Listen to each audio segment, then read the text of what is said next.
Welcome back. We are live here with day 2 of the Mizzou Esports Overwatch Invitational. I am Son of Gary, joined by my co-caster on the desk here, Logan, and we have a really great match to start off the day. Briar and Blinn going at it in winners finals. I'm super excited for this series. I'm also super excited. This will determine in our grand finals who has a one map lead, I believe, into grand final. So whoever wins this has a major advantage in our best of 7 grand final tournament. And I'm very. This seems like a very exciting match to see and to just watch and witness. And I'm very excited to be on desk for it. Yeah, and I mean, speaking of that bracket, we had a lot of interesting stuff happen yesterday, and I think we can go ahead and show that bracket on screen soon. But we saw Mizzou take on Briar at the end of the day yesterday and actually fall in a 3-0. So Mizzou now down in the losers bracket. And on the other side of those winners semifinals, we had a banger off stream. Blinn College and Texas A&M went to map 5. Extremely tight series that we were unfortunately not able to see, but I have a feeling we might get a rematch of that later on, depending on the results of this next game. But you can see there in losers bracket, Mizzou is going to be taking on Miami of Ohio off stream. Texas A&M will also be taking on Wichita State, and we'll have the results, the winners of those games playing in the next round. But let's go ahead and focus on the match at hand. Our first map is going to be Lijiang Tower.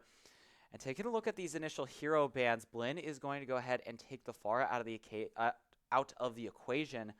We saw this from Jodello yesterday. A lot of Pharah getting played in that mirror against Backstab Bud, and a lot of those situations getting the better of him. It's going to be a Juno ban on the other side for Briarcliff, probably indicating they want to lean more on this Kiriko Lucio setup, taking out one of the big speed boosts out of the equation.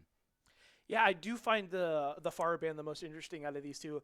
Juno, arguably one of the best supports currently in the game right now, but the Pharah ban really hits home to the sort of very targeted ban on a specific hero that a team was having trouble with yesterday.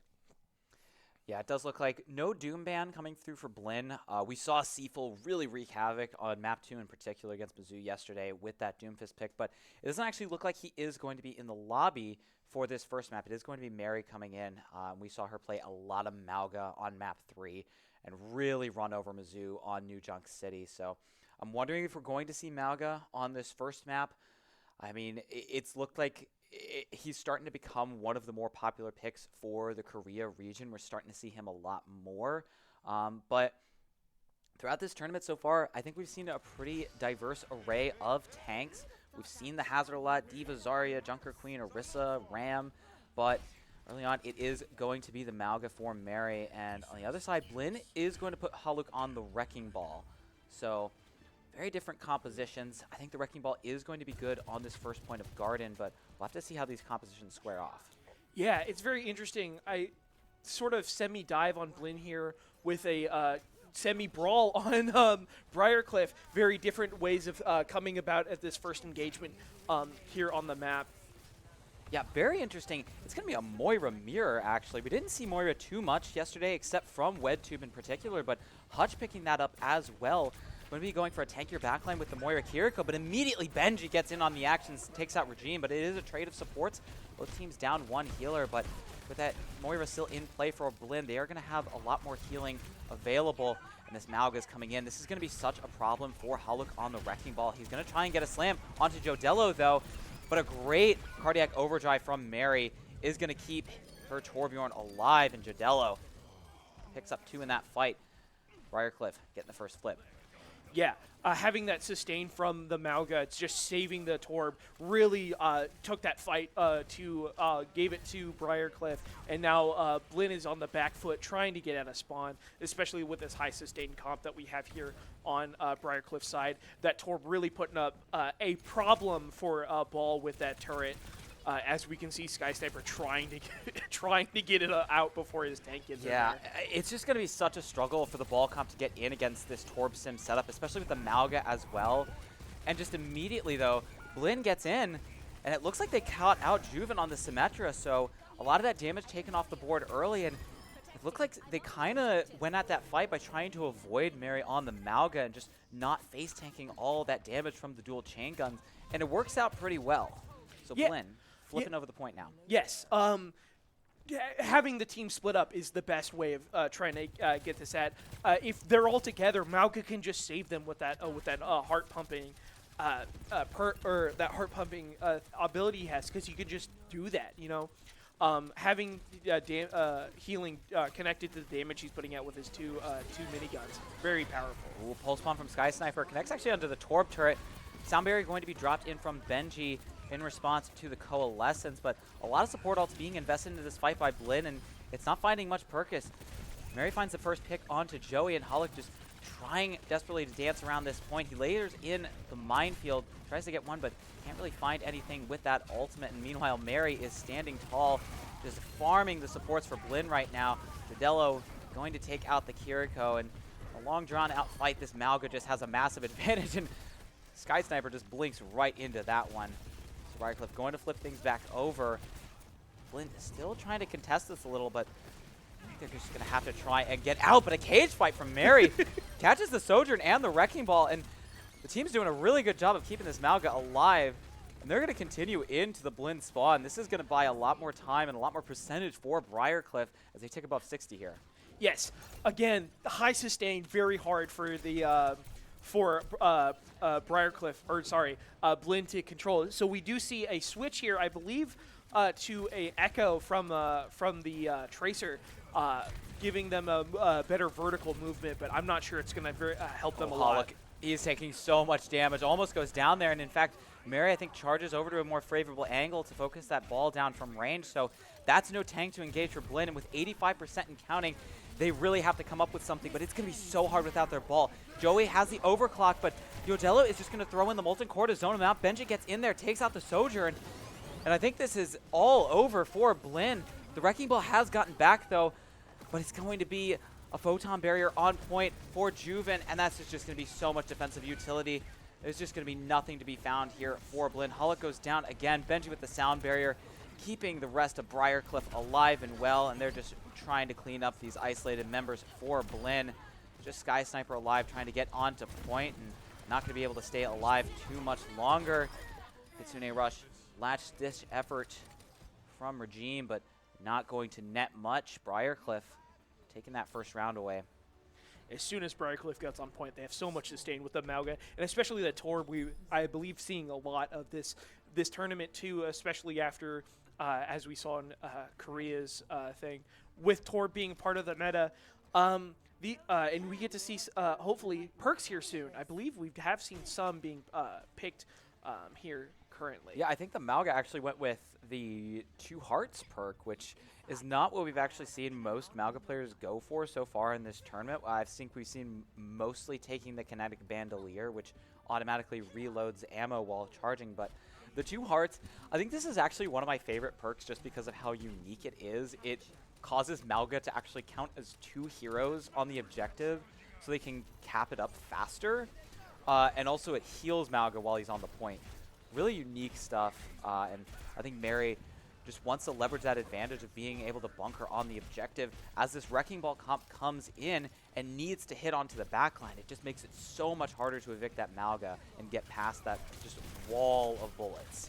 I think my favorite thing on Briarcliff's thing is the sim, especially with that TP. They can get in and out really fast, especially with their slower than average comp with the 2 sustain heroes they have on here. They don't have a lot of ways of getting in and out, and so that TP really helps them just get on point and stay. Oh, wow. And you just see there, Briarcliff, they just bunker on the objective, and Blinn can't effectively find an engagement onto them. They need to get their Tracer into a position where they can engage with the ball, but the Tracer's getting checked by the Torb, and the ball's getting checked by the Mauga. It's just so hard for both of them to get in, and Briarcliff, they're just able to sit there, get the objective for free, and then just immediately go on the offense and take out Blinn's backline. I'm seeing perks getting picked here. I just saw Mauga actually got the Firewalker perk for their main perk. And I'm not as familiar with perks as I haven't been playing Overwatch in this amount of time. But as my sheet sees here, I do really like Overrun just igniting and giving some chip damage. Really, really will help that sort of sustain. Yeah, good chip damage allows that volatile chain gun to get a bit more damage as well. We're going to see Blinn going for an engagement here. The ball trying to get in, but this teleporter from Juven is just letting the team rotate around so quickly and making them so slippery. It's going to be a Kitsune rush for Regime, but Mary just immediately charges straight into that with the Firewalker, lighting everybody on fire and zoning them out of that rush. It gets no value, and Regime just desperately trying to TP around. He's got the shuffling perk to allow that double swift step, but while it's keeping him alive, it's not keeping the rest of the team alive. Blinn's just crumbling around him. And 75% and counting for Briar. Blinn has no answer to this Malga comp. They just keep trying to run this Wrecking Ball setup into the backline, but it's not working. They're too tanky. Yeah, and especially especially with we might see her a 99-0 here unless Briarcliff can find Blinn, sorry, can find a way to cap the point at 1 point here. Yeah, cage fight goes wide for Mary. Doesn't actually catch on to anybody. And Hollick, in the meantime, actually able to throw those mines on point, but it's going to be a Molten Core from Jadello. I think clears a lot of those mines and denies a lot of space. Blinn has to get onto the objective quickly, but Sky Sniper immediately taken out. It's a nano onto Hollick, keeping that Wrecking Ball alive a little bit longer. And Regime is able to find one, but only one.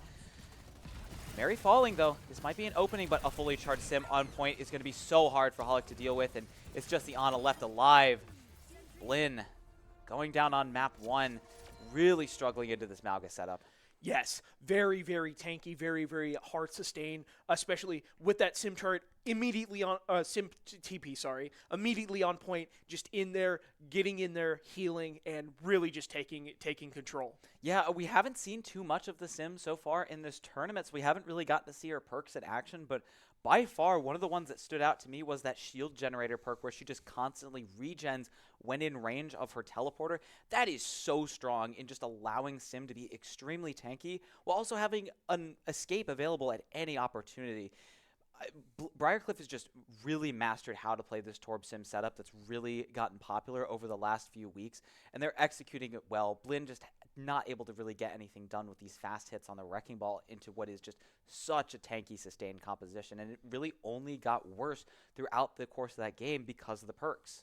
I do think the advanced teleportation does also get into effect. Having 50% more range to just be able to rotate is insane on these kind of points. Yeah, so we'll see what kind of answer Blinn has cooking up right after this short break. We'll go to map 2 right after this, so don't go anywhere. We'll be right back.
Welcome back. Briarcliff, pretty good showing on map 1, playing around with that Malga Sim Torb strat, just super tanky, really survivable backline, and with Blinn wanting to play this Wrecking Ball style, just really did not work into that setup. Yeah, the Malga's sustain is insane, especially with Torb and Sim on the team. They can just stay on point and just bunker down. It reminds me of Double Shield from Overwatch 1 with how much sustain that can happen. Yeah, so second map pick for Blinn. They are going to take us on over to Esperanza, and I'm expecting to see some Hazard on this map. This is arguably the best map for Hazard. He's been an extremely popular pick here. And it's actually going to be a Symmetra ban from Blinn. I think this was a bit of a gamble for them. I would have expected a Malga ban here just to both ensure that Briarcliff couldn't play that hero and to protect the Hazard, which is what I assume they want to play here. But they are going to go ahead and ban the Sim. And I think that works just as well as denying that Malga comp. The Sim is kind of a linchpin there. And the Lucio ban on the other side for Briarcliff going to most likely result in a lot more Juno played. Maybe some Ana break here if these teams opt for a divier playstyle, but we are going to see Mary staying in the lineup, so no Seafull for now. We know Briarcliff is not going to want to play the Doomfist here at the very least, but I would expect them to trend back towards the Malga composition. Yeah, I do think that that Blinn is actually trying to save the Malga ban for a later map, most likely. Just if they're on the verge of losing, they can hit that Malga ban real hard and maybe deny their opponents one of their linchpin heroes. Yeah, definitely. But Esperanza, definitely considered, I think, the most dive friendly of the three or of the 4 push maps in the game right now, and one of the more dive-friendly maps in general left over right now. But interestingly, neither team hovering a dive comp right now. Mary, once again, hovering over that Malga, and it's actually looking like Holic is going to want to play the Orisa here. Very interested in this.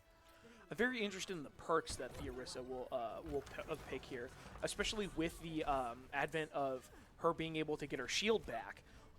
Maybe we're looking at 2 really high sustained comps trying to battle each other out. Yeah, Brig Juno for both sides, but Jodelo is actually going to stick on the Torb. Juven moving over to the Sombra with that Symmetra ban in play, and it is going to be the Malga composition once again.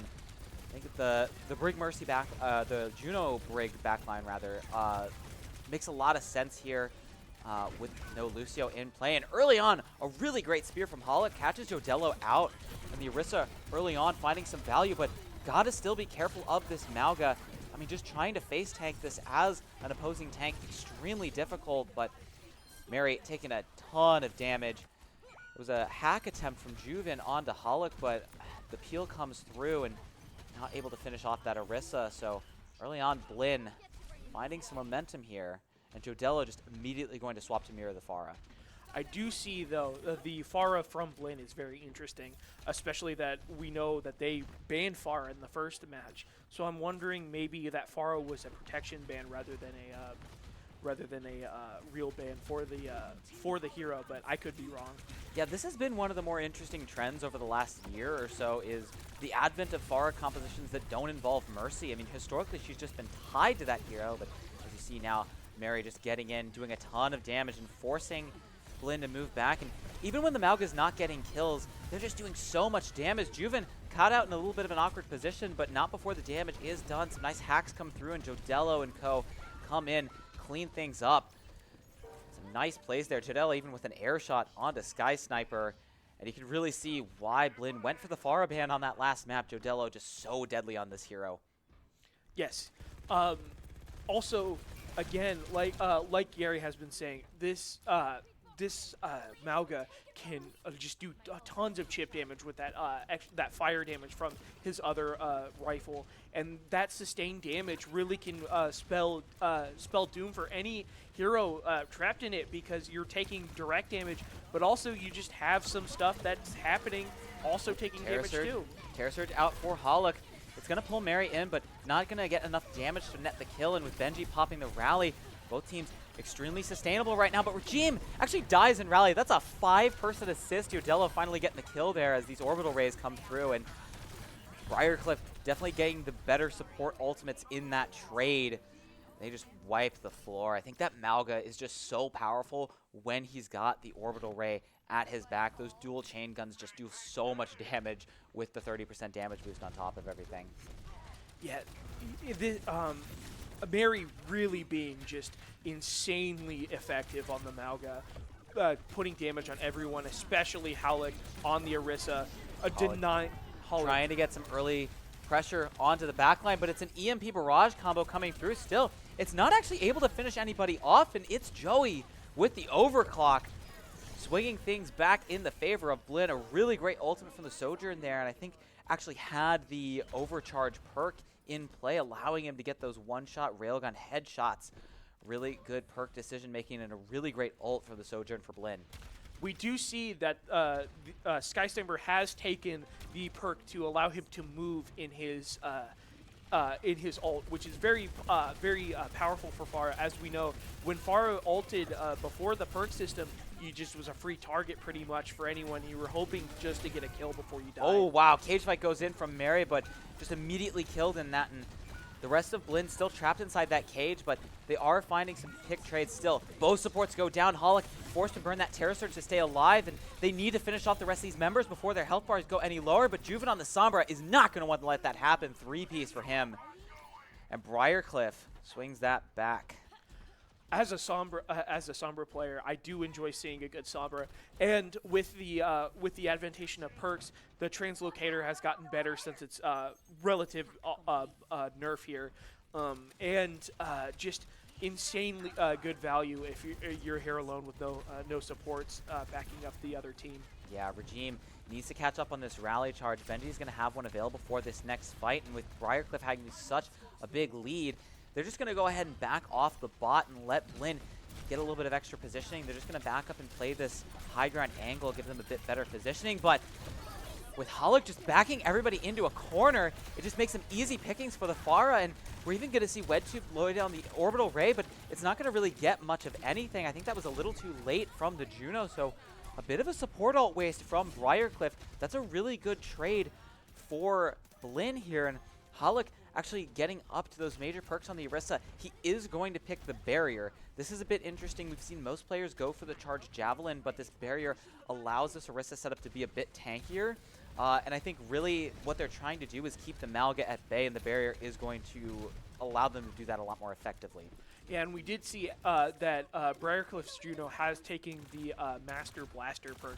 So a lot of the major perks for supports, at least 2 of them, are just so they can crit. And that's one of the biggest things that for an extra damage dealing just out of anyone. Yeah, Briarcliff just explodes onto the Orisa. And once again, just when Blinn gets the tiniest advantage, they're immediately pushed back. And I don't even think able to get the cap there for the forward spawn. No, actually, they were able to get it, but not all of their members going to benefit from that. And Juven actually taking the healing perk on the Sombra. I'm not sure we've seen this one yet. He's actually, that's a weird thing to say, the Sombra pocket. And Hutch immediately going to throw the orbital ray in. Is going to fall, but not before Skysniper takes out Jodello. Rally here from Regime. Actually mirrored rallies from both teams as they're trying to keep these setups alive, but Juven just constantly a threat on this Sombra, checking the Pharah on the other side and doing a lot better job of it than its Joey is, but Terror Surge from Mary is going to find the Sombra. No TP available to escape that one, and the shield keeping the Malga from being able to farm that HP, but, ooh, a little bit of a misplay. I think the overheat on the weapon is going to force Holic back, just not able to put the damage he wants into that Malga, and you just see the second Blinn gets a disadvantage against this Malcom, they just have to turn around and get away. If you give an inch to this Malga, he will take a mile. And you see them go back in. Another orbital ray. Benji, a rocket punch kill? That's a little bit of a kill feed error. I've not seen that one before. I think that might be the wall slam perk. Not sure on that one. But in any case, man up for Briarcliff, and they are just trying to push things back, but you can see this Orisa barrier is making things so much harder to push into, but slowly but surely they are making their way through the back line. Yes, and I actually do enjoy the healing perk for Joven here, really just becoming a third support for their team. We saw in that a big team fight, 2 team fights that were just back to back. He was constantly healing the Mauga just in case these supports didn't see it. Yeah, we're actually going to see It's Joey move off of the Sojourn. He's going to play the Torbjorn instead, but I think compositionally one of the biggest disadvantages for Blinn is there's just so much more pressure onto Sky Sniper compared to what Jodello has to deal with, and with an EMP coming in, that's just going to make things all the more worse. Big catch by Juven, and Blinn is just going to fall over against that mass hack. And 100 meters and counting for Briarcliff. But yeah, like I was saying, just so much more pressure onto Sky Sniper. I mean, you've got a Juno with crits, the Sombra, the Mauga with the hit scan, primary fire, and on the other side for Blinn, they just don't have as much to deal with Jodello. It's going to be a barrage and a cage fight available. This could be a devastating combo. Jodello's going to early on take out that turret, but a nice concussive implosion from Sky Sniper is actually going to set up the kill onto Benji, and with the orbital ray as well. Briarcliff is just going to opt to disengage that, not invest any ults into that fight, but they don't really need to. They have a 70, 80 meter lead on Blinn right now, and Blinn, they have to go on the initiative with ticking around a minute left. With Blinn on the initiative, they are really just hoping to take any fights they can at a positional advantage.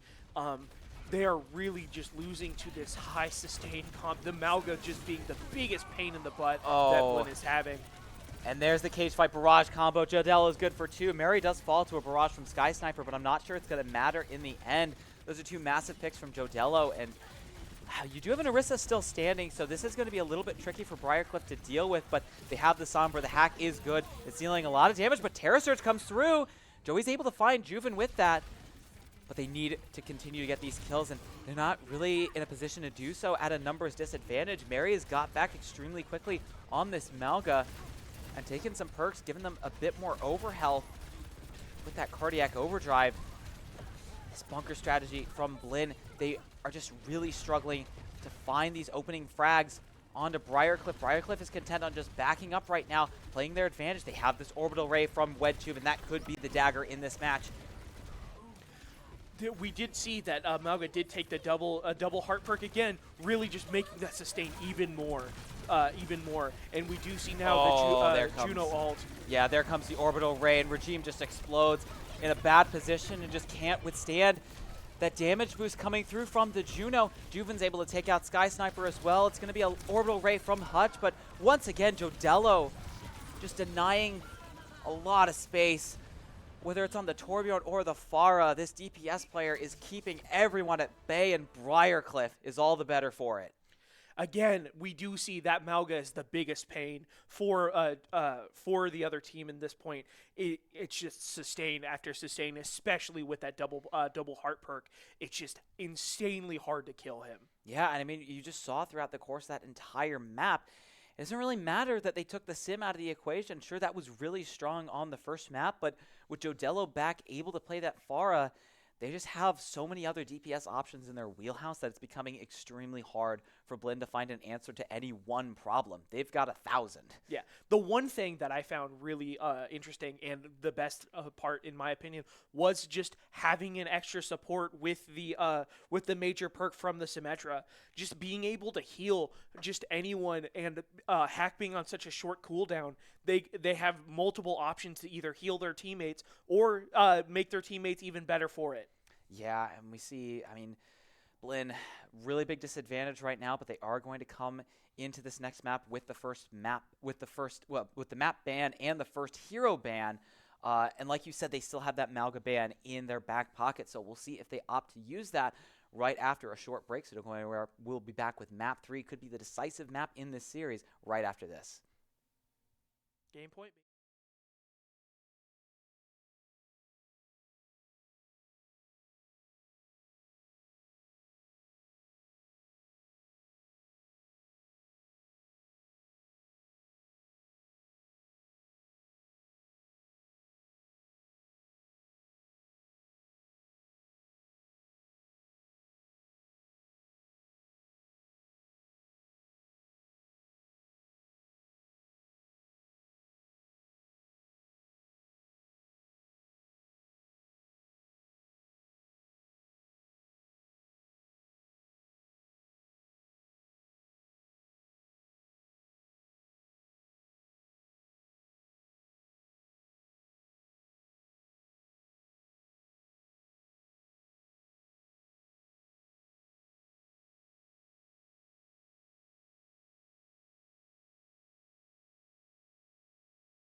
Welcome back. Blinn just continuing to have problems with this Malga composition coming out from Briarcliff and just struggling to come up with an answer. They thought it was going to be the Orisa comp taking them on over to Esperanza, but different map, same issues, even with the hero bans.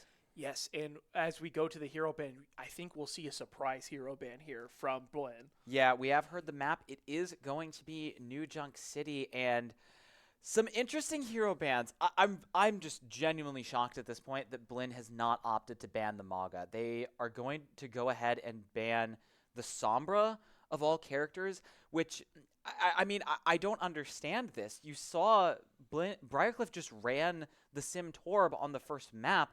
The Sombra was an adjustment on the second map just because the Symmetra was banned. They're going to go back to this Sim Torb setup, and they're still going to be able to play the Malga. We saw Mary play the Malga on this map yesterday, and it worked wonders against Mizzou.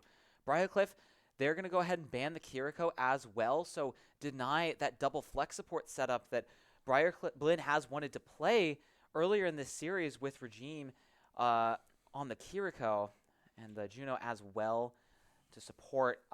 I'm really confused on the bans from Blinn. I am also very confused on the bans. I did call, however, the Kiriko ban from Briarcliff because I just think that was the biggest hit from their team comp we do see. But Briarcliff is... That might be the explanation. Going in with a Reinhardt? I don't think they're going to stick this. I'm more interested in what I'm seeing on the other side, and that is Hollick hovering the Malga of his own. Yes. I think Blinn may just be deciding to cut their losses and take the mirror here. Is this the DPS lineup they want to go with, though? We'll see. Yeah, it is going to be Briarcliff. They're going to switch things over. And yeah, this is the exact same comp they were running on map 1. Mary on the Malga with the Sim Torb setup. I mean, the name of the game for Briarcliff here is just to get some early positioning on the point, bunker up with all those deployables, and just become unkillable.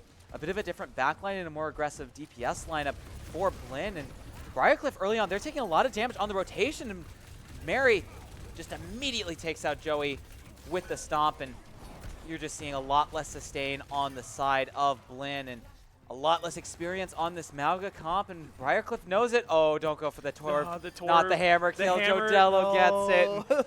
Not the first fight hammer kill. That is foul. That feels bad for Blinn. Unfortunately, Briarcliff might not take this as seriously as they've been taking the other ones because they're up 2, but I don't see them losing, especially on their bread and butter comp here. Yeah, we've talked a bit about the Moira earlier in this series just being a survivable pick. Historically, she's not been as good as the Kiriko, but I think those perks really changed things. She gets sort of a pseudo-anti, and as we see Hollick just taking so much damage on the engage. Just mistiming his cooldowns, no fortification against the onslaught from Mary, and once again, Blinn just stuffed in the choke.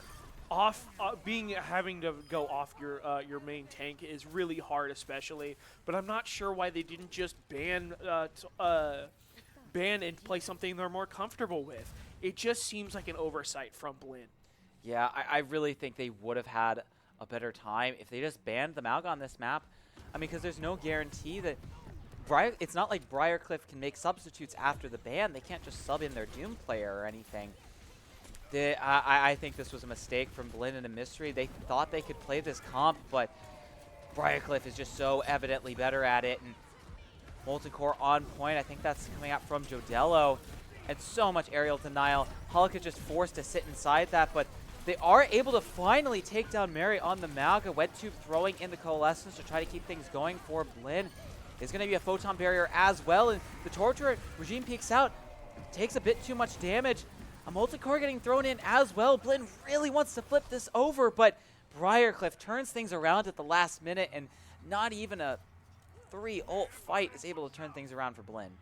Blinn, they pick their best targets, but they just if they kill one of them, Briarcliff just has 2 more players ready to kill instantly, especially with Javan on the Symmetra.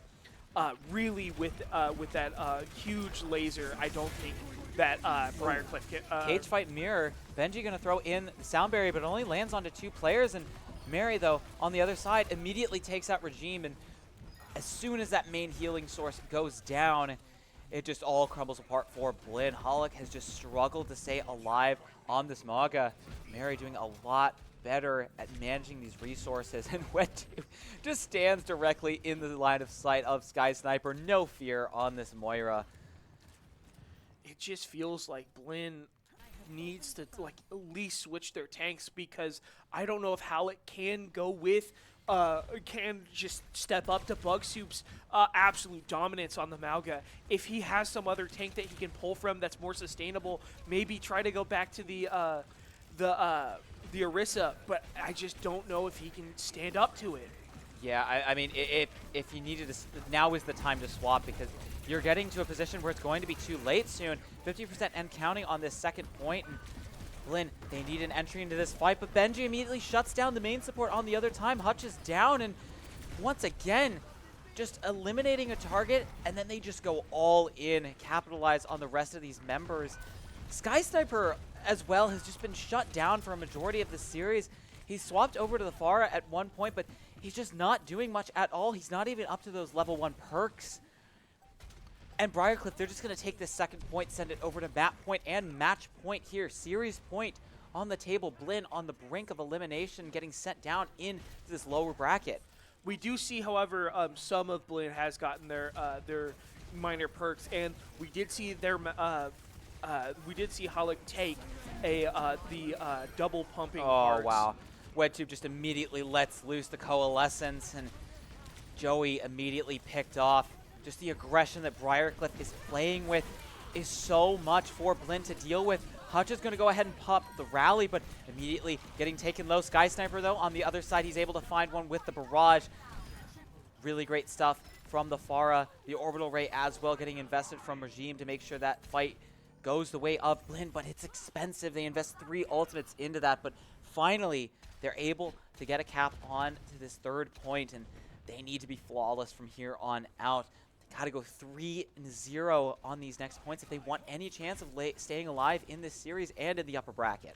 They have to back cap twice, both in this map and in the series. But again, just the dominance of Bugs. What is Halleck doing?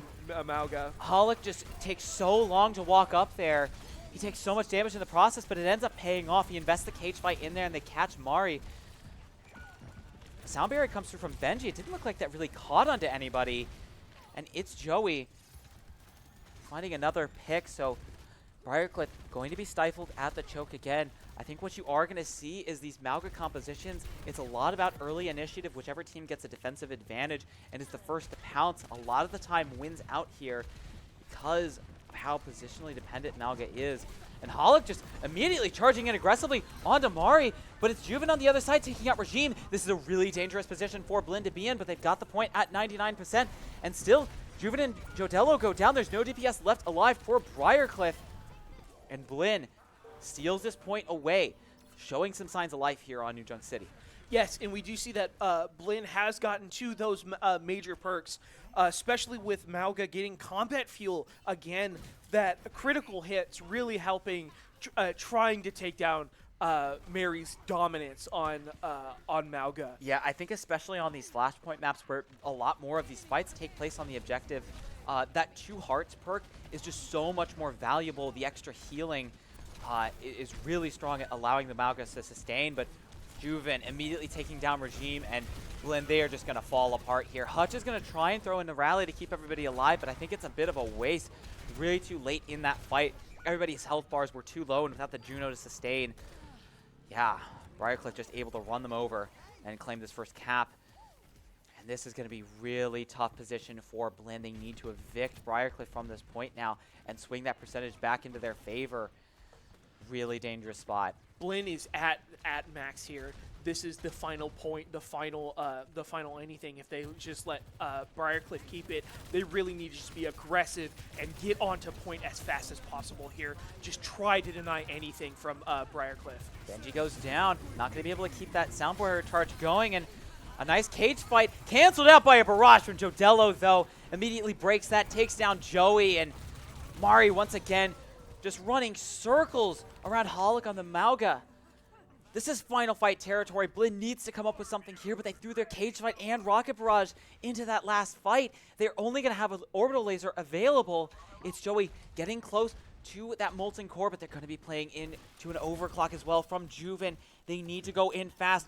85% and counting. They've got a touch point. Regime, he goes down. The orbital laser gets popped, but Jodello, he's taking them out before they can even get through the choke. Somebody gets to the point, but it's at 99%. And with Blinn down 2 members, they're able to get the flip, but for how much longer can they keep this going? Juven is hunting. He's gotten Sky Sniper low. Regime, he's trying to get back into the fight, but there's so much damage being pumped into Holic, and Mary's going to find the kill. The flip goes to Briarcliff, and they are punching their ticket to Grand Finals. Briarcliff really showing their dominance here on the Mauga mirror match. Just insane, sustained, insane plays from Briarcliff, really showing in. The other team having some signs of life on that third point, but unfortunately just couldn't keep it. Yeah, I mean, just really good stuff throughout this entire series from Briarcliff overall. And, I mean, we're not giving away Player of the Match awards in this one, but, I mean, it feels like it'd be a very hard choice between Mary and Jodello. I think the Mauga pick just overall was so strong for Briarcliff throughout that entire series and just was really the linchpin of that composition that Blinn, they just could not find an answer to it. They tried to play dive. They tried to play a counter brawl with the Orisa, and then finally they decided to take the mirror. But the one option they just never went for was banning the Mauga, and I think that really burned them in that series. Yes, if they would have banned the Mauga, I think they would have had a better chance of just taking a thing and hopefully getting those next 2 maps. Yeah, well, we do finally have our interview set up for this second day, so we should hopefully be back with a post-game interview right after a short break, so don't go anywhere. We'll be right back with an interview from one of the Briarcliff players.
Welcome back, Mizzou esports fans. I am Alec, and I am joined by WedTube, one of the supports for the winners of our last game. Just tell me, how does it feel to be going into the grand finals now of the Mizzou Invitational? I think for me and my team, it feels really good, more because of like how much we actually play the game and like how we really just love Overwatch. So Right. it feels really good. Like for me, it feels awesome, and I'm pretty sure like for the entire team, it feels like really, really good. Yeah, I'd say very exciting for sure. Very, something to have a lot of pride over as well. So it wasn't shown on stream, but we could see. Could you tell me a little bit about the warm up routine? Pregame. A little bit of calisthenics. What it seems like. So we have this like pro coach, ex-pro coach from League of Legends. He played like tier 1 for Brazil, and he knows like a lot of drills, like a lot of things to like make our brain work. So yeah, we like it's kind of like our routine now. So it's really good. It really helps us a lot to just wake up. Yeah, Yeah. we can obviously tell like from we your jump, gameplay. we clap, like yeah. Exactly, it's also a lot yeah. of fun, All the energy there. We could easily tell in your Yes. gameplay, all of you are so pumped and just ready to play. Yeah. So, it was a 3-0 victory against Blinn. Could you tell me about, what the game plan was? Did you want to overwhelm or, take your time throughout the game? For us, we know and we scout a lot about Blinn, so we know how they want to play the game. They really like to take angles or like just match our fights. So we pretty much just like play our tempo. We just out tempo them every single fight. So it was really not that hard to be honest. I don't want to be toxic, but Yeah. Yeah. Well, no. yeah, yeah. We just out tempo them really quickly in every fight. They were like taking really hard angles, or like they were just walking too hard into us. So we just guide and then we just go in our turn and win. Yeah. Yeah. Once again, very great game. So in your opinion, with the new season and everything for Overwatch, could you tell me what you think about this new perk system that has been implemented? So I think perks are generally awesome. I think perks make the game fun and more enjoyable. And yeah, I think Overwatch right now is in like the best state it's ever been. Probably, it's awesome. I think the game is really, really, really, really good. Yeah. Overall, like everything about the game is just really good. Well, that is good to hear, and I really do hope, that perk system is able to bring back a lot of, the popularity that Overwatch did have. I'm sure it will. But I think that is what we are going to do for this interview. Once again, thank you so much, WedTube, for joining me. And once again, congratulations on making it to grand finals. I'm excited to see what you all are able to pull out later today. Thank you so much. Of course. That is what we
Welcome back to the Mizzou Overwatch stream. We're back with a game that's exciting. Our home team, Mizzou, versus Miami, Ohio, here in the losers bracket. We did see both these teams play off yesterday, both of which going 1-1 yesterday. This is the elimination round, so whoever does lose this will be out of the tournament. Whoever wins will be going on into the semis. Yes, which is very, very scary for Mizzou. This is their home turf, so if they lose it, it kind of is a little hard look in the mirror. But we're coming up on some good games here, I hope. We are on the map Ilios for our first map, and we'll get to look at our hero bands here.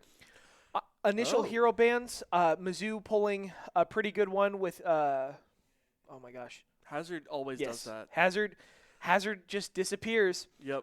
And then if you Miami. did that in a real game, I'd be having issues. Yes. Miami, Ohio, doing the Pharah.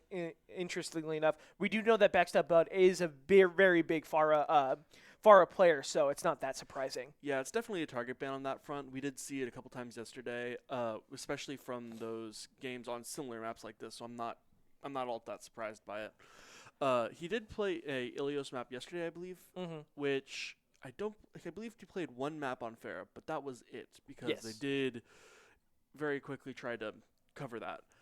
So hopefully we'll see some great games here. The Hazard ban, obviously, I'm not as familiar with the hero, and especially with this new perk system, it really just gives new life into a lot of heroes.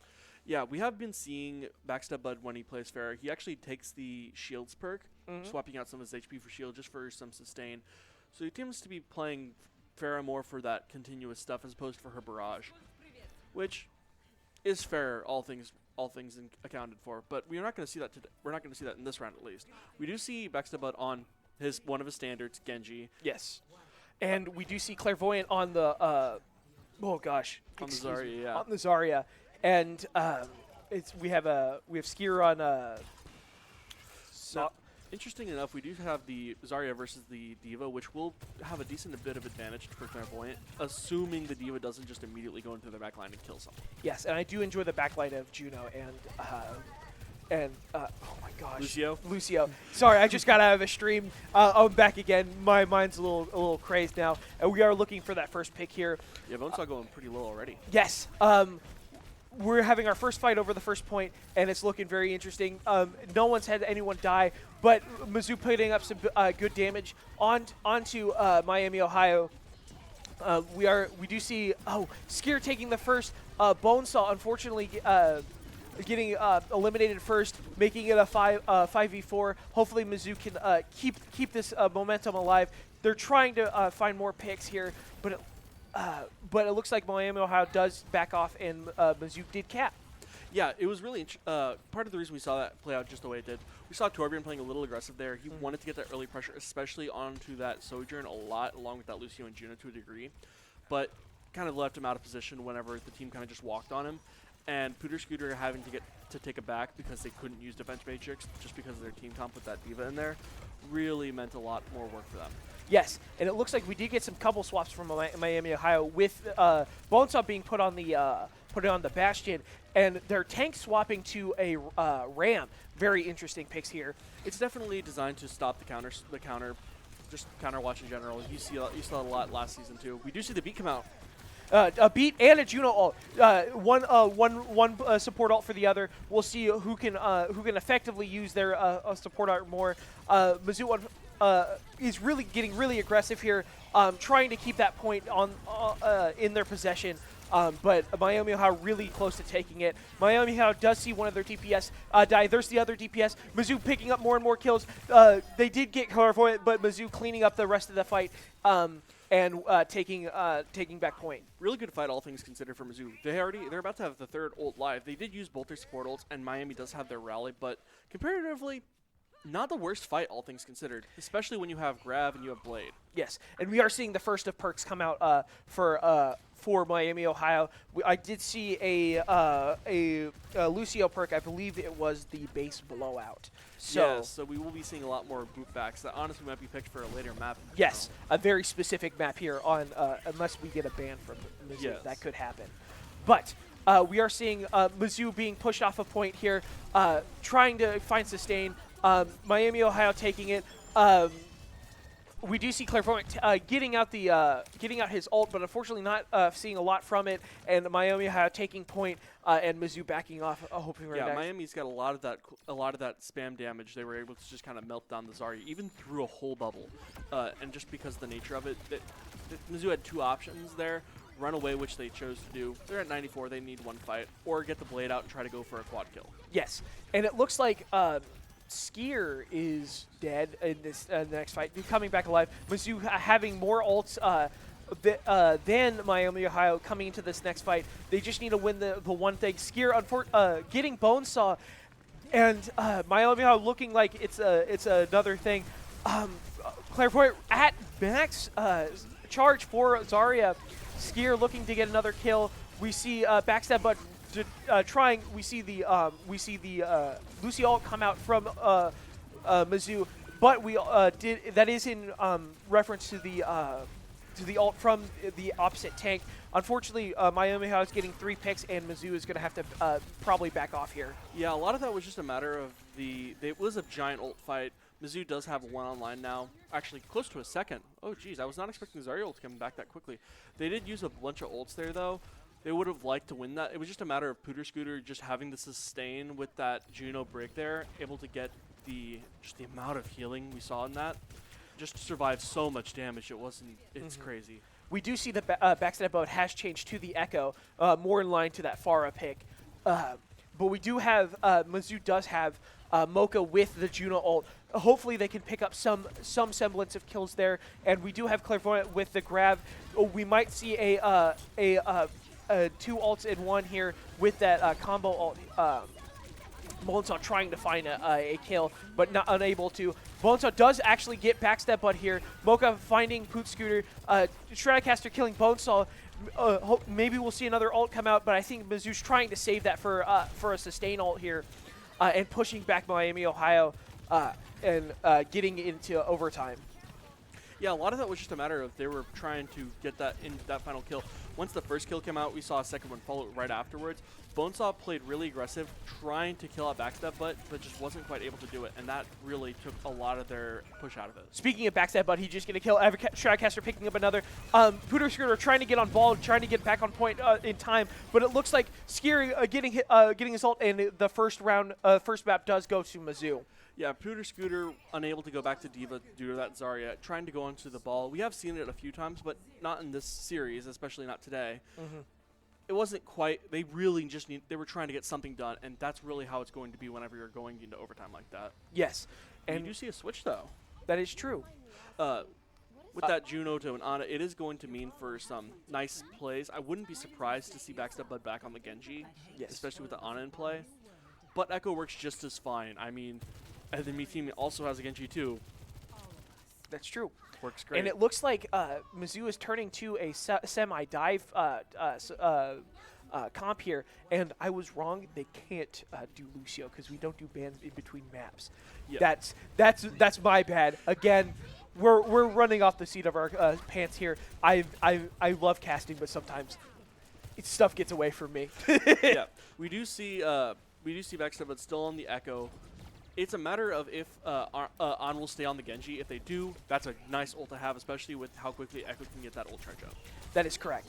We are seeing Mizzou on this sort of modified dive team. Backstab but picking up the first kill on. Am I saying that correct? I believe so. Yes. And then Bonesaw finding a pick on Skier. Clairvoyant on point, trying to get the in the Diva mirror comp. Mizzou trying to find another pick, which they do. Bonesaw does get eliminated. Backstab but trying to find another kill here on Miami, Ohio, but unfortunately can't get it. Clairvoyant looking a little low here.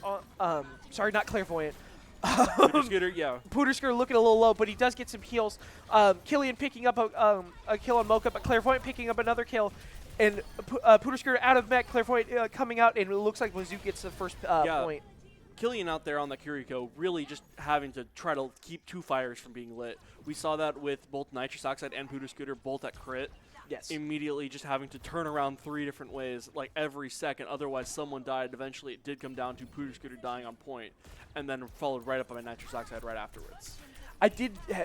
Technically, Mizzou was not the first on point. Miami did get about 12% beforehand, but we're getting into our second team match here. Stratocaster trying to fight someone out in the open.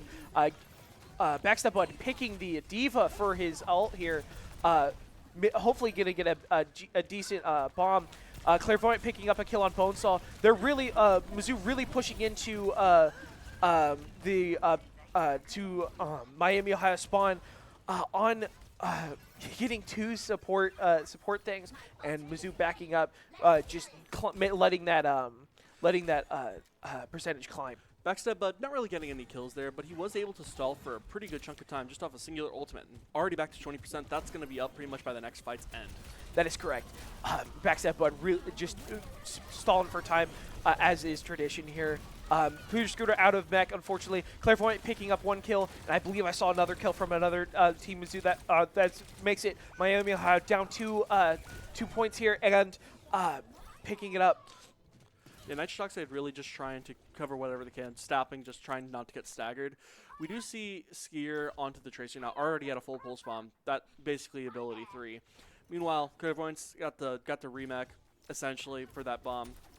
Meanwhile, Miami is coming up for some pretty close ultimates here, minus the Brig, who they just switched back to. That's correct. But we are seeing major perks coming out for Mizzou too. Everyone hasn't switched, so we do see major perks from Clairvoyant picking up that first kill on Bonesaw. Mizzou does have 3 ults to keep point onto them. They are at 97%, but Miami Ohio did back cap. We do see the Diva Bomb coming from Miami Ohio. Mocha has ulted. I didn't see that, unfortunately.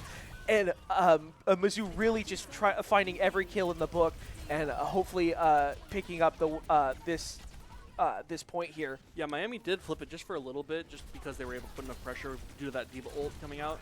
But it wasn't really enough to stop this from happening. But it seems like Miami's coming in for a last little hurrah, but it doesn't seem like it's going to do much as we see Mizzou take the first map. Yes, first map to Mizzou, and first in the series here for Miami Ohio versus Mizzou. Yeah, we will not be able to see that Faraband going into this next map or the Hazard, which means Backstep Bud is a lot more free now. I wonder if they're still going to target ban or if they're going to pick someone else to try to do that for. But we will see that after a little short break. We'll be right back.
welcome back. Mizzou is up 1-0 in this losers bracket, and we're about to see a great map, hopefully here soon. Yeah, last map we saw the Hazard Faraband, so those are off the table.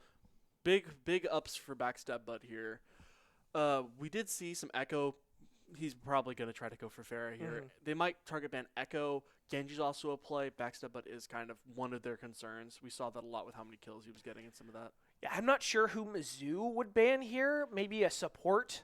And I was right. Yep. That's what I was thinking too. Zarya, they want their diva to be able to play. Yes. Miami's got a pretty good diva on their side, and having a Zarya in there, if you can play around the Zarya, diva can win, but you have to force out the bubbles, which is why we saw that Bastion in there, and it just didn't do enough just because of Mizzou's play style. I mean, Zarya does have, though, her ability to jump farther with a perk. Yes. So the high ground is not Diva's safe space anymore. Nope, not at all. Plus, we also have the other perks she gets later on with that projected barrier, getting some. It does get a little bit, but the one we've been seeing everyone take, though, is that charge getting pierce damage. No longer is it just your diva getting melted, it's the support that's behind her, and that's been a big issue for them. Yes. This map, we are seeing New Junk City. That will be... Actually, I don't think we've seen that today or yesterday, have we? I don't think so. We did... I think we saw it in the last round, if I'm correct. No, it wasn't New Junk City. It was Servasa. That's my fault. I was even casting Servasa, it. half a dozen times already. New Junk City. No, we did see New Junk City. Okay. I'm wrong again. We're being wrong here. New Junk City. Interesting map because especially with this first point, whoever takes point first will be in a disadvantage with that high ground. Yes. So a lot of times we'll see it where teams will basically fight on even playing field, and whoever takes it will finally grab point, or someone will make a last ditch play to try to make a full hold there for 30%. Yes, we do see Miami, Ohio hovering the Rhine. I really doubt that's going to be a thing, but I'd love to see some Rhine gameplay. Oh, it's fun to watch. Yep, there we already see. There's the Mauga. Yep. I assume that Mizzou is going to have good on Flashpoint. It is very good on Flashpoint. Mizzou's going to have a hard time if this Mauga can find any sort of advantage whatsoever. Both sides having Lucio, that Joker Queen's going to have a rough time. Yes, but maybe Clairvoyant can find some way to outplay the Mauga. Honestly, here. their best bet is probably having Backstab Bud to try to rotate in. And there's the first kill. Skier finding Bonesaw out somewhere and getting that hit there. Wild first kill here from Mizzou. Skier finding more and more damage, trying to farm that ult charge, forcing Miami Ohio to low ground, and Mizzou taking the point first. I think Mizzou has seen the Mauga, but I'm not sure if they've engaged anyway. It looks like Junker Queen's going back to spawn to switch. They know what's up. We did see that if they didn't get that first pick there, that would have been an entirely lost fight. Just in general, this is not the matchup you want to be playing into. Unfortunately, Skier does get found by Killian, and Bonesaw does get Stratocaster. Clairvoyant picking up Nitrous Oxide. Mocha picking up Aim. We do see Poot Scootin' on the Mauga, but Mizzou picking up 2 more kills. They only have to deal with this Mauga. Unfortunately, Clairvoyant doesn't have a lot of help here trying to do that. The Mauga does back off without his team, though. I'm really impressed by Mizzou's stall there, being able to rotate around on that, kind of the nature of this first point. It was able to stall for, 50% in total, and they ended up getting kills off that, which, oh my gosh, that is hard to do in this kind of matchup. Really, Backstab, Bud, and Ski are the saving graces of this team right now. Yes. Not to mention Mocha's ability to rotate. I do want to see Backstab Bud use that wall very well, and which he does, taking that Mauga, making him stand in his ult, getting him stunned. Backstab Bud taking Pooter Scooter out of the equation. Clairvoyant trying to find some more kills. There's a kill from Bonesaw, but unfortunately Bonesaw gets picked up by Stratocaster, and Miami, Ohio has to back up, and Mizzou takes point 1. That was an amazing play by Backstab Bud, getting that tank off the table early. I don't know how they did this, but they got Miami to switch off Mauga, running into Junker Queen. That is true, but we do see Poot Scootin' turning into the Orisa here. I'm very interested in Reason. He was doing decently well, just that one ult did hit him real hard. So we'll see how Poot Scootin' does pull out on the cow. Yeah, we do see the Kiri ult come out from Mizzou side. Yes. Sorry. Here he comes out. Bonesaw finding a kill on Mocha. But Mizzou not backing off here. They're very confident in their team's ability to find something. Pootscooter trying to go in onto Mizzou, using up all of his abilities, trying to find something. And Pootscooter does get backstab Bud, so Mizzou taking their loss and letting Miami Ohio take point 2 first. Yeah, that's kind of the nature of this the Curie Ditto. Whenever we see the first one comes out, usually it's just rotated out, and then the next one basically comes out for free. The only way you see that not happen, coming out for free on that second run, is if we saw a Lucio ult, which usually it's not worth it 9 times out of 10. We did see Mizzou kind of lose the fight to that. That kind of just the nature of Kiriko as a character. Pootscooter does find a javelin kill on Skier, unfortunately. Mizzou backing up a little bit, trying to find something here to get on point 2, but unfortunately, I think they're just gonna hold that choke here, and try to find some sort of opening to advance onto Miami, Ohio. Mizzou up on 4 ults currently, but Miami, Ohio also having 4, trying to. And we might see a big ult fight here coming up. Skier popping his ult, trying to find another kill to use his ult on, getting pushed by the Lucio backstab, but finding Pootscooter, pushing this point into overtime. Killian finding a kill on Mocha, backstab but finding a kill on Bonesaw, Nitrous Oxide, killing Skier. Back and forth in this fight. Trenacaster finding Nitrous Oxide, and I believe Mizzou did get the point. Yeah, they ended up flipping out during that overtime, which is really great for them, especially with that first point advantage, and not to mention their map. It's really just a map. Ooh, we do see Miami coming back into this, though. Yes, Miami finding a kill on backstab, but really far up, probably farther than he should have been here. We do see pop his ult, unfortunately not finding anything with it. Skier finding a kill, Clairvoyant finding another, Pootscooter finding one, Mocha getting on, Skier getting Pootscooter, and there is Miami, Ohio's second fight for a win for Mizzou. We did see Mocha ult come out there, mostly just to keep that fight sustained. I'm honestly a little surprised we didn't see one from Miami there too, especially with that Clairvoyant ulting into that fight. Also, how in the world did Clairvoyant get 40% ult charge after that? Just taking a lot of damage, I guess.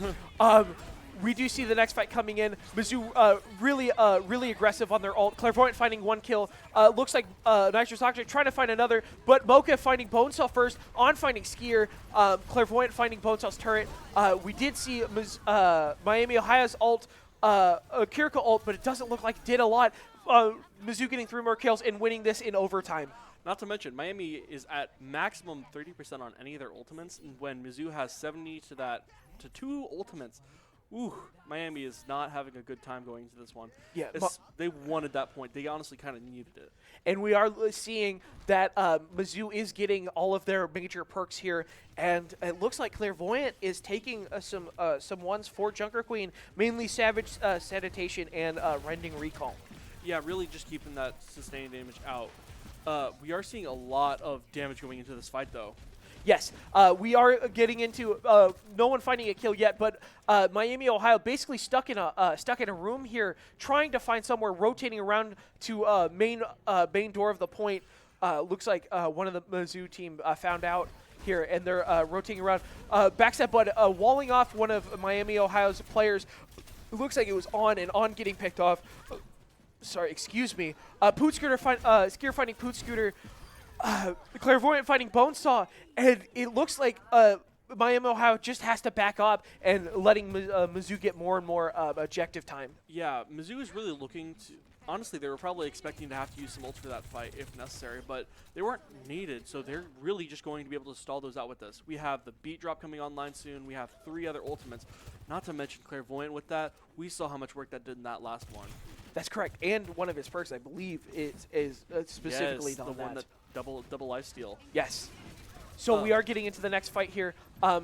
Looks like Miami, Ohio is taking this low ground, trying to get on point, trying to find something to get to do it. We do see Backstab Bud's ult coming out, finding Pootscooter, but unfortunately not getting enough to kill him. Skier finding Bonesaw. Pootscooter really in trouble here with the wall.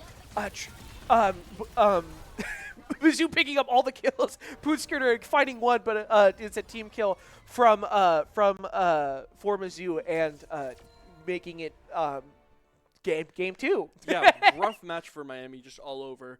Mizzou really taking those ultimates into the account there, especially with how quickly they were building them up. It was really a matter of they played them with a lot them more.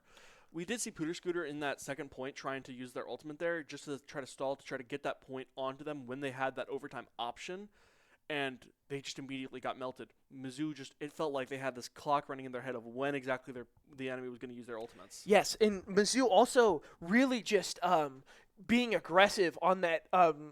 Miami, Ohio really taking a sustained comp, but with that aggressive Junker Queen and aggressive DPS line, Mizzou was able just to get in there and do tons of damage real fast. Yeah, Lucio speed boost, commanding shout, not to mention Kiri having cleanses just to make sure things are good. That really got them into fights fast, got them through fights fast, and Miami was kind of just left there wondering what happened. Yes, and Mizzou looking better than ever, and hopefully going to take it map 3. But we'll see that when we're right back after this short break.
welcome back to Game 3 and maybe match point here on the losers bracket. However, we did have an update on our other losers bracket battle. If we can have the bracket pulled up here, you'll see that Texas A&M did take it versus Wichita State. So whoever wins this one will be going up against Texas A&M for losers finals. Yeah, we did find out that the map for this one is going to be Runasapi. We just came out from New Junk City, so going into this is going to be a bit more interesting, especially with that Bastion ban. The Bastion ban, I think, is very much targeted specifically so that Backstab Bud is free to play his tried and true Pharah. But interestingly enough, Miami, Ohio with the Lucio ban. I think it makes sense, all things considered, especially with they got punished by that Junker Queen having a Lucio beside them. They had two options there, and you don't want to ban Junker Queen. That's true. Lucio kind of forces them to be in a better comp, because here's my thought process. Miami wants to play that sustain comp. We saw that in the last round. They changed their tank around, but they wanted to sustain more so than anything. Having the Lucio ban means both teams can't have that off the table, so it means they can run like on a Curie, on a Brig, or just anything to kind of get a little more sustain into that fight, and that's what they want. Yeah, I do see that Juno is probably going to be played a lot here in this round, especially with the ban. They can't be banned anymore, so hopefully we'll see some good games. This is again match point if Mizzou can pick up this win for this round here. And they will be going on to losers semifinals. Yeah, Clairvoyant really going to be spearheading this. We've seen that with how they've played before with the Zarya and with the Junker Queen. Honestly, I swear, it feels like Clairvoyant can sometimes just know what the enemy tank's going to pick. And it looks like Clairvoyant is going to stay on the Junker Queen. And as we saw, Backstab Bud is going to go with a Pharah with that Bastion ban. But we do see Poop Scooter on the. Never mind. Horse girl. We do have the Cal back again. I'm very surprised because it wasn't really working out last map. Yeah, I was honestly expecting that Hazard in there. Yes. Probably hoping to try to get into that midline to backline in there. I haven't seen this. This is Escort. Yes. Sorry. Escort? Push. Push. It's been one of the go-to push maps for this tournament. Yes. Especially considering the fact that we do see the exact same support line on both sides, it is going to be a little more sustaining. Yes, with the Brig Juno. We are getting our first team fight here. Someone trying to find DPS trying to find picks. But we do see Bonesaw's turret being found out. Clairvoyant trying to take this Torb out, but unfortunately can't find the kill. With all of these supports, the sustain is insane here for each thing. Skier finding Bonesaw on finding Skier. Nitrous Oxide picking up on Clairvoyant. So Mizzou is going to back up and let Miami Ohio have a couple meters for free. Yeah, we're seeing the results of those target bans in this fight. We do see the immediate switch from Mizzou. They know they have to play the sustained fight. It's not their best game plan, but it's the one they have to do. Having that lack of Lucio in there means they can't get in as easily, and that's kind of their edge. Miami winning that sustained fight, they know how to play their cards. Yes, but hopefully we can see Clairvoyant find some success on Orisa yet again. We're getting into our next team fight here. Clairvoyant finding Bonesaw's turret. Everyone trying to find some picks, but again, these support lines really don't support anything. It seems like a snowball effect once someone finds anything here. Skier finding Killian. One of the biggest picks for a team fight is one of the supports, but unfortunately, Pooskooter does find 3 kills here. Bonesaw picking up 1, Pooskooter picking up 2 with his ult and making again Mizzou back up. Pooskooter did end up using that ult in that fight though. We did see the first ult used, both of which on the side of Miami. Kind of, if they didn't win that fight, it would have been worse. But considering they did, it's not the worst play, especially considering the fact that they should be at the halfway point now, given that forward spawn. Yes, which is a big advantage here. Again, getting into the next team fight, so sustain is so heavy here in this matchup. someone trying to find anything. Backstab up, finding Killian again. First support taken down. Poopskirter looking really in trouble, but the Bob coming out from Miami, Ohio, really pushing Mizzou off into an angle they don't want to be in. But Skier picking up another kill, Backstab Bud killing the Bob, and helping Mizzou get out of that corner. Yeah, these kind of sustained team fights here, whenever someone dies, it takes them a whole year just to get back from spawn, especially on the side of Miami. They have that Ashe, they have that Torbjorn, they have a Brig. All those characters can't get back fast. Backstab Bud and Skier both have movement options, especially later into the game, with Skier ending up going to probably pick up those we saw from previous matches, the double slides. Just a lot of movement. Yep. Skier actually picking up the minor perk to give him more ammo, I believe. But again, Mizzou, we're getting to the next team fight. Mizzou up 3 ults to. We did see Mocha's ult come out, pushing Miami, Ohio to these off angles. Sorry, excuse me. Mizzou trying to find something here to start the team fight, keep that robot in their point. Skier popping his ult, trying to find something. Bonesaw does find Backstab Bud getting killed by something. Skier finding Backstab Bud finding a kill with his ult. Skier finding another one, but unfortunately it's not enough. It looks like Killian ulting, but dying in her ult somehow with that sustain. In Mizzou taking back the robot. Yeah, Miami used so many ults to try to take that fight over. It was actually enough for Scooter to even get back to point. Yes, Bonesaw finding another kill, on finding another one. Clairvoyant trying to stay in the fight as long as possible. Poop Scooter fighting Mocha, on finding Stratocaster, and I think that's going to be a backup from Mizzou, or at least going back to spawn. Yeah, we did see Miami take the robot back over. It is a decent bit of a walk though, and at least Mizzou's not in their back spawn. That would be a little rough for them, but considering they're back up to it, we are going to see Bob coming back online though, and Mizzou is not looking good ult-wise either. Clairvoyant does have his ult, and that can be game-changing, as we've seen a couple times here. Clairvoyant taking a perk. Clairvoyant probably trying to look for a place to ult. Skier finding a Bonesaw.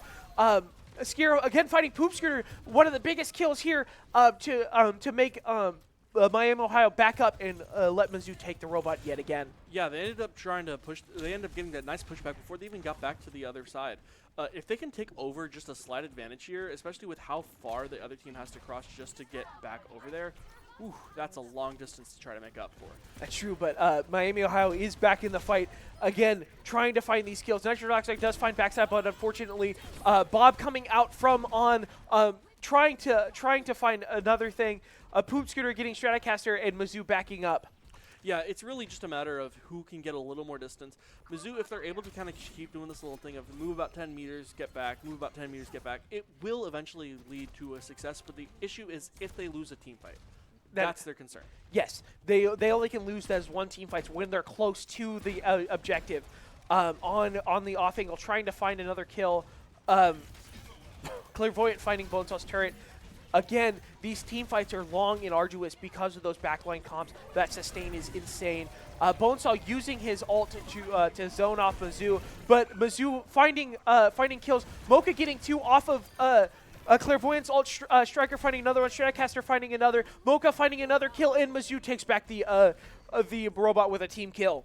Yeah, we also see Backstab Bud grabbing that invert polarity on that. Really, Backstab Bud's main concern here is he has to play pretty close to perfectly in these kind of team fights. Never mind.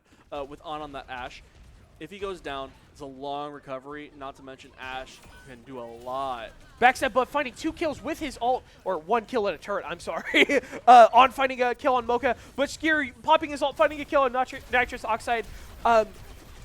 Again, trying to find these kills is very tough and frustrating here. Stratocaster finding another, Backstab Bud finding another, and it looks like Mizzou is going to get into the lead with the bot. Yeah, if these kind of trends continue, Mizzou is mostly going to be playing this entire game of lose a fight, win a fight, lose a fight, win a fight. They prefer not to lose, but honestly, they have the room to, especially now that they're gaining this lead on Miami. One of the big things I found, though,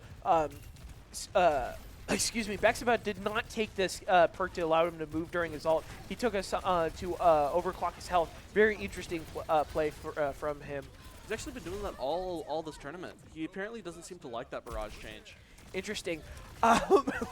We're getting to the next team fight here. Mizzou backing up, just letting Miami, Ohio take space, a little bit of space to try to find a better position.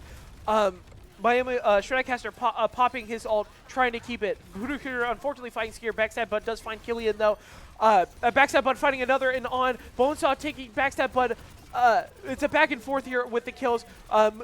The ult coming from Poop Scooter, but not finding anyone. And just another sustained team fight here. Again, these kills are hard to find with these backlines. Clairvoyant firing off his ult, not finding anyone, but stopping the Bob from coming in too far. Yeah, it's looking a lot like Overwatch 1 with all these soccer nets on the battlefield. Yes.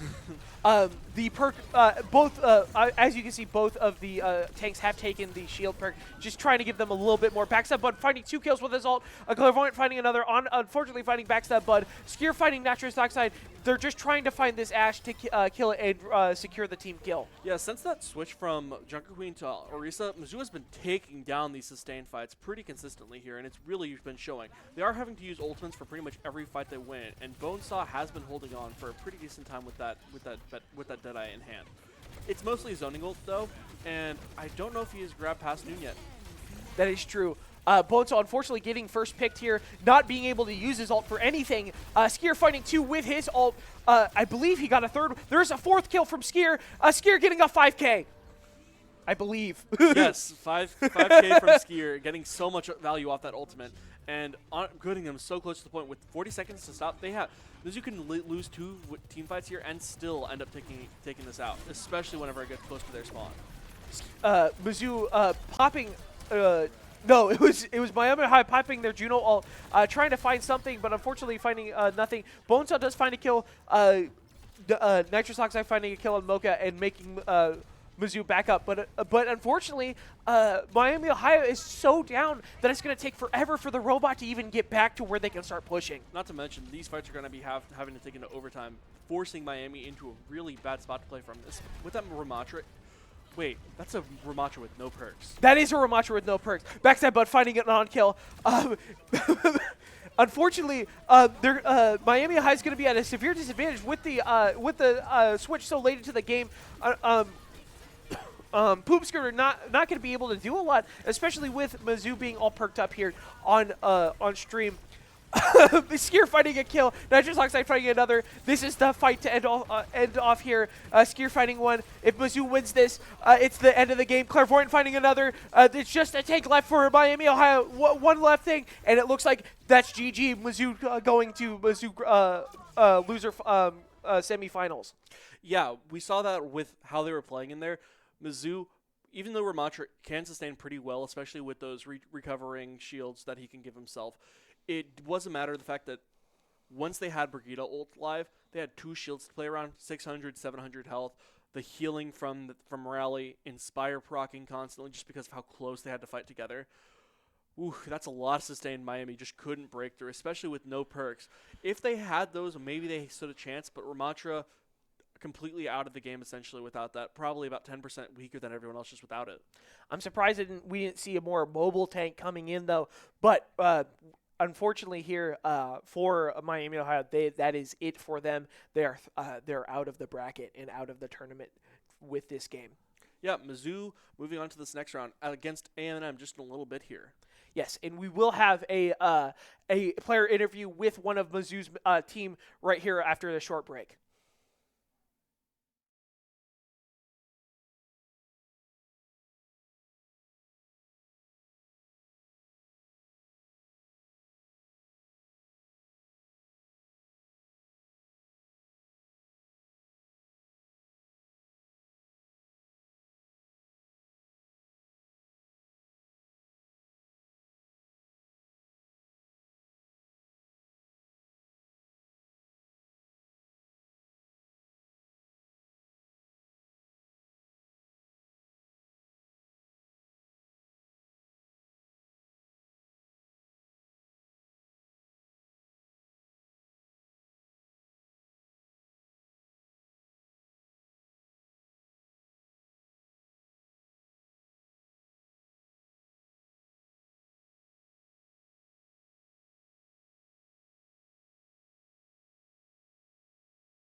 Welcome back, everybody. I've got Ben Stratocaster here after a very good win here against Miami, Ohio. Congratulations on the win. Tell me how you guys were feeling. It was another clean 3-0. Again, for stream, we have not yet gotten a game that has gone more than 3, but it must feel pretty good for you guys after dropping the lowers. Yeah, it's definitely feeling pretty good, you know. Miami, Ohio, they got a lot of guys I would consider my friends. I've played with them before, and, you know, beating your friends is always more fun than beating your enemies. So, you know, a good win, and we're going to try to keep the momentum rolling. Yeah, unfortunately, recently you guys did fall to the lower bracket. You guys now, back against the wall. You can't lose a game. How are you guys feeling against that pressure? So, yeah, we lost yesterday 0-3 to Briar. You know, it was a game to where, you know, we've been adjusting because we've had some substitutions here in this past week. We've brought Mocha in. So it's one of those games where it's like we might not exactly have been expecting to win, but we're trying to figure out like what the best comps are for us to run and what the best like bans and everything is.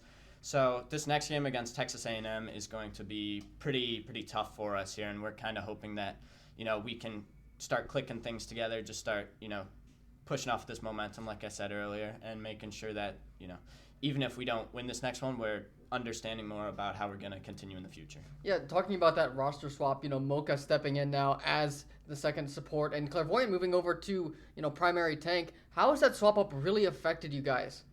It's definitely affected us a lot. You know, Dylan, Clairvoyant, he used to play tank, so that hasn't really been an issue, but, you know, he only played in Overwatch 1. So the Overwatch 2 tanks, he's getting used to him now. And, you know, Skier, he used to play flex support. Now he's on DPS. That's kind of the big one to where he was really, does this really work? Doesn't this work? But, you know, he's very mechanically gifted, so that's worked out for us as well. And then I think me and Mocha, we kind of are able to complement each other's hero pools a little bit because he plays all main supports, but he really likes Juno. So we've been trying to focus more on that Juno comp a little bit. Yeah, I mean, it's been a lot of substitutions, but I think we're in a space to where we're having fun playing, and we're not like throwing by swapping these people, to which is always nice. Yeah, definitely. Now up against Texas A&M here in the semis of lower. What are you guys doing? What are you guys going to try to prepare? Anything you guys are cooking up? I don't know if we're really cooking up anything out of the ordinary. We're just going to try to play our game. We're going to try to, you know, minimize our mistakes and try to maximize our output. We're not really playing for them, we're playing for us, and, you know, we're just trying to not beat ourselves. Yeah, and also about the game, the new perk system. How has that really swapped up your guys' meta and how you guys really make these team comps? I think perks overall probably don't decide the team comp as much as the characters, because perks are good, but I think if you play too hard for a certain perk and then you just aren't able to farm it that quick, or you get it, it's just not going to have as big of an impact as a lot of people were saying originally. So, you know, definitely there's some characters with really good perks. I think Brig has especially good perks. Her whip shot that lasts 3 extra seconds, that's the big one in my eyes.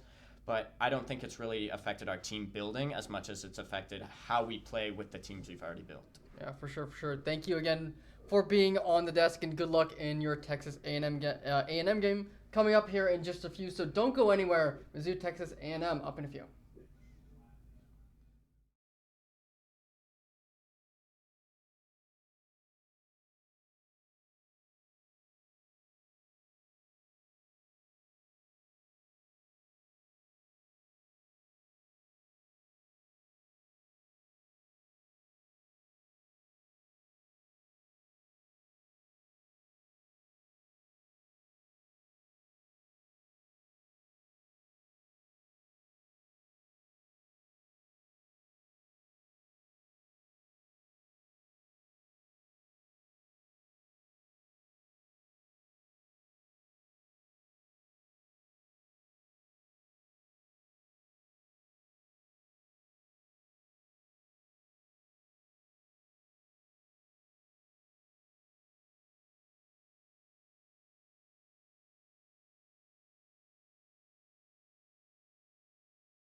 Welcome back, and we've got the next match of the day coming up real quick. This is going to be our losers semifinal match between Mizzou and Texas A&M. We saw on broadcast Mizzou taking a pretty decisive 3-0 over Miami of Ohio in that previous game, kind of shaking off a little bit of the jitters they had yesterday. I would even say that that game looked less close than Mizzou played against a relatively weaker opponent in Kansas. And of course, Texas A&M coming off of another nail-biter Map 5 series off stream, narrowly avoiding elimination against Wichita State. They took that one home 3-2, and so both of these teams still fighting for their lives in this lower bracket. Yeah, we have seen both these teams already in the stream before. We saw the A&M Miami game yesterday, along with two different games from Mizzou, being the one we just saw previously, along with them against KU. That will mean we will have some information going into this, but Mizzou's really picked up their game compared to yesterday, and it's pretty big difference just to see, and we're going to see how that plays into going into this next game. Yeah, well, we are going to get the first map loading up here in just a minute, and it is going to be Ilios. You see the bans on screen now. Mizzou wanting to deny Alfonso the ability to play that wrecking ball, so that is going to be their first ban as the higher seed. Texas A&M going to be banning out that Farah, very much going to be a target ban towards Backstab Bud. We've seen him do a lot of work on this hero in earlier games. Had a really good matchup against Jodello in the series against Briar, unfortunately falling in that one. But Backstab Bud's Farah was one of the few highlights in that match, so not going to be available for this game. I'm a little bit curious to see what we see from Backstab Bud, as that has kind of been his go-to on this map. Maybe we see an Echo, or he could default back over to the Torbjorn. Yeah, we could see possibly Genji too, but that's really the only other option. Backstab Bud, it seems to be a really standard pick for pretty much every team that's gone against Mizzou, is ban out Farah first, especially on a map like Ilios. We saw that just before in the match before this. Mizzou, everyone has a target on Backstab Bud currently, just looking to ban out that Farah. Last time we saw, looks like it's going to be an Echo again, which makes a lot of sense considering team comp-wise what they're planning on doing. Yeah, we're also going to see, it looks like that Lucio Juno backline for Mizzou. This has been something they've really liked going for with Mocha in the lineup now. Obviously, it really leans into the strengths of their two supports players, since these are their two best heroes. We do see some switches from tanks, though. Yeah, it looks like Clairvoyant wanting to play the Zarya on this map, and he's going to be playing into a Winsa on the other side from Fern. A little bit of a tricky matchup for the Zarya into the Winston. And it looks like, oh, Mizzou, they're actually just going to scout this composition from A&M out early, and they're going to go back to spawn and swap. Not really wanting to take the Zarya v Winston matchup. They know that's pretty unfavorable, and Clairvoyant, he's going to move over to the Junker Queen, and they're actually also going to move Stratocaster on over to the Kiri, run this Kiri Lucio setup with Mocha on the Lucio instead. Yeah, so a much different comp, a much brawlier composition as well. It's definitely pretty lucky, though, considering Texas' comp. They were able to see what they were playing pretty early and immediately switch off to that. Yeah, unfortunately, doubling back to spawn means A&M gets first cap pretty easy, but Mizzou, they are able to move back in here, but Skier going so low. He's actually the one picking up this Genji, but having to back off due to the pressure from those Winston right clicks, and Mocha caught out a little bit and just taken out by the Tracer. Mizzou have to back up. Knife from Clairvoyant not able to land, and just trying to get some damage through. Supports are trying to get him out of here. Oh, the pocket coming through from Stratocaster is just barely able to keep that Queen alive, so Mizzou will have a pretty timely re-engage here. Yeah, we are seeing some ults about two-thirds. Obviously, we have Home Racer on that Tracer. I'm almost about to grab it 85%. Not a surprise for Tracer. But we do see both Clairvoyant and Backstab Bud at over 60%. Skier moving over to the Tracer, losing out on the recall advantage early in this Tracer duel. He's getting Heimed down. Momfragger drops the pulse bomb towards him, not able to get that stick though. Skier kind of getting lapped in the ultimate charge though. Mizzou, they're having a hard time finding an entry onto this point. They need to go on one of these backline targets ideally, but they're just getting poked down before they can really get in a position to engage. Kitsune Rush from Stratocaster though, that's going to get them onto the point, but it's going to get answered out by Junba's Orbital Ray, and that's immediately going to take out the Kiriko on the other side. And without the lion's share of the healing, Mizzou is just not in a position to keep sustaining on this point, and you're going to see Clairvoyant going down in short order. So A&M will continue to hold this 80% and counting. Mizzou really indecisive on their engagements, and it's been hurting them. Yeah, the big difference there was the matter of the Juno ult versus the Kitsune rush. Pretty much just a matter of they were able to get a little more sustain out of the Juno than with the Kitsune, just because they wanted to play aggressive and they just weren't able to find a pick fast enough for the Kitsune rush to matter. Ooh, early overclock coming in from A&M, and it's going to have to get answered out by a sound barrier. But sound barrier for both teams. Sojourn for A&M ends up falling, and Mizzou gets the better of that trade. Mocha's beat just landing on a few more players, and Mizzou, they're going to be able to move on to this objective. Overtime is here, but they are a man up. Pulse Bomb comes through, though. Another one from Momfragger, and Fern with the Primal Rage is going into the backline. He's already found 2 picks and is flipping this thing around for A&M. Point flips on over, but it's just Clairvoyant alive. He rips the Rampage, not able to connect onto anything. Takes out the Sojourn, but not able to find anything else, and a great play from the tank for A&M, and they're going to flip this point back over and take round 1. Yeah, Fern really using the map geometry there at the end, booping off 2 and almost getting a 3rd off the map. Lucio barely alive, able to just sort of hang onto the wall and then immediately getting picked off. That was a very good use of map geometry just by Fern on Texas A&M sides. Mizzou really trying to has to pick back up here, especially with, you know, being out backstep Bud's Farah means they couldn't play from as good of angles. Trying to fill the echo, but ended up having to switch off for that, so they just aren't used to playing without that as much. Yeah, it seems like Mizzou on this map, they're very much leaning on these dive points, and we saw them struggle on Ruins yesterday as well. A little bit unlucky that ends up being the first point, as they're going to have all that perk progress on those Brawl heroes that they don't intend to play later on in the map. And now we're seeing a compositional swap. They are going to move Clairvoyant on over to the D.Va, trying to put some more pressure on the Winston here, and an Anabrig backline, a bit more sturdy, a bit more of a response to the Winston, but how well is it going to fare against this dive that A&M is bringing out? Moving on, poke coming through from the Sojourn, trying to charge some railgun charge off of the D.Va. Backstep that, just poking. Doesn't really have any perks to work with compared to the DPS on the other side, and just trying to farm up some ultimate charge and maybe pounce on a target, but Momfragger continuing to mark Skier in this Tracer duel, just putting on an immense amount of pressure. Clairvoyant struggling to find an angle, backs up, but he's going so low in the Matrix from Clairvoyant, runs out. He gets claimed. The major perks are available, starting to come through for A&M. Clairvoyant has gone deep into the Aggie backline. He's in a really awkward position. Backstep, but still coming back from spawn, so you're down a lot of DPS right now. Clairvoyant just caught out in no man's land. He is going to get demech'd.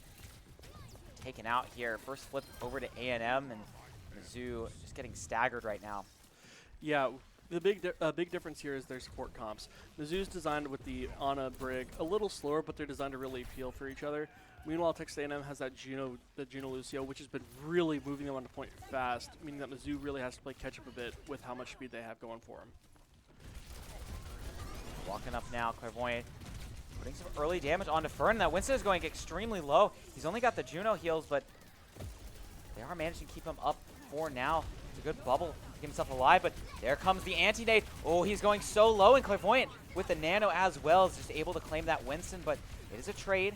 Backstep Bud goes down once again. He's having a little bit of trouble on this Echo, and Skier, he really wants to find this Juno, but knows he can't take a hit from those Pulsar torpedoes, and still, it looks like Tracer for A&M ended up falling off the map. Not really a position where you need to reset there. I'm not quite sure what happened. Yeah, unfortunate for that. Mizzou is at a slight, but very, very slight ultimate advantage here. You see they have the essentially ability 3 off Tracer, and then they have the D.Va ult. Nothing particularly strong, but they do have Rally. Oh, sleep landed on to Momfragger, but waking up a little too early, and a beat comes in from Squid, and that's going to give A&M the sustain they need to just go deep into the Mizzou backline. Still, Clairvoyant's able to trade out too, so this is maybe a winnable situation for them. No tank available for A&M, but Mizzou a little bit low in the DPS department. They need to find a kill onto these supports, and Clairvoyant is able to do so. So a great engagement from A&M backfires, and Mizzou is able to flip things over. Nice sleep from Stratocaster, putting on pretty good performance on this Ana so far. Still, A&M trying to stall this out, but Fern is going to opt not to invest the Primal Rage into this fight. Just going to get this point above 80%. So last fight territory if A&M gets the flip, but Mizzou has control for now. Yeah, A&M really working towards that stall there. They were able to keep it from happening, getting like an extra 20-30% off that. even while their Juno did get staggered a little bit, but they kept going in slowly just to keep it up, just making to where the stagger wasn't quite as bad. Good ante is going to force the Sojourn back. There's no Kiriko in play for A&M to get that cleanse. Backstep Bud duplicates the Winston, and ooh, we got a heavy dive coming in for Mizzou. Mocha's able to clean up the Tracer as they try to go in onto the Mizzou backline, and Nano from Stratocaster is going to keep everybody alive and healthy. That double Nano perk coming through. But Fern, he's still putting a lot of pressure on here. Mocha's swinging on him, trying to keep that Inspire active, keep the team alive, and Clairvoyant in the meantime, a great dive with the DPS onto the A&M backline is going to keep this traded out. That's a really good situation to be in for that fight. Clairvoyant goes in with help, and Fern does it, and you can really see the difference paying off there. Yeah, Mizzou keeping that flip away was really important. If A&M got that, they pretty much would have been at 99, having to win every fight. Now they have a little bit of leeway, not enough to really relax though, especially now that Rally's coming back onto the table. Fern going in deep, but the sleep comes through from Stratocaster. He's going to deny that Winston, but a great stick from Momfrogger. Mocha goes down, and this Brig going down is going to leave Stratocaster a lot more vulnerable. Mizzou is going to retreat for the time being, wait for the rest of their team to come back, but in the meantime, Skier is still in. Clairvoyant is forced to fly in and aid him. Diva Bomb is available, but Skier goes down. No Tracer available, and that's a lot of pressure taken off the supports for A&M. They're going to find Stratocaster as well and pull the trigger on the sound barrier. Self-destruct out for Clairvoyant. It's not going to get a kill. He's going to get back in the mech, and Mocha is rolling with the rally here, but Mizzou, they don't have the numbers to keep sustaining on this point, and their members are falling left and right. It's only a matter of time. A&M going to clean up Clairvoyant and claim the first map. Yeah, Mizzou really ended up losing one member there, really kind of just spiraled into losing one more. Skier going down early kind of just made it to where they couldn't keep that pressure on their backline, and as soon as that happened, we saw the beat drop come out, and pretty much the entire part of A&M just going straight forward and finishing off the rest of the team one by one. Yeah, we've seen so far in a lot of these games, Mizzou has had a bit of trouble early on, but as the match has gone on, they've been a team that's been known to adjust to whatever the enemy team is throwing at them, come up with these new strategies. But again, we saw a closer second round, but still not quite enough to swing that map back in their favor. So it's going to have to be some more adjustments on map 2, where they are going to get another map pick and another first hero ban, but that map will be coming up after a short break, so don't go anywhere. We will be right back with map 2 in this series.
Welcome back. Mizzou falling in that first map, not able to pull things out on their map pick of Ilios, but coming into this next one, they've got their own map pick once again, and they are going to be taking things on over to Dorado. Yeah, Dorado is definitely interesting with that first point, a lot of high ground. Part of what I'm interested in, though, is Backstep Bud finally able to get back on that Pharah, one of his favorite picks, especially on kind of maps like this. We've been seeing a lot of shields with not really too much focus on the barrage, but he's been making a lot of airborne pressure. Yeah, and he's been just consistently putting out that pressure on that hero throughout this tournament. And if you have been enjoying this Overwatch Invitational here, well, we've got some good news for you. Next month, we will be doing this all again, but with Valorant. So stay tuned for some more information on our end with that. That should be a really great time, just bringing a lot more teams here for a big old Valorant tournament.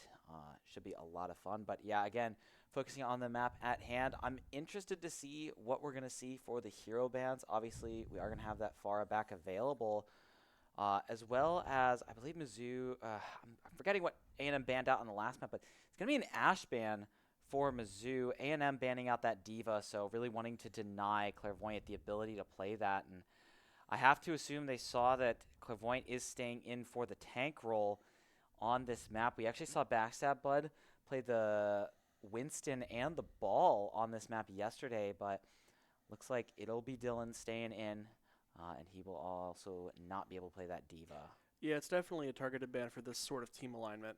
Ashe makes a good bit of sense too. We saw with this kind of map, especially in that early fight, you're going to see a lot of high ground pressure, and they want Backstep Bud to be as free as possible from sight lines, especially from Ashe, who is really annoying to play against. Means they're probably going to sub it in for something else that can handle that slot, whether that's a Soldier, a Sojourn, or possibly a Widow. But we'll see what happens from Texas A&M side. Looks like our prod is playing a little bit of prop hunt here. Got a nice fire extinguisher view. I don't think that's the players. Yep, they're the players. Winston comp for Mizzou. And oh, actually, it looks like I was wrong. Backstep Bud is going to be playing the tank here, and it is going to be a Winston. So a little bit of probably a misban by Texas A&M. And Mizzou gets their substitute in here. Fern also hovering the Roadhog. We've seen this before on this map. Just the Roadhog takes the elevator up and tries to get an early pick, but it doesn't look like A&M is going to go for that, not even just to try and get an initial pick and switch to something else. It is just going to be the straight Winston comp. They're also going to be running a Lucio instead of the Brig. Mocha is going to be playing the Brig for Mizzou. Also going to see a Cassidy. Yeah, we did see them thinking about it a little bit, but we do see the Sojourn, which makes a lot of sense considering what Mizzou could possibly be playing here, especially on these upper sight lines. Winston basically having a duel over in the air, trying to close out this top high ground, which That's a really good disruptor shot coming through from A&M, and it sets up the Bionade from Jumba beautifully. And Backstep Bud and Stratocaster just immediately go down. Skier tries to get in there, get some damage, farm up some of that perk progress. And A&M, they're looking for more as well. They get into staggers onto Clairvoyant and Mocha. Really rough hold for Mizzou. Just not able to get the dive going. Yeah, it's really going to have to force Mizzou to wait a little bit as Clairvoyant and Mocha finally respawn back in. But they're going to lose practically a whole point, maybe a final little touch, but that's going to be it. Yeah, we saw Mizzou. They picked this map against Briar Cliff as well and had some early struggles as well on this first point defense. But they at least decided to pick it again, so they have some confidence here. But once again, Fern immediately gets into the backline, picks off Stratocaster. It is a trade of supports, but the picks are going the way of A&M for the moment. But no supports left alive for either team. It's just a trade of backlines. And with that, Fern is just going to have to get out of there. His health bar falling quite a bit lower than Backstab Bud's. And without that Winston really able to lead the charge, this offense is going to fizzle out. So Mizzou going to keep the hold going for a little longer. Really great effort there from Skier.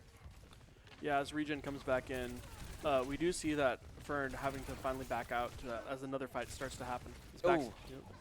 I think Backstab Bud might have gotten hit by an anti-nade there as he dived in, just not able to block that with the shield. And yeah, Mizzou, they're just going to have to back up. You can't get an engagement here without your tank. Skier, a little overzealous, throws in the pulse bomb and gets one. Falls himself though, taken out by his own bomb. And Fern staggered, not really going to amount to much, but it is going to allow Mocha to get out of this fight unscathed. So It does mean they have a little bit of time before they have to start worrying about the tank again, but as expected, Fern's already going to be back in this, as they're basically just trying to start a proper fight where they can get 1 kill before Tex In does the same. both monkeys have their ultimates available. I think both of them have also taken that Primal Rage perk that gives you a little extra damage. And Junba, you can really see the effect of not having the Brig on this team. Squid is just not able to peel for his Ana nearly as effectively as Mocha is. And a lot of A&M players going low, but Backstep Bud has to be careful himself. I don't think he wants to waste the Primal on a fight that's pretty much been won already with A&M on the back foot, so he's just going to jump on out of there. 4 ultimates available for both teams cutting into this next fight. Yeah, Mizzou's been basically trying to keep this high ground to themselves. Whenever Tex In has tried to play this up, they've been mostly fighting them on this corner to hold this high ground as well as possible. Deadeye from Clairvoyant, but Momfragger's just going to lay down the Pulse Bomb. He tried to zone out the Primal Rage, but just leaves himself easy pickings for the Tracer. It's also going to be an Overclock tossed in by A&M. I think this might be a little bit of an overinvestment. That fight was already won, so they throw both their DPS ults and a Sound Barrier and a Primal Rage into that fight. So 4-4-3. Mizzou, they are going to have that rally available, but they did invest pretty heavily in that last one as well. Yeah, meanwhile, Skier's coming back from an off angle. Might be Really able to great get sleep. something. Fern is low. He already used the bubble. But Mizzou, they're not able to finish off that Winston. Still, that's going to give them a lot of space to get back into this point and stop the cap. Nano engagement for Fern. He just leaps straight on top of Clairvoyant and takes out that Cassidy. Mocha with the rally, not able to save him against that onslaught of damage. And Mizzou, got to get something going here. Got to get a dive on his backline. They're looking for Junba, but Backstep Bud is just getting harassed. He's not able to jump in, and Fern in the backline claims 3. Yeah, it's really been Fern going in and getting those kills that have really put Mizzou on a back foot constantly here. Gets 1, gets 2, and then all of a sudden the fight's completely done with. And Mizzou not really able to push all that far with their supports. So if someone goes a little too far, they're kind of just on their own until they can get back to their Ana for heals. Yeah, a little bit of the opposite story from what we saw yesterday. Backstep Bud plays the Winston for the first 2 points and picks the ball here now. Seems to think he can get a bit more value going after the supports here, but Sojourn goes in, claims 2. They've been playing lights out. Yeah, Sojourn is starting to very much do some of the stuff they want to be doing, as they've been getting that ultimate pretty close to going. Meanwhile, we do see Lucio ults coming up on A&M side, which is kind of the big difference they have there. They have a way to get a bunch of survivability off that ult. Yeah, Stratocaster should be getting close to that double nano, and Skier putting a ton of pressure onto Junba, but Sound Barrier comes out. It's going to give A&M a ton of survivability. Stratocaster narrowly dodges out on the Pulse Bomb. Fern going into the back line with the Primal Rage. Clairvoyant putting in a lot of pressure. Has that Fan the Hammer perk and is just going to go ahead and pop the Deadeye. There's no Pulse Bomb available to stop that, and that is going to buy a lot of space for Mizzou. Allows Backstep Bud to get back into the fight, but Junba with the double nano sends it straight onto the Monkey, and Clairvoyant falls. Mizzou, they have to stay on this point, but a really good stick. Skier keeps things going, and Backstep Bud is still alive and kicking, spinning around this point, desperately trying to keep things stalled up. Skier goes down, though, and Mocha falls as well. They just cannot put the damage they need to onto this Monkey. Anti-Nade comes out from Stratocaster, but once again, the damage just isn't there. Clairvoyant's out on the Sombra now, trying to keep this alive, but Backstep Bud falling, and that is going to be it for Mizzou's defense. A&M capping with just under 2 minutes. Yeah, Backstep Bud switching off to that ball. Even if, no matter the value of it, they are losing out on a full 2 levels of perks, and having to get that on a last push is a little hard and takes several minutes just to get it to happen. Meanwhile, they are able to kind of just play around with whatever ultimates they have on A&M side. Meanwhile, they're at full perks, and everything they have is pretty much just good to go, especially with that Lucio, which is their big change, adding so much more mobility to A&M side.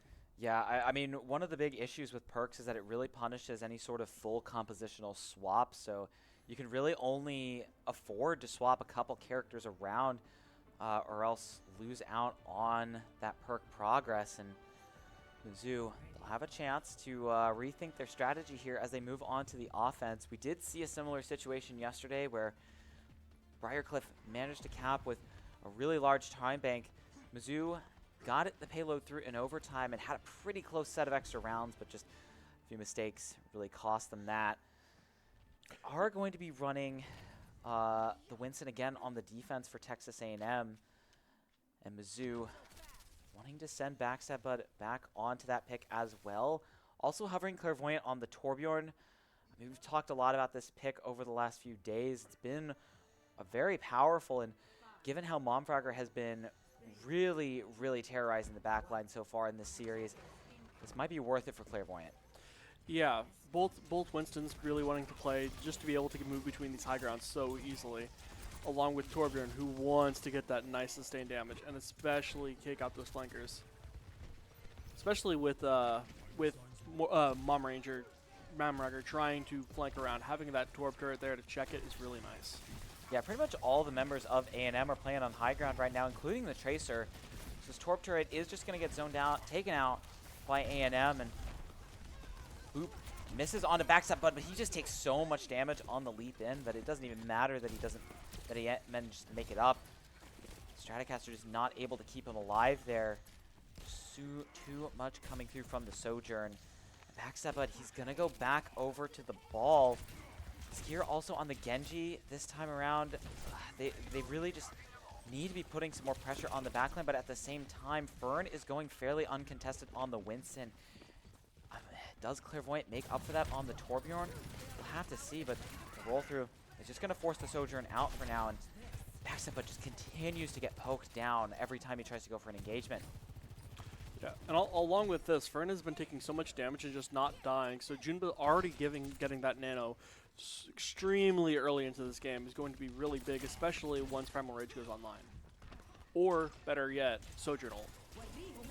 Yeah, Mizzou has to be playing for a nano boost, but despite getting the nano onto Mocha, Stratocaster still ends up falling, and the Sojourn is just doing so much for A&M right now. And Skier just desperately trying to get a pick on the exit, trying to set Mizzou up for success in the next fight, but he's not going to be able to do so. And Backstab Bud is in a really bad spot. He might get staggered out.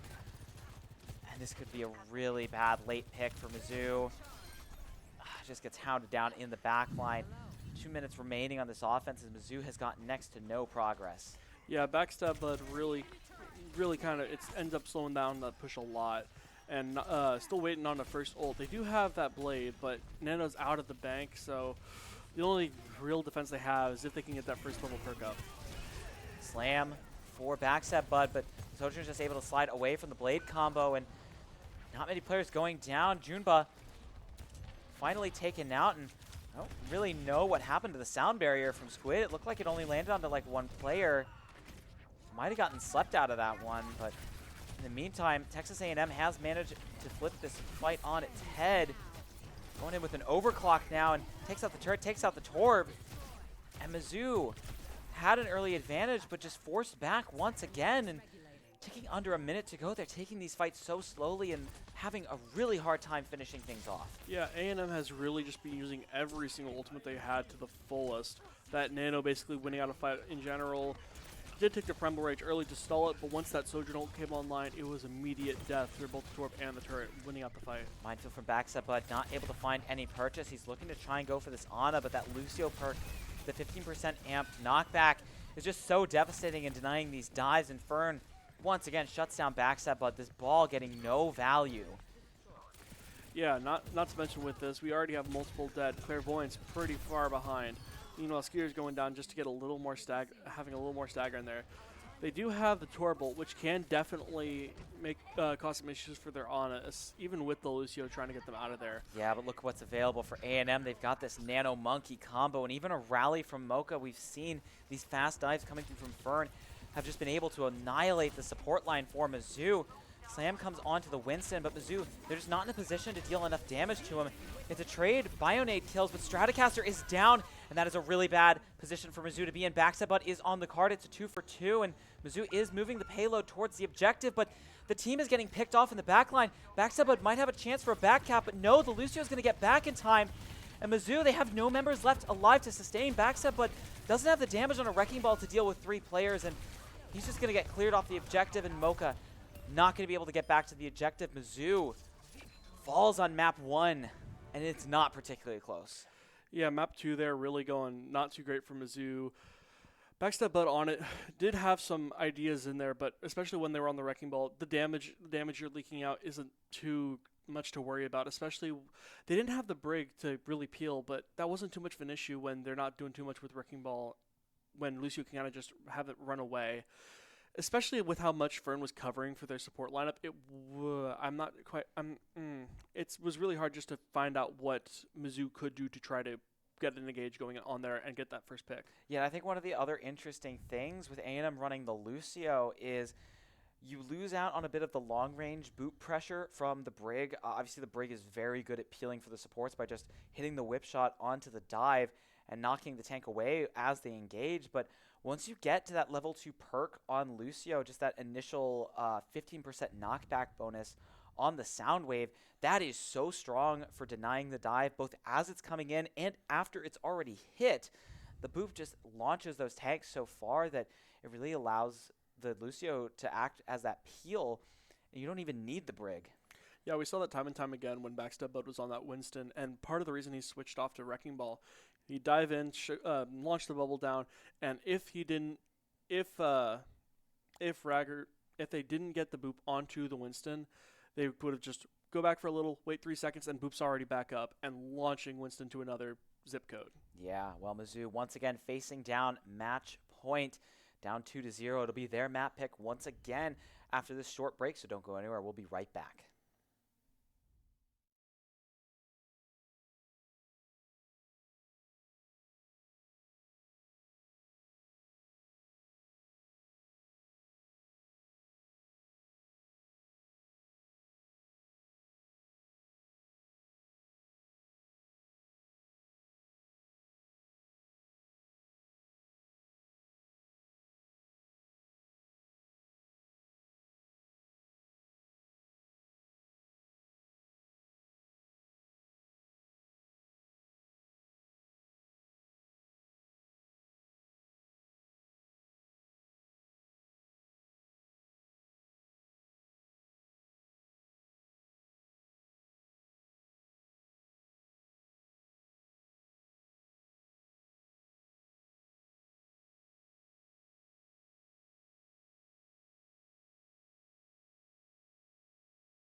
Welcome back, Mizzou. Once again, staring down match point for the second consecutive match. Texas A&M has had full control of this series the entire way through, despite having some pretty close ones in their last 2 matches.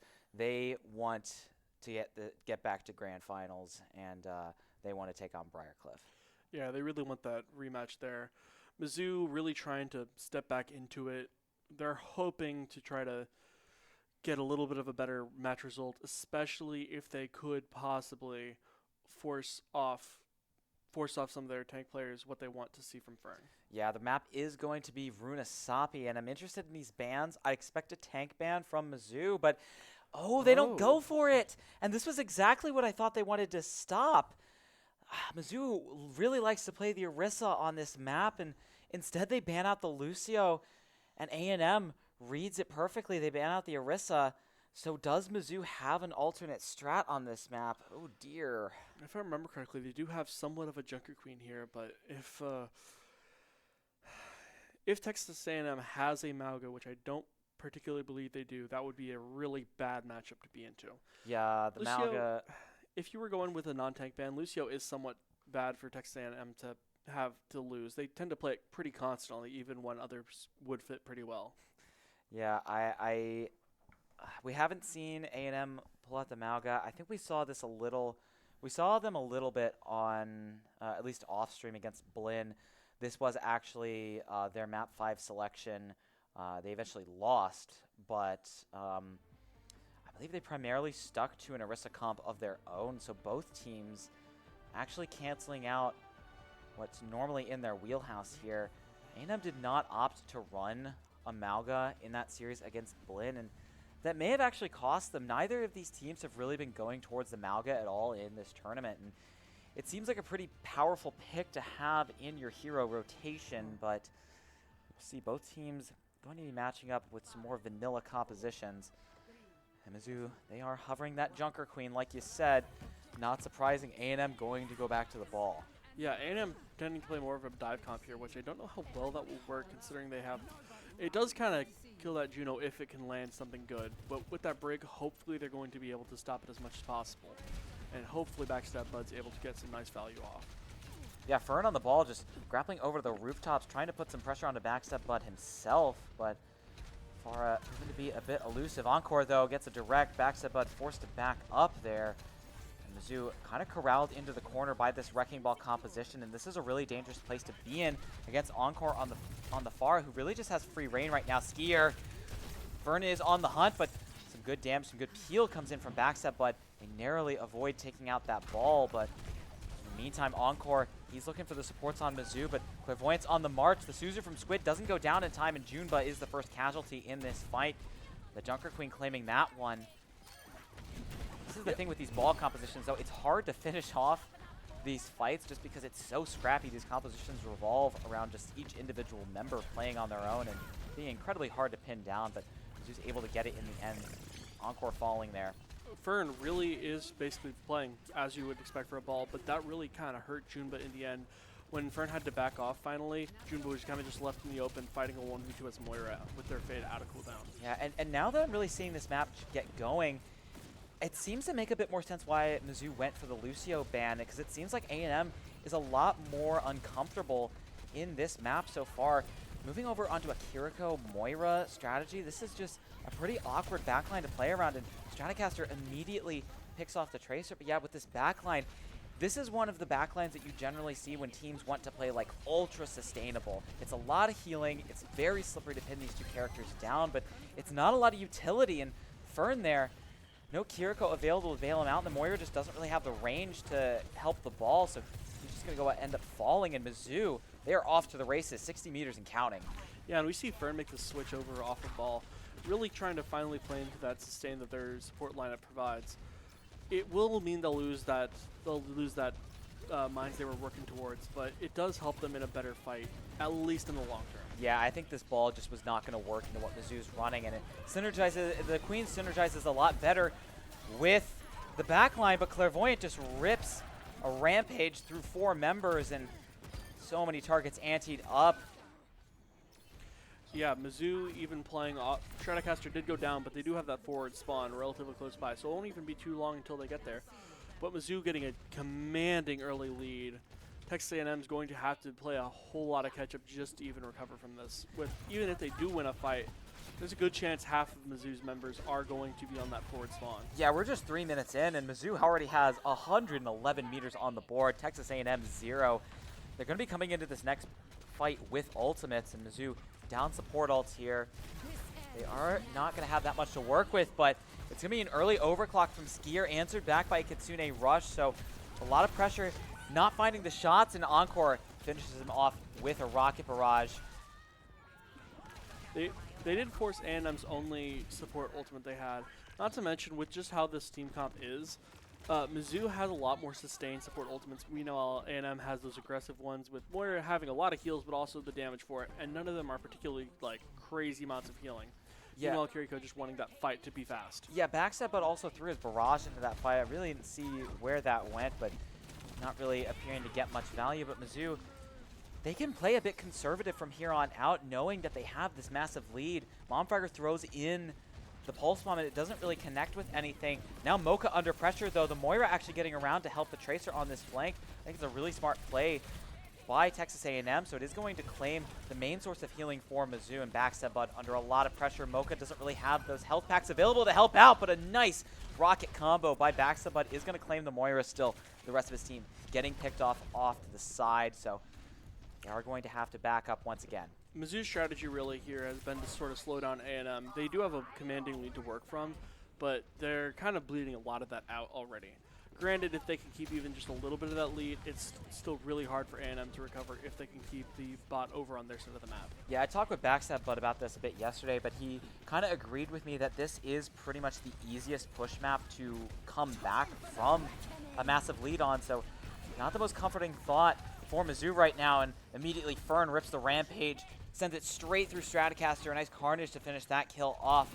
Still, Mizzou not out of this fight quite yet. Monfragger trying to get into the backline, immediately forced out. Backstep Bud lands some good rockets there, but the payload is still moving. Clairvoyant trying to march on the backline here, but taking a ton of fire. Oh, the Tracer goes so low, and a beautiful knife. Clairvoyant wipes that one off still. The barricade is moving. Mizzou, they need to get on here and stop this forward progress, because this lead is disappearing quickly. Texas A&M has cut this down to just 20 meters in just a matter of minutes.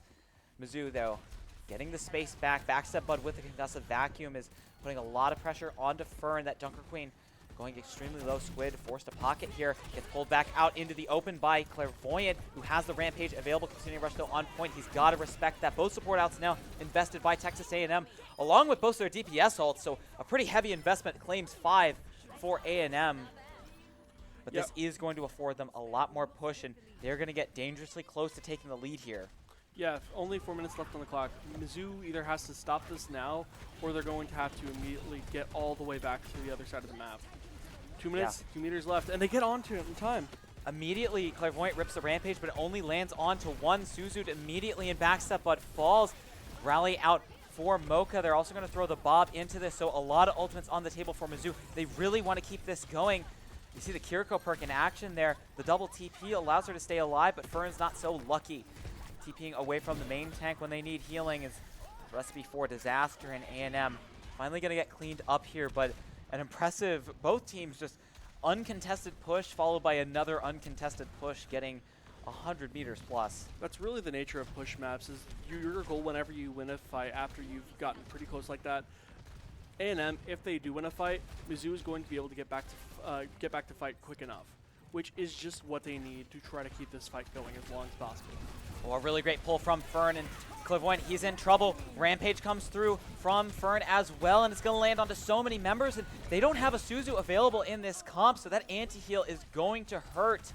Backstep at the last one left alive, so A&M, they're just going to be able to flip this back over, and I don't think Mizzou canceled out the forward spawn either, so they are going to have to come back into this one fast. They did just barely cancel out the forward spawn. Now, the big difference, though, with both teams having a Junker Queen, having that Curie cleanse is so big for A&M.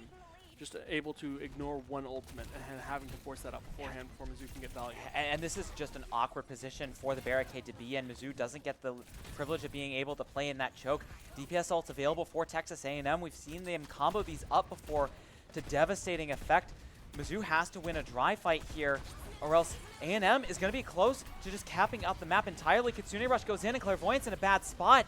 He's just going to have to get out of there. A nice speed ring from Mocha is going to taxi him out, but Rocket Barrage comes in from Encore, not able to find any purchase, but there goes Clairvoyant. The damage is just a bit too much for him to withstand. Rocket Barrage comes in from backstab, but though he gets taken out in the middle, but not before Fern goes down. Rally out from Mocha as well. Stratocaster keeping that rolling, and a great combo onto Momfragger. This is going to end up pushing Texas A&M back for the time being, but they need to clean up these supports. Another heavy investment for Mizzou, but it stops A&M from getting the lead once again. Yeah, Backstab Bud really getting that barrage the final hour, taking out Fern, which is where so much of their reliance comes off of. Having that commanding shout, not to mention how much bleed damage they get over time, is super important for Texas A&M. Great stick. Junba goes down, and that might finally open up Mizzou to be able to push back into A&M territory, something they haven't done since early in this map. Still, they have the lead. Despite everything that's happened over the last 5 minutes.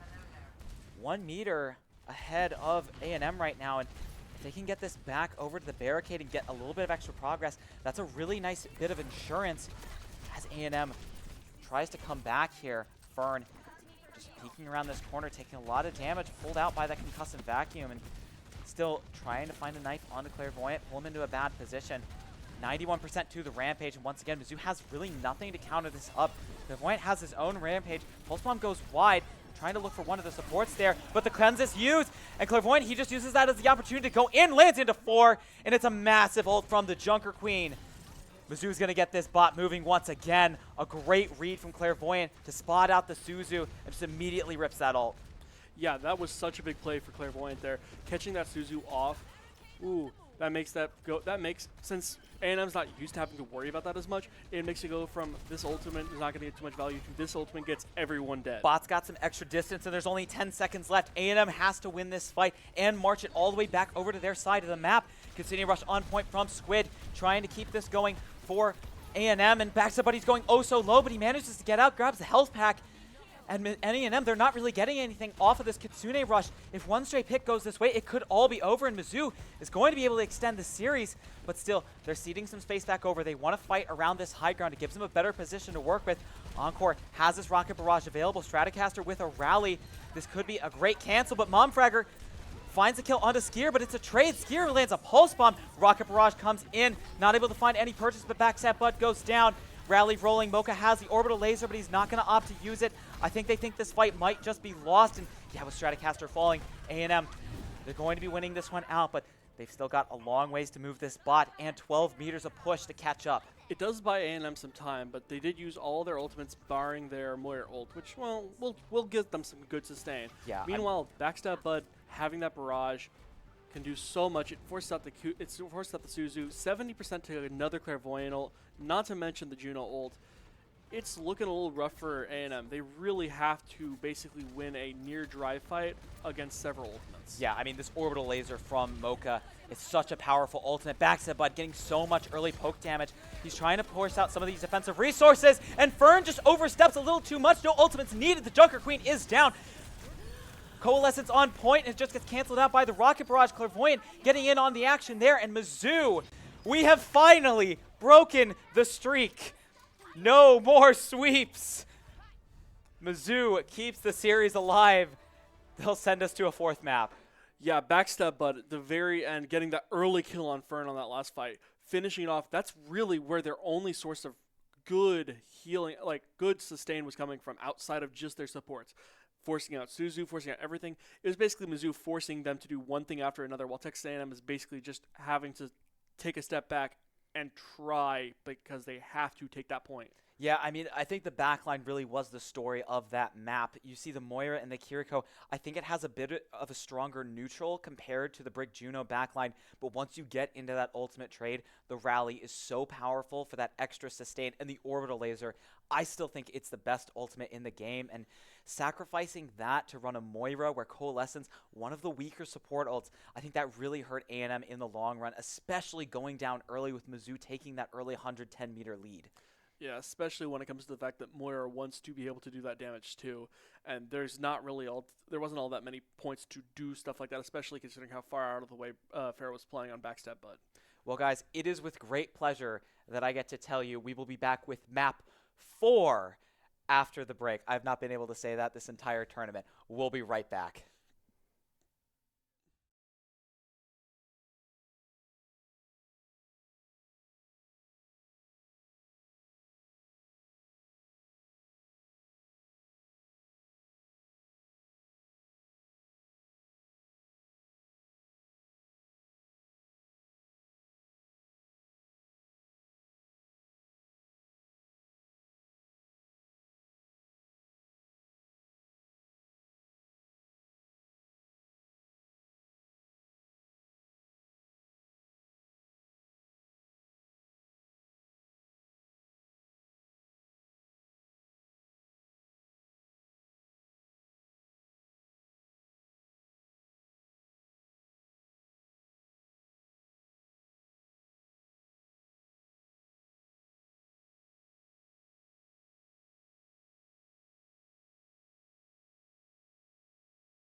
Ladies and gentlemen, we finally have a close series on our hand. Mizzou battling back in map 3 to extend the series. Still on match point up here against Texas A&M, but after a back and forth effort on Runasapi, with both teams taking some massive swings at each other, it's going to be heading to a map 4, A&M's map pick and hero ban. Yeah, we eventually saw it become into a Junker Queen kind of slaughterfest in the middle.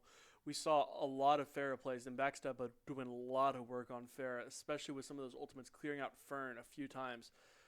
That we won't see that Lucio ban again. That Lucio ban really did a big number on A&M, which is kind of surprising. Yeah, and my concern here, as we're going to see the first map pick coming in here, is I'm a little afraid this is going to be Flashpoint. No. Okay, A&M opts for Nimbani. This is an interesting one. So taking Flashpoint out of the pool, I don't think I've had an opportunity to cast a single hybrid game yet today, because most of our teams have been taking Flashpoint or have just been avoiding this double game mode entirely. So it's going to be a Torbjorn ban for Texas A&M. Clearly, it seems like they're wanting to protect either a Tracer or a Genji from being able to just get sniped out by that turret on the flank. Mizzou is going to ban the Ana, though, and that makes this map a lot more interesting, because banning out the Ana makes it infinitely harder to play a Winston composition. I think we're going to see a lot of Juno Brig on this map if A&M wants to go in with the Monkey. Yeah, if they go with the Monkey, we're definitely going to see Juno Brig. With this specific Ana ban in mind, let's see. You really have Juno Brig. You have possible Lucio from A&M, but it doesn't look like it. We'll see Lifeweaver Baptiste. There's no way they stick There's no way they stick a Lifeweaver. Unless they want to send like a Widow out to try and get a shot and then pull him back into spawn. But even that, I doubt. Okay, I have a crazy take here. For the defense, hear me out. I think, honestly, a Hog could work on the first point. Okay. We see this sometimes on these. Okay, they got the monkey business. We see this. We've seen this before on like these defense side on these dive heavy maps, but especially without an Ana in play, I think it could be a good counter into the Winston. But I doubt either team is going to want to take that risk. So Clairvoyant is just going to be back on this Diva, that ban expiring for A&M. They use that on Dorado, so fully available here, and going to be able to put a lot of pressure on Fern here as he tries to go for the dive, but immediately Momfragger takes down Skier, and you see without the Torbjorn to check that, this Tracer is really able to kind of run wild. Still Clairvoyant picking off one of his own, and A&M, they have space to work with, playing inside that Winston bubble, but it is going to crack. Still, with Clairvoyant falling extremely low, they are going to have to back up. Trying to get back in onto point here. This Clairvoyant boosted forward by the speed ring, and Fern is so low, but Backstab Bud just can't get through the bubble to take down this Winston. He is going so low, and Skier is finally able to find him, but in the meantime, this Sojourn is uncontested on the high ground. It's going to take out Backstab Bud, but not before Skier finds a nice three-piece in this fight. The Tracer running circles around Texas A&M, and their capture progress will stop at 98.9%. That feels bad. That does feel bad. Skier really showing on that Tracer what he can do, especially after that protection ban that we saw, banning out that Torbjorn and trying to keep that Tracer most likely into play. Yeah, A&M, though, coming back into this fight rather quickly. They've got the Winston already farming up some support ult charge, taking some early damage, but also taking an early dive, and under so much pressure, Squid is actually just going to go ahead and find Stratocaster somehow. I don't know how that happened, and a duplicate comes in. Backstab Bud onto the Monkey.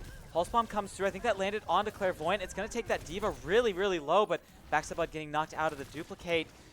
And just going to try and fly through the backline, not able to survive there. And with an Orbital Ray on point, Mizzou, they have some sustain to work with, but not for long. Mocha goes down, and A&M, throughout a scrappy fight, appears to be winning this one back, but still several members alive for Mizzou. Clairvoyant still going to try and stall things out with the Diva Bomb. He's going to get the remake, going to be able to fly back onto point, but he's got to get the touch in time, not able to do so, as Skier got taken out there. So A&M will get the cap. Yeah, Fragger really getting that early kill really hurt Mizzou's sustain just in the long term. Just slowly whittling down one after the other. That's kind of what Texas A&M's goal is. Kill one, then kill another, then kill another. especially with what they have with this Lucio Juno. Mizzou has more healing with that Juno Curie, but that's kind of why Texas A&M goal has to be different than theirs.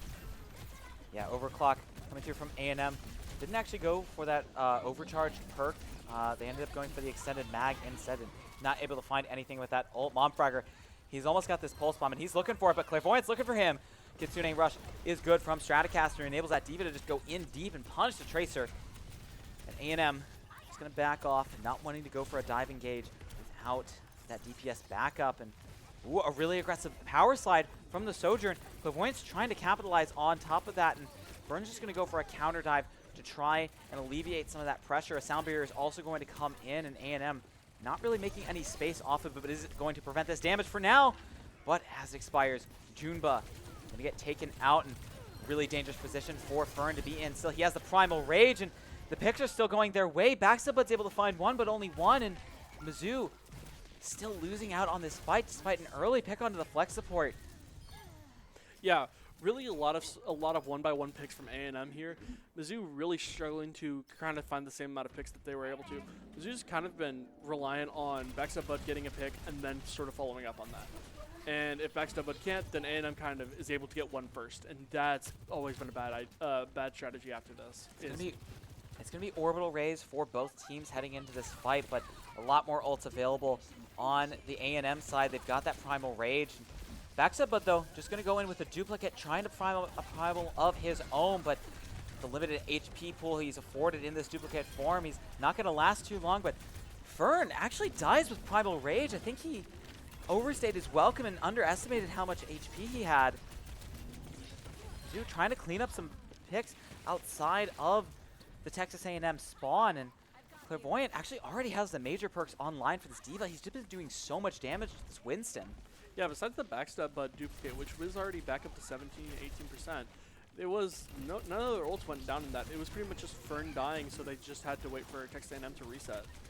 Yeah, Clairvoyant once again going in aggressively, but not able to get the punish onto the D.Va, and Skier once again falls to his own pulse bomb. This is the second time we've seen this. D.Va bomb from Clairvoyant goes wide, and Mocha getting hounded down by Fern, and Mizzou, as the support structure falls apart, so does the rest of the team. It really is showing that Mizzou doesn't have anyone to particularly get the dives off of their other support. They don't have a Brig, they don't have a Lucio, and it's really coming to bite them whenever that Winston jumps onto their Juno or something along those lines. Yeah, definitely. I think they're really banking on this counter dive to put pressure onto the A&M supports, and oh man, the enhanced boop from the Lucio just completely prevents Skier from touching the point. A&M just goes ahead and gets the cap. 2 minutes 30 rolling on to this last point, and Clairvoyant gonna get staggered here. Backstab Bud's able to claim one onto the Juno, so maybe a little bit of an advantage heading into the next fight, but oh, if he's not careful, he might get caught out here. And they are going after him. The peel is there from Mocha, trying to keep this Echo alive, but he's taking so much damage from the Winston. Fern still has a Primal, so he's completely content with pushing this far into the Mizzou spawn, but eventually going to back off.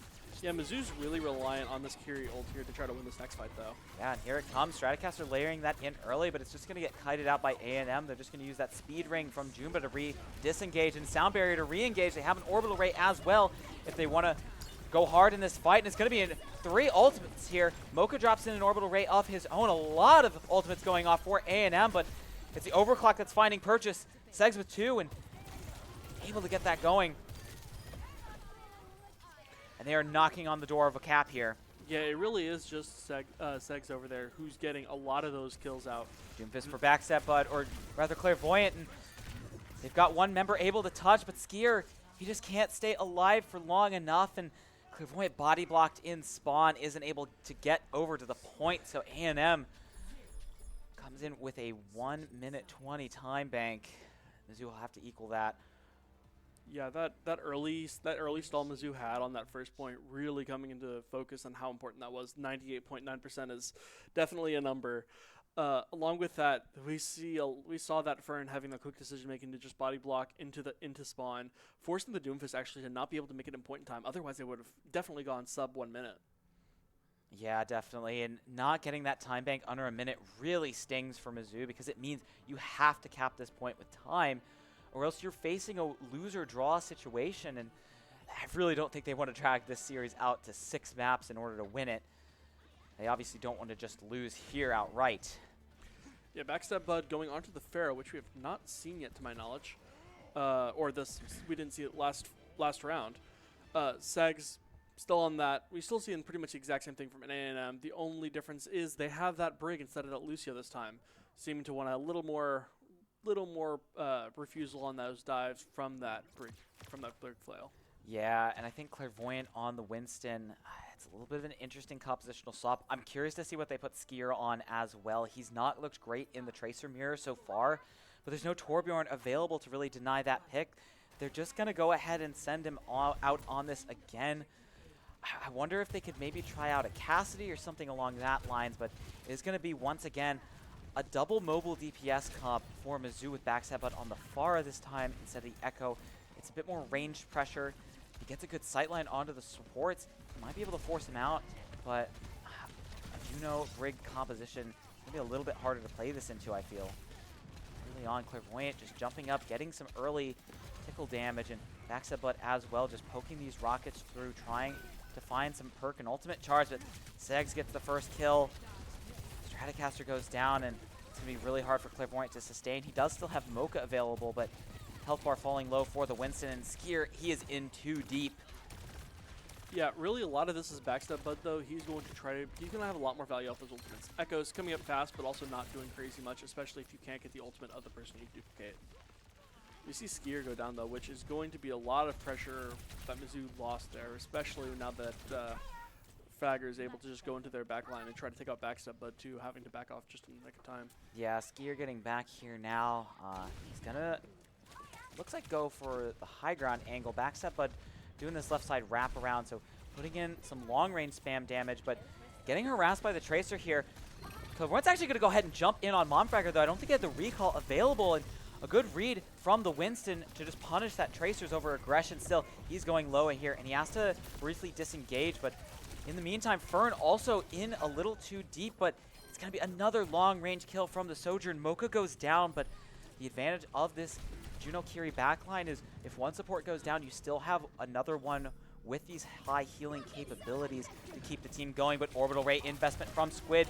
He is going low, and Clairvoyant trying to put the pressure on here. He is going to go ahead and invest the Primal Rage into this fight, bullying the Brigade back, but the healing from the Orbital Ray just does so much. Now trying to force out the space to ensure this Overclock can't get too much value, but Mocha is going to end up falling here. Clairvoyant with the jump in. Rocket Barrage from Backstab Bud, though, turning things around, and Fern, last one alive here. I think he might still have the Tracer with him, and is going to go ahead and pop the Primal Rage to sustain here, stall this point out a little bit longer to let his team get back, and they are actually going to find the kill onto Clairvoyant. No more Winston available to aid on this offense for Mizzou. They have to take out this Winston. He's going so low, but in the meantime, Fern and Momfragger are just ripping through the Mizzou backline. They can't finish out this point, and they can't secure the cap.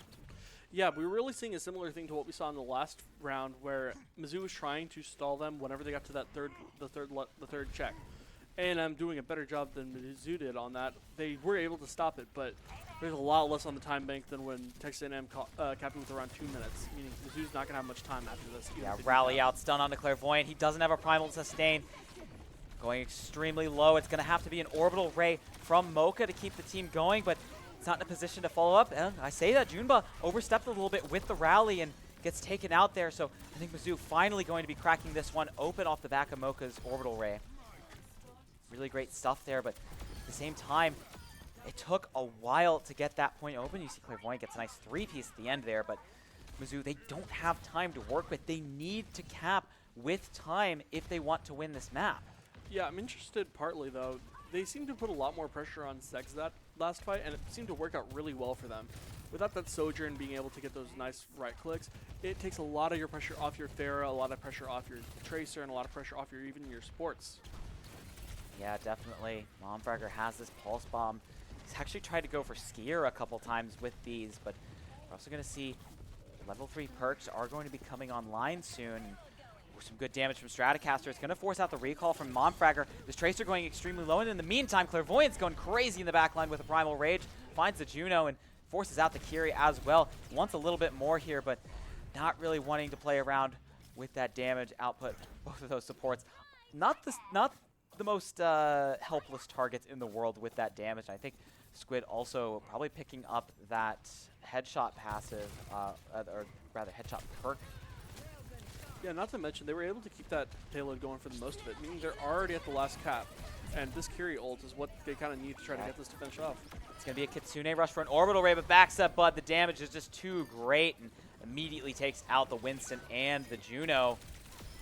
Really great ultimate there from Stratocaster. He's really been on point with these rushes throughout this entire tournament so far. It's been one of the highlights. It has been his Kiriko.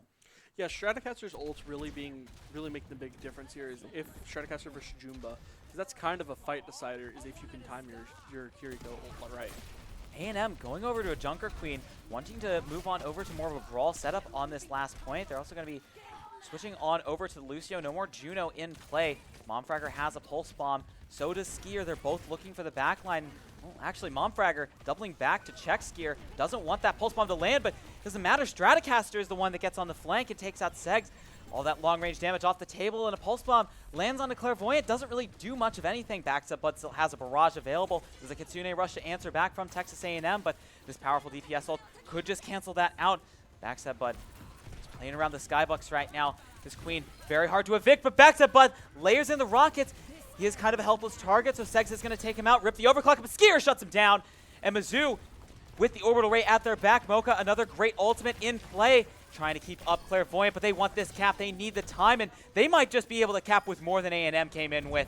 A really great comeback with Mizzou after an almost disastrous first point. Yeah, that was really good just overall play from Mizzou. They struggled a good bit with that first point.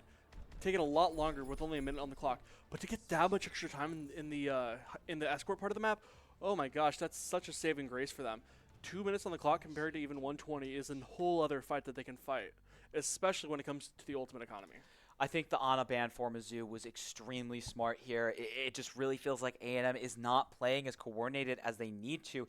I think they're really relying on these Ana nano-boosted dives to really enable this Winston to have a win condition very consistently throughout these games, but it's not available on this map. The orbital ray just really doesn't hit the same because it's so slow. It doesn't enable the Winston to go in at range, and they've been struggling. Texas A&M is going to be back on the offense here. Mizzou gonna have to rethink their defense a little bit. A&M was able to cap up that first point fairly quickly. It took them a couple tries, but Mizzou, they really only need to win 2 fights here to prevent the cap from coming through. Yeah, and they really are playing with that Lucio to try to get that, squeeze that every little second they get squeezed out of that last fight. It does mean, though, that they don't have that Curie ult whatsoever, so if they do get to the point where they're needing an ult fight, they are not going to have quite as much sustained damage as Mizzou will have, even with the Juno ult. Yeah, Fern was hovering the Diva, but he's going to go ahead and lock in the Winston instead. And notably, these last maps, full perks available for every player right now. So we're going to see every hero operating at their maximum capacity. It's going to be another Diva setup with the Pharah for Mizzou. And Lucio and Tracer going off on the flank, but Backstep Bud's there to check it, immediately raining down a barrage of rockets to prevent that flank from coming through. A really great spot out there. And once again, Backstep Bud, he's kind of everywhere at once, just firing rockets to these various chokes to prevent the entry. Ooh, a great concussive vacuum almost catches the Tracer. And once again, he's just one target, another target. His bouncing around is just really great, just denying all these different angles. Skier is also able to take out Fern, and you really just do not want to be losing the Winston early like that. And Fern is actually just going to take that opportunity to switch on over to Diva. That first fight goes Mizzou's way. They only need to win one more here. And A&M walks away empty-handed on their second offense. Yeah, the big thing that Mizzou wants to do is they do want to shut down Segs a good bit, especially with their Diva or with Clairvoyant or Skier doing it. Oh, great Matrix comes through from Fern, but it's not quite enough to save Squid, and it's all falling apart for A&M. It looks so good for them early in this map. They're trying desperately to take down Backstep Bud, but the peel is there from Clairvoyant. Not going to last for long, though. Momfragger able to trade out that Pharah, and these Divas have been putting in so much work, but Fern seeming to get the better end of it right now. Taken out of the mech, though, and Clairvoyant is still standing tall. Makes another kill on to Segs and takes out his equal. Actually not quite able to find the baby Diva. Fern's still alive, but taken out in swift order. Great Diva bomb on point from Clairvoyant. He farmed that up so fast, and 0% for Texas A&M. Now they're the ones in draw territory. Yeah, now Mizzou just has to get a singular third to cap. And especially since they have 2 minutes, that's enough to basically just save up for a good ult fight. And if they can force, and based on the team comps we've been seeing, Texas A&M doesn't have as much of a crazy clapback when it comes to those ultimates. Mizzou really playing for those ult economy stuff. If they can get that fight and they have their ultimates in check, it could be a really solid win for Mizzou. Yeah, definitely. And I'm really curious to see what Mizzou pulls out on their offense, though. This is where they really struggled, was this first point, breaking it open at really the last minute. And after that, they kind of cruised through the escort phase. That's how they ended up with this 2-minute time bank. But early on, it looks like Clairvoyant's actually going to hover the Diva. So not wanting to go back over to the Winston on that offense. I mean, it really does just make it a bit harder to crack open without the Ana. A lot of teams, this first point is just so hard to crack open without a nano boost engage. So they're going to go with something a little bit different. Clairvoyant also picking some slightly different perks than Fern on the other side. Claire is actually going to go for the heavy rockets. Fern opting for some more survivability with the shield system. Yeah, along with that, we do see A&M going for a Curie Lucio. No Juno, surprisingly, meaning that Overlord will not be able to go live. And they really seem to be so reliant on that Lucio being in the game. Yeah, I mean, if Squid just gets harassed here, though, you're really relying on a sound barrier later in this round to prevent an ult fight from cracking this point open, I feel. And if he gets harassed early, not able to get that ultimate online, it could spell doom for A&M. And Mizzou, they're just going to want to go turbo aggressive. They got the Kitsune Rush and the Orbital Laser available later in this round. They're banking on those powerful ultimates to get built up, and Clairvoyant immediately getting onto point. Skier takes out Fern. Oh no, the Diva just goes down immediately, and that's A&M's entire support structure down. They're just not even able to touch the point. Mizzou steals this map away and takes us to map 5. Yeah, that was such a clean kill at the very end. Fern just immediately going down. Mizzou getting 1 kill and just building an entire lead off of that. Without that Matrix, it really shows how fragile Curie is after her teleport's gone. Meanwhile, Lucio has to be mobile, otherwise he will die. Not to mention, their DPS couldn't do anything without that engage. Once their tank collapses or their Lucio collapses, their fight's pretty much over for them.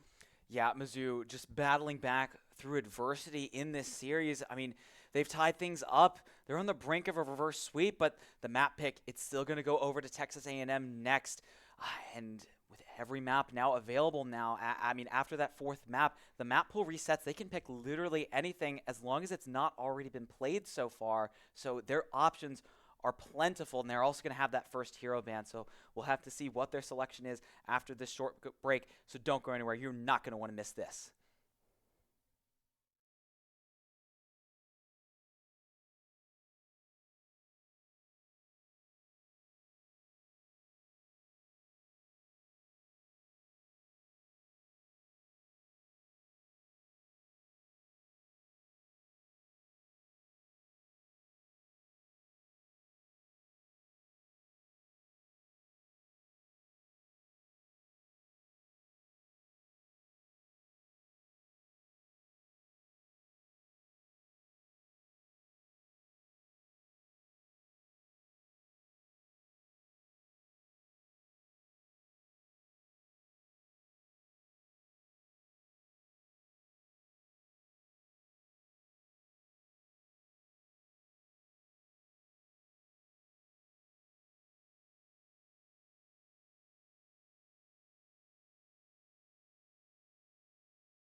Well, chat, we have finally been blessed with a non-sweep here on the desk, and it's delivered that and more because we are finally going to a map 5 here.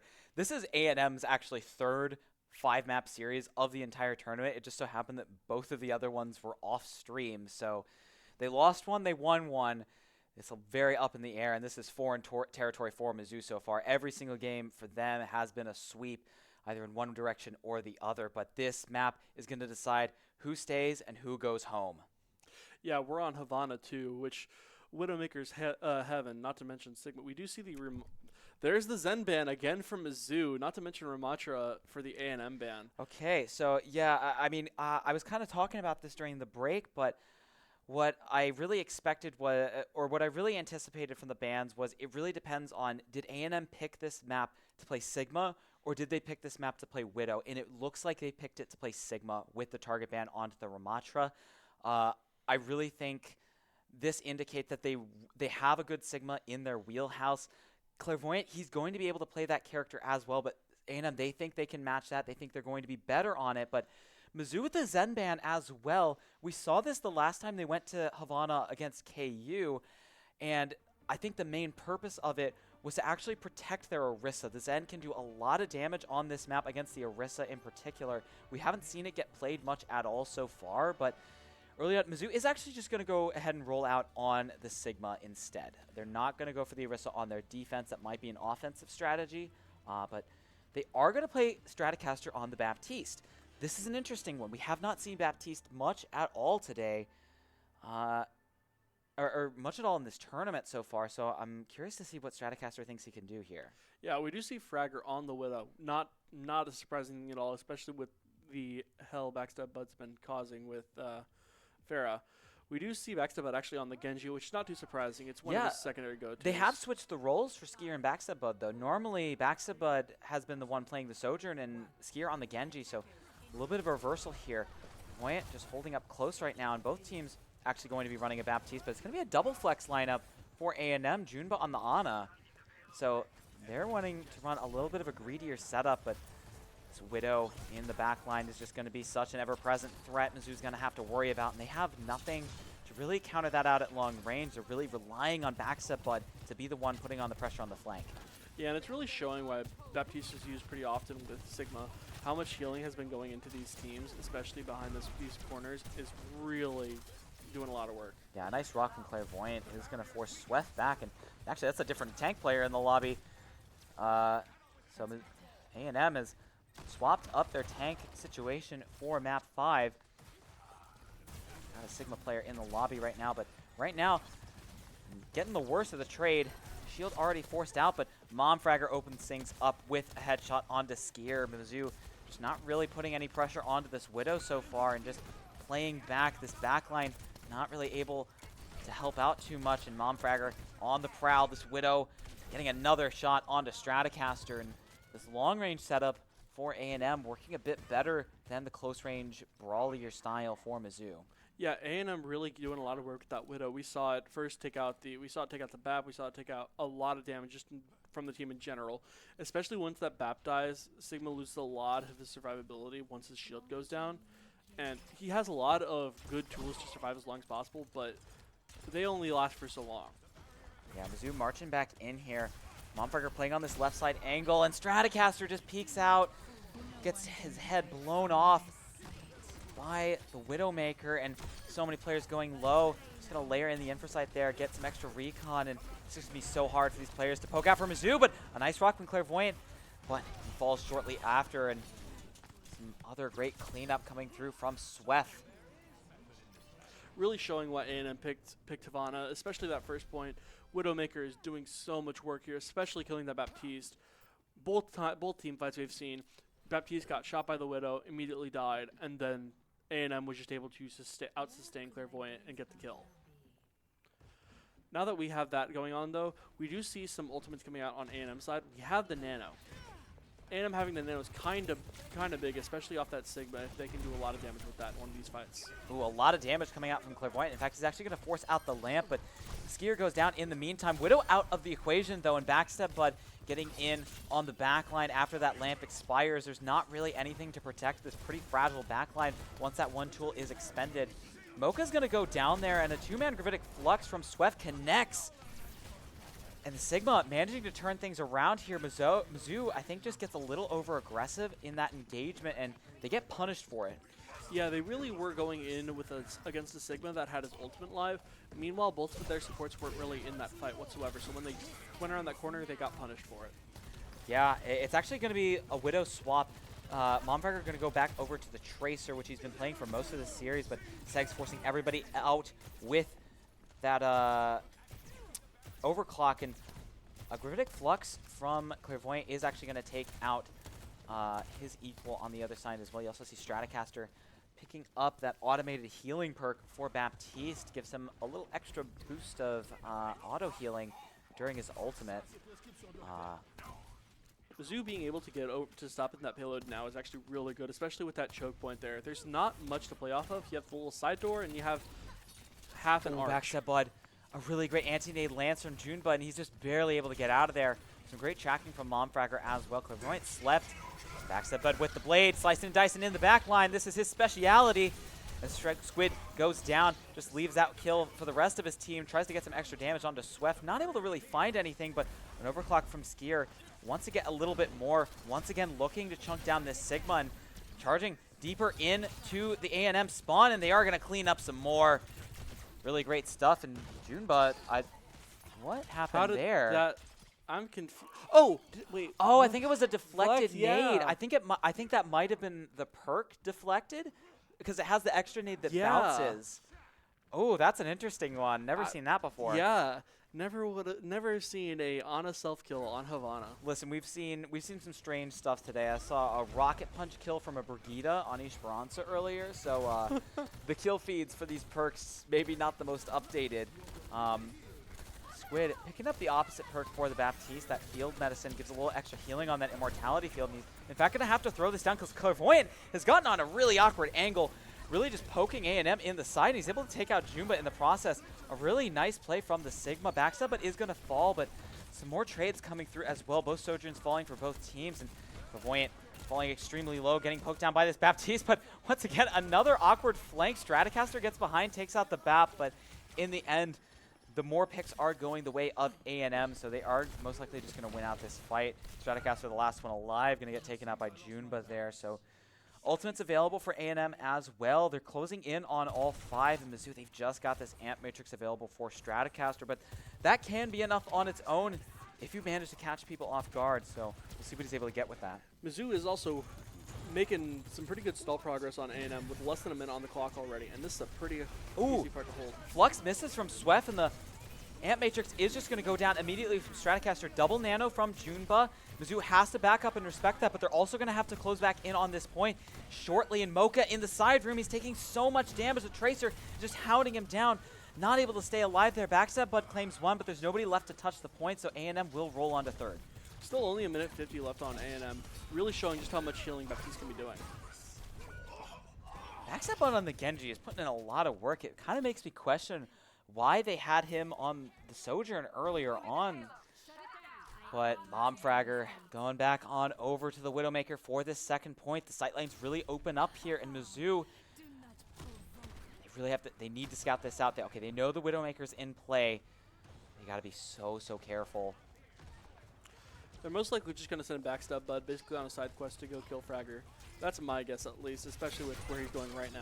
Yeah, he has the blade, but he has to get that lamp out first. Lamp out, finds the kill, finds more. Great blade from Backstep Bud. Anti is going to connect on him and get the kill, but not before he claims the Baptiste and the Widow, and that's 2 of the biggest picks you can get against this comp. And Clairvoyant charging into the spawn, trying to hold the door here. Still definitely worth it for Mizzou, though, especially now that they don't have that Baptiste. They're able to kind of... Really over-aggressive slide from Skier. He gets antied there, but Stratocaster is able to save him, but it's at the cost of Clairvoyant's life. So Mizzou, they're going to have to turn tail and run, and Segs is going on a rampage here, aided by the Sleep Dart coming in onto Mocha. Great combo from the support and Sojourn. for A&M, and they're going to get the late kill on to Skier as well. Still not too much cart progress, so Mizzou, they are going to get a re-entry into here, but it is dire straits right now. They really want to prevent A&M from capping this point.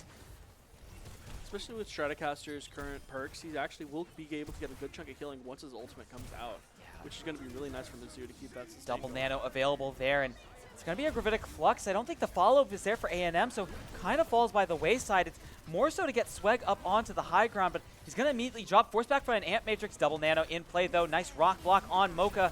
But the flank overclock shut down by Mocha. The Brig getting in and denying that crucial ultimate for Texas A&M. A big kinetic grasp from Clairvoyant is going to keep him alive and keep this game alive, as Mizzou is going to hold on the defense, not letting them cap. And Clairvoyant really shining on the Sigma throughout that last stretch. We really saw the big importance of how long Mizzou stalled on that second point for. Able to get hit, I think, what was it, three minutes off that time? Really helped them going into that last point where they only need to win just one fight in order to keep that whole thing going. Especially with Backstep Bud in their backline, constantly killing out Fragger on that Widow there, forcing them to not get too much value off it and putting a lot of resources just to keeping Widow alive.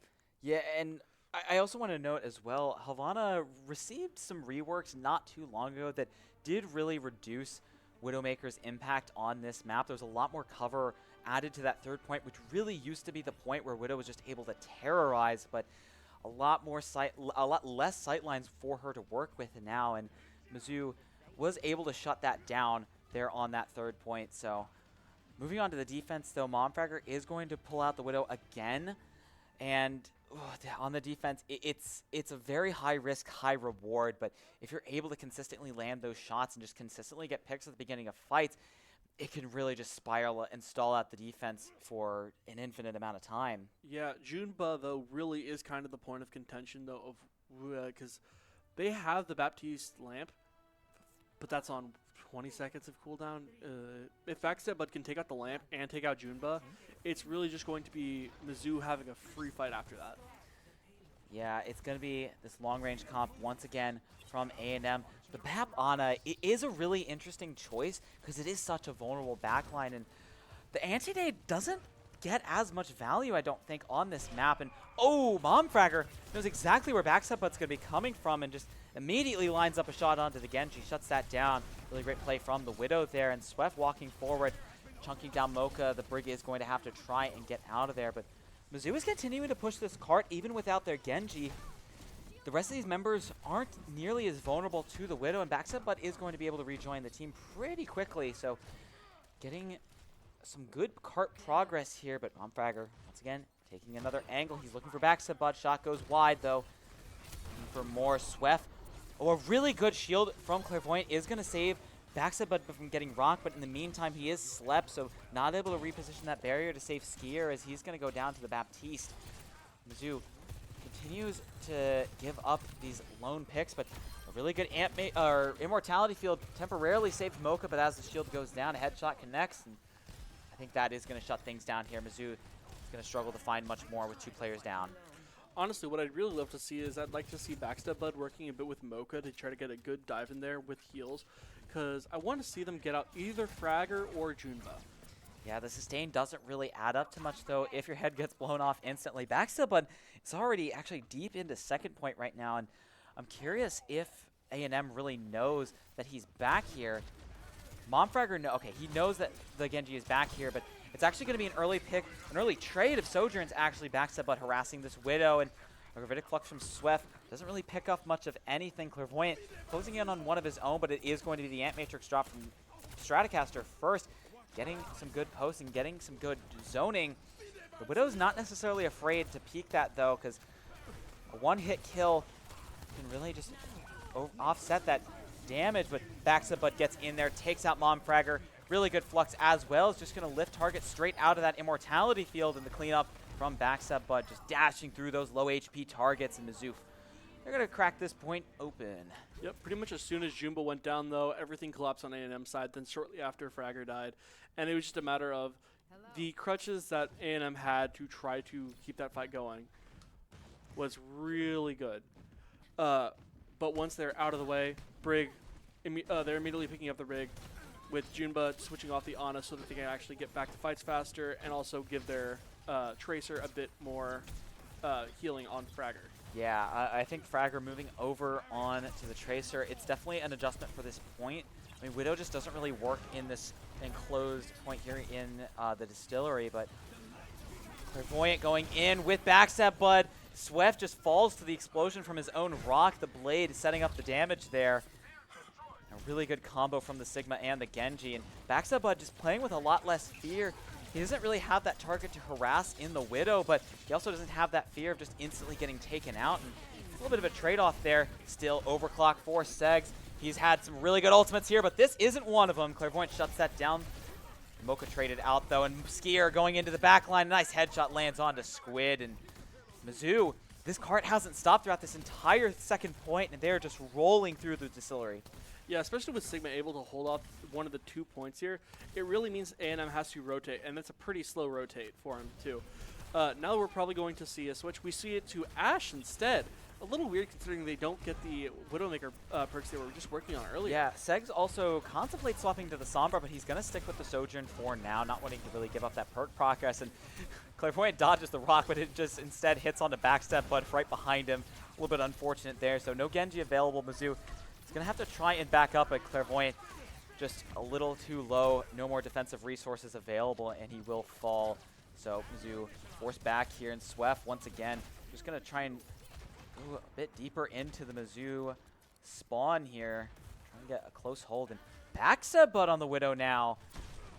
Yeah, I think this was a dangerous swap for Monfragger on the Ashe, because Ashe, it just gets countered so hard by Widow. Outranged, outdamaged, and a massive headshot hitbox to boot.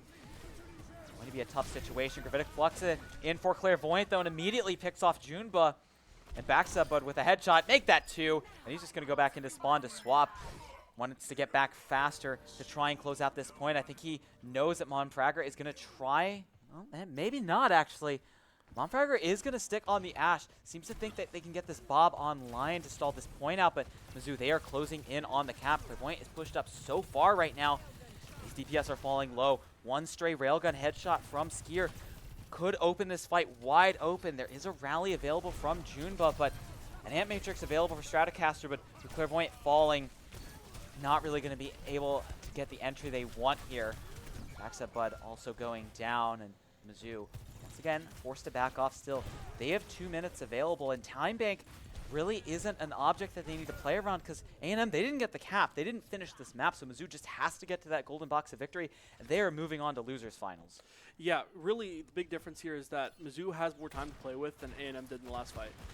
They still have more time now than pretty much A&M did where they were at currently, with, what, 45 seconds around that area? But they are a little down on ults, at least more than they'd like to be. Yeah, I mean, a lot of ults for both teams right now, and this could be an explosive fight. Skier just trying to get that energy up, and an Ant Matrix comes through. That's a lot of pressure on to Swift. They're just going to immediately chuck the Bob in to try and counter out that Ant Matrix. It stalls a bit of time off, but the Bob goes down extremely fast, and Swift's Segs' overclock just doesn't get any value. Mizzou is surging forward. Low health bars across the board. Swift, he needs to get this Gravitic Flux online to give his team a fighting chance. And Junba gonna pop the rally, keep the sustain going, get some damage onto backside, but the Genji's able to get away. Skier with an overclock. He's not able to rip it off, and a really big flux comes through from Swift. That's gonna push everything back, and a great play from the Sigma comes through to stop the cap. There is one big difference here, though. A&M's ult economy, they used 4 ultimates for that fight just to keep it alive. Meanwhile, Mizzou is coming up on 3, where they have only a singular Baptiste ult to come to boot with it. And they picked up the perk that doesn't give them healing when he Baptiste ults. Yeah, and additionally, I think this Ant Matrix is going to be a little bit easier for Mizzou to play into on the offense, because they want to surge forward. They want to walk past that, so the positioning for Squid on this is going to be crucial. Backstab Bud tries to jump up, gets hit with a dynamite, though, and just forced to disengage. Some great headshots coming through onto Mocha, but he's just going to leap forward into the fray, helping out his tank. And Squid, he still is hanging on to this ultimate. Skier's got an overclock as well. This choke is so hard to get into. This golden box of victory in such an awkward place, and the Ant Matrix placed so far back, enabling this long-range damage. Clairvoyant has no choice but to kite that out, but he has the Gravitic Flux available. And here comes the overclock. Dragon Blade combo as well. Flux out. Blaze swings onto Brig. He jumps out of the Immortality field, but he's punished. Backstab Bud goes down. Mocha goes down. And could this be the last gap for Mizzou? No. Stratocaster, he's going to find the kill onto the Baptiste. Mizzou, they're inching this forward, but they are running out of ultimates. They're running out of time. Sweff out on the Winston. That Bob is going to expire. Clairvoyant on point. He doesn't have the damage to take care of this break. The Winston is jumping into the fray, and it's just Clairvoyant left alive on point. He's got to stay touching. And the overclock from Segs. This could be the dagger. Getting the damage. Monfragger picks off Stratocaster, and there goes the lion's share of the healing. And Mizzou just not quite able to eke it out, and they will fall. A&M, another map 5 goes their way, and they will punch their ticket to a rematch with Blinn. That was a nail-biter of a game. The amount of time Mizzou had looked like to be a great advantage to have, but just A&M just kept winning one fight after another. They ended up winning the fight with all that ult economy disadvantage at the very end. 3 ults to 1 and just able to draw it out.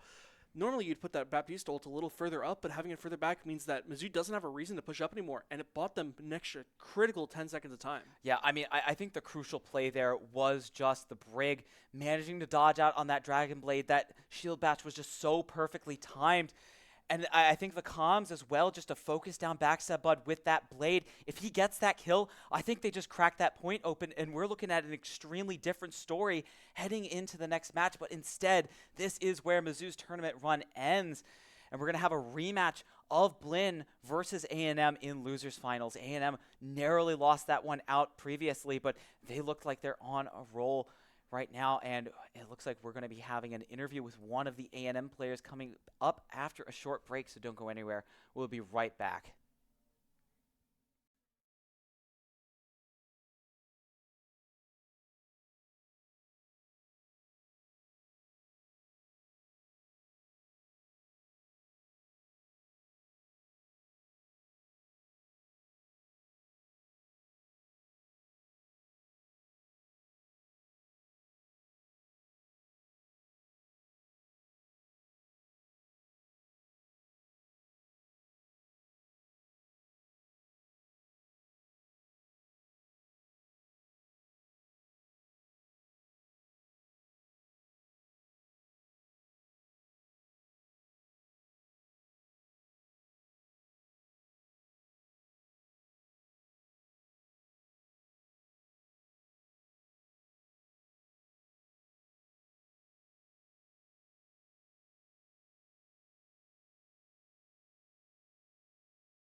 Welcome to our post-game interview of Mizzou versus Texas A&M in a very exciting lower bracket semifinals game. I am joined by Fern, Texas A&M's tank, and gotta say congratulations on beating Mizzou, making it to lower bracket finals. Has to be super exciting. How do you feel right now? I'm still off of adrenaline right now. Very nerve-wracking. We almost choked it, but we really put it together, and so I'm really proud of that. Yeah, I'm about to say, I mean, being up 2-0 and then, dropping 2 maps in a row then and then, managing to pull out that clutch. I mean, tell me what was the energy, what were the emotions when those 2 games were dropped? We started kind of like slow down a bit. Everyone was getting like a little bit low, but we stayed confident because like we know what we're good at and we know what we can do. Like before we even dropped the second map, we already knew that we were gonna go Havana if we lost because we know we can win there. Yes, I mean, it was very, very close there. And I mean, you guys did manage to pull out that victory. So, I mean, just very well played indeed. With you all now being in the lower bracket finals, you will be going against Blinn. How does that feel? I mean, losing to them originally 3-2, you now have a chance to, get that win back. How do you feel about that? That game's super nerve wracking, but I'm super excited. There are like rivals, and we lost to them last semester, and then we played them again in this land, and we originally dropped to them, but it was really close. And I think today we were better than we were yesterday, and so I think we can take it. Yeah. Once again, very exciting and very close semifinals in the lower bracket. Thank you, Fern, for joining me today for this post-game interview. That will be this interview for now. We will be back soon after this break. Please prepare for lower bracket finals, Blinn versus Texas A&M. We will be right back shortly.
Well, we are back. Texas A&M is fresh off of a nail-biting ending in their series against Mizzou, eliminating the Tigers from their own Invitational and punching their ticket to a rematch against Blinn College.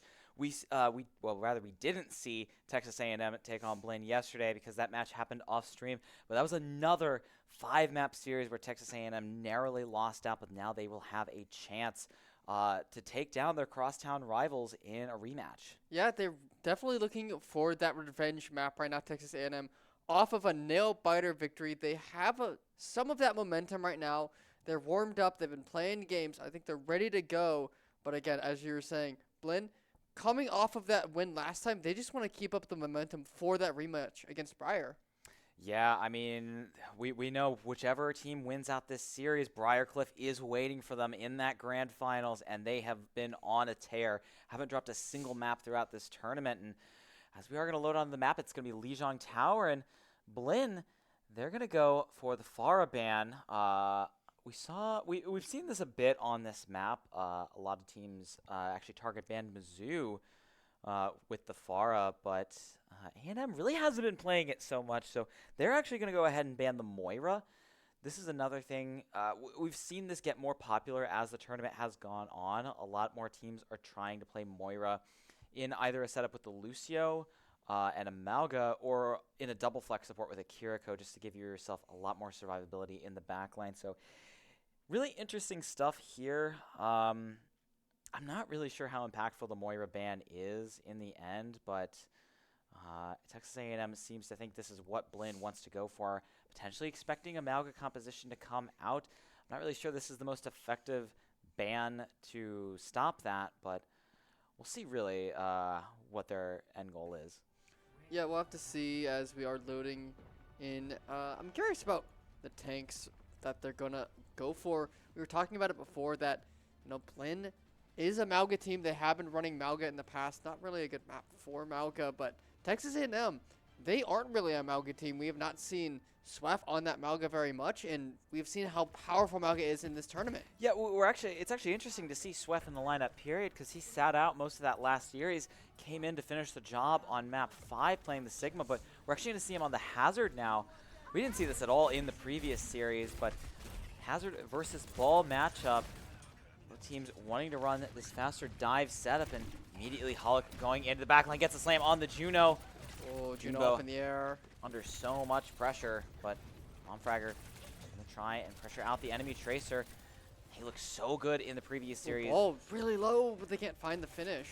Yeah, Hulk, I mean, the perks of being one of the most survivable characters in the game, and Hutch has him covered as well. Swift, though, holding down the fort, and Texas A&M is actually just going to get the first cap immediately, but Sky Sniper in the meantime is going to take out the Lucio, so going to make this a lot trickier to hold on to, especially losing out on the second support as well. And Sky Sniper, some great tracking on the Tracer, winning this fight out, and just going to quickly flip that back over. Texas A&M only getting up to about 15. Yeah, very quick flip. Sky Sniper, Tracer finding some key picks, finding the Lucio at the start of that fight. Really cuts down on Texas A&M's survivability, that mobility as well. And it's just clean up from there. Boop under the Hazard. Thankfully, he's not really susceptible to being taken off the map, but a great wall comes through from Sweff as well, cutting off the escape, but it's going to go down. Some nice focus fire breaks that, and Momfragger tries to land the pulse, but Hulk rolls away unscathed. But, whoa, a double spike guard kill from Sweff. Takes out 2 on the side of Blinn, so despite the early pick, A&M coming back into this one swinging still. They have to get Hulk off this point. That ball very hard to take down, and he's going to grab 2 on the way out. It's just 1, just the Lucio trying to stall this out. Regime desperately dancing around the point. He's actually going to throw the beat into this. It's Joey and Hutch getting back there at the same time. Got the group respawn after being taken out by Sweff, and Blinn actually just able to get back into this fight with the sound barrier. So despite the 2 kills from Sweff, keeping this point ticking. Yeah, good use of the sound barrier, prevents the flip, and they managed to hold off for those respawn ball very quick to get back into the action, and they managed to hold it off, keep this point, and keep that uptick right now up to 70%. Texas A&M, they're building some ultimates. They're close to some of their own right now, so we'll have to see how these ultimates get invested immediately. We see one come out now. Ooh, downpour doesn't connect on anyone. A nice Suzu from Hutch made sure that was the case, and they're going to go ahead and re-aggress with the sound barrier, Texas A&M, but Encore swinging the blade around wildly. It's Joey, just slipped out of his sights. Luckily, Sweff was able to finish that one off, but A&M still not able to get the flip. Sweff is able to clean up Regime, but the Wrecking Ball still proving to be a mighty challenge to take down. Just so much HP to work through. And with the DPS lineup for Texas A&M, it just makes it doubly as hard. They're finally going to take out Holic, and the rest of the team is going to fall in short order. So A&M, though, 99% for Blinn, finally getting the flip over. Yeah, finally getting the flip over. It was expensive, though. They used everything in that round in order to finally claim the flip. Blinn exposing and using quite a few of their own, but Junba, next real big ultimate for Texas A&M, and then they've got a bit of a time before anything else comes online. Yeah, overclock for Joey. Oh, and a beautiful slam. Squid caught out, and Encore somehow falls off the map. How does that happen? Oh, the overclock as well, finding so much value. I mean, that might have still been winnable, even with Squid getting picked off, but I mean, I just have no idea how Encore goes down there. And I mean, that's just a devastating mistake for A&M, and they're going to lose the first map as a result. Not able to get the touch there at the end. Blinn starting off strong here with this first map. Really, really well played. Really good use of the ultimates during those fights. Not really allowing Texas A&M any real shot of coming back. And I think just overall, the tank pick as well. The Wrecking Ball was so much more value than the Havoc. Yeah, I mean, really good stuff there. A&M just not really able to get that much value on the Hazard comp. I mean, and this is a fairly new look for them. Again, we didn't see this at all in the previous series, but again, both of these teams have the scouting info, having played each other already, so surely they have to have an idea of what each other is playing. Encore is actually going to switch over to the Venture on this point. I really like this pick. I think Venture is extremely underrated right now, and it's just so much damage and pressure onto the back line as a flanker. I think it is a better pick than the Genji here. So, you know, Texas A&M, they are going to just take some space onto the objective, and this is pretty standard. Blinn isn't a composition that really excels at holding space, but just going in fast and eliminating stray members of the enemy team. And you're going to use that speed boost to just rotate away from the dive coming in from Sweff. And Holic actually, wow, I think just got the boop onto Sweff, prevented him from climbing back over the wall, and that actually let Blinn just slip in and cap the point right under their noses. Really great micro play there. And Texas A&M, they need to find these picks on the back line, otherwise it's just impossible to kill this ball. Finally able to find one of the DPS. Good dive in from Sweff there, and it's gonna net a kill onto Hutch, who TP'd away right into the drill dash coming through from Encore. And early on, I think you saw a lot of pressure coming in from the Venture, just going in deep with that drill dash, and that's gonna result in some swaps from Blinn. They're going to move over to the Orisa and onto the Torbjorn. This Torbjorn, a very, very good counter pick into the Hazard in particular. So we'll see how Sweff is able to adjust to this. In the meantime, Monfragger just getting some early scouting info off to the side. And both teams, though, dueling out in that right side room. Sky Sniper caught out a little bit, and a couple members converge onto him, but Blinn's able to equalize, taking out both DPS of Texas A&M, so there's no real follow-up for these dives from Sweff now, and as a result, they're just not going to go for anything. Yeah, quick flip back here for Blinn. A nice, I think, very quick adjustment here, swapping over to the Orisa, and the Torbjorn kind of trying to stop these divers and stop the goal here of Texas A&M, and now it's going to be much tougher. Ooh. Good spear. Really good spear. Catches onto Squid, but it's not quite enough to take him out. Downpour comes through. Once again, doesn't catch onto anything. Immediately re-ingress. Both sound barriers used by both teams. Juma's also going to layer in the Kitsune Rush onto point. Actually, it's a mirrored Kitsune Rush for both teams as well. So a lot of ultimates being expended. Lucio's both get some kills, and it's going to be a tectonic shot coming through from Encore as well. Just so much damage from the Venture, so much cleave. And A&M getting the flip in the end. Expensive fight for both teams. A lot of support ults used. Yeah, a lot of ults from both of these teams. I think they blew almost everything that they had. And in the end, it does go the way of Texas A&M. So they are now going to be in control here. I think this Oh. Venture pick has been such a good pivot here. Oh yeah, Regime peeked over the wall there and almost got taken out by a drill dash coming through from Encore. Terra Surge from Holic isn't really able to find anything, but it does force some positioning, and Regime leans up onto air. Encore Squid so low, but narrowly scoots away from that. Still under so much pressure. Holic wants this kill, and he is eventually going to find it. Sky Sniper as well with the overclock assist from Joey. Gonna take down that Hazard and take over the point control. That flipped back over. This one much closer between the two, going back and forth, a lot of flips. Now Texas A&M. They've got to wait for Junbo. It was a little bit of a stall on that last kill, so is back up now, is able to get into the fight quickly. And, oh, a good Wow, stick. beautiful stick. Regime almost brought that directly into his team. That could have gone much worse, but Bragger will settle for a single kill onto Lucio because his team is putting in the rest of the work. Sweff getting involved, taking out Sky No one Sniper. on the point, though. Yeah, no one Finally. on the point. Yeah, they are going to be able to get someone over there.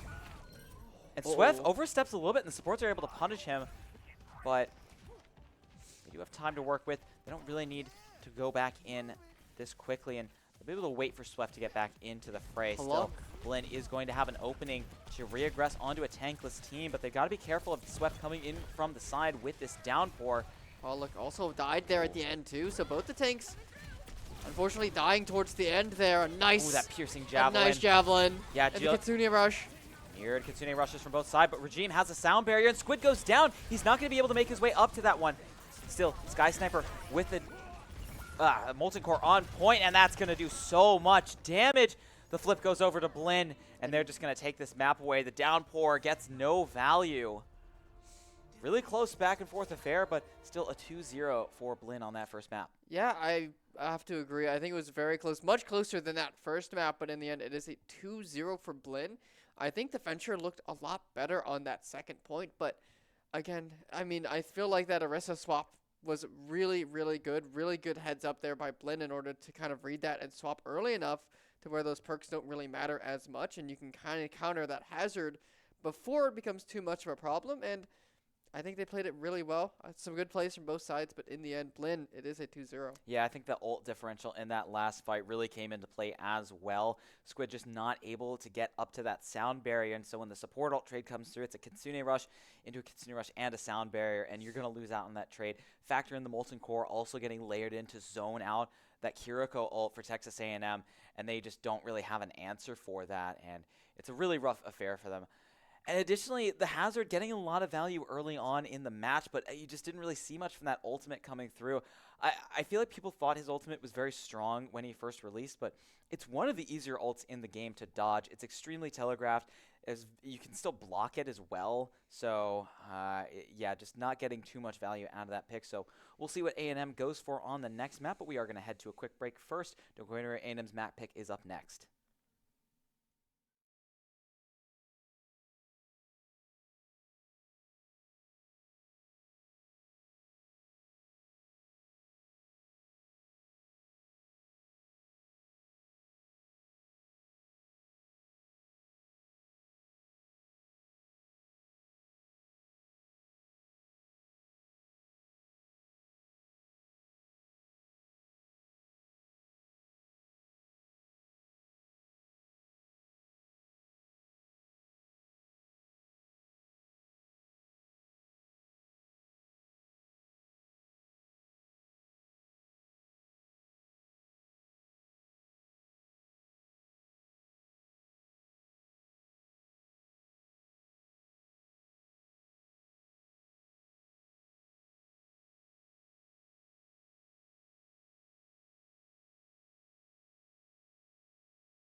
Welcome back, Texas A&M. Falling in that first map, but got their next map pick in the bag, and they are going to take us back to a familiar site. It's going to be Havana, and this was where they took down Mizzou in the previous series. So playing with some confidence recently on this map, I think they see this as one of their best opportunities to really even the score and make sure that this match doesn't get too out of hand too quickly.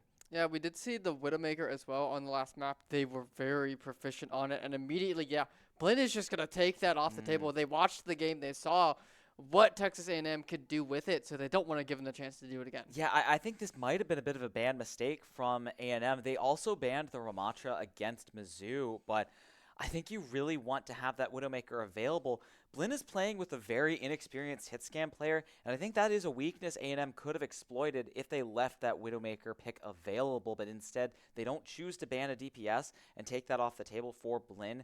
Instead they ban the Ramatra. I really think I guess they do really just want to enable their Sigma.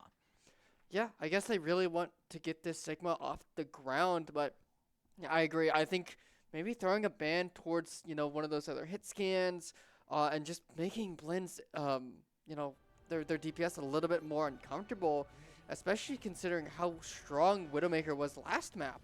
So instead, we're going to see Momfragger on that Ashe. We did see it last map. It was still effective, but I think that Widowmaker is just a little bit more impactful here if you can land those shots. Yeah, we are finally going to see a Zen in play. I mean, the only two other times we've seen Havana so far, it was picked against Mizzou twice, and they actually ended up banning the Zen on both occasions. So we're actually going to see Regime bring that out for Blinn. Pretty excited to see this. It's a hero we really haven't seen too much so far in this tournament. Squid also hovering the Mercy. I really doubt we're going to see this. It's actually gotten a little bit of play in the Korean region. It actually is a Mercy.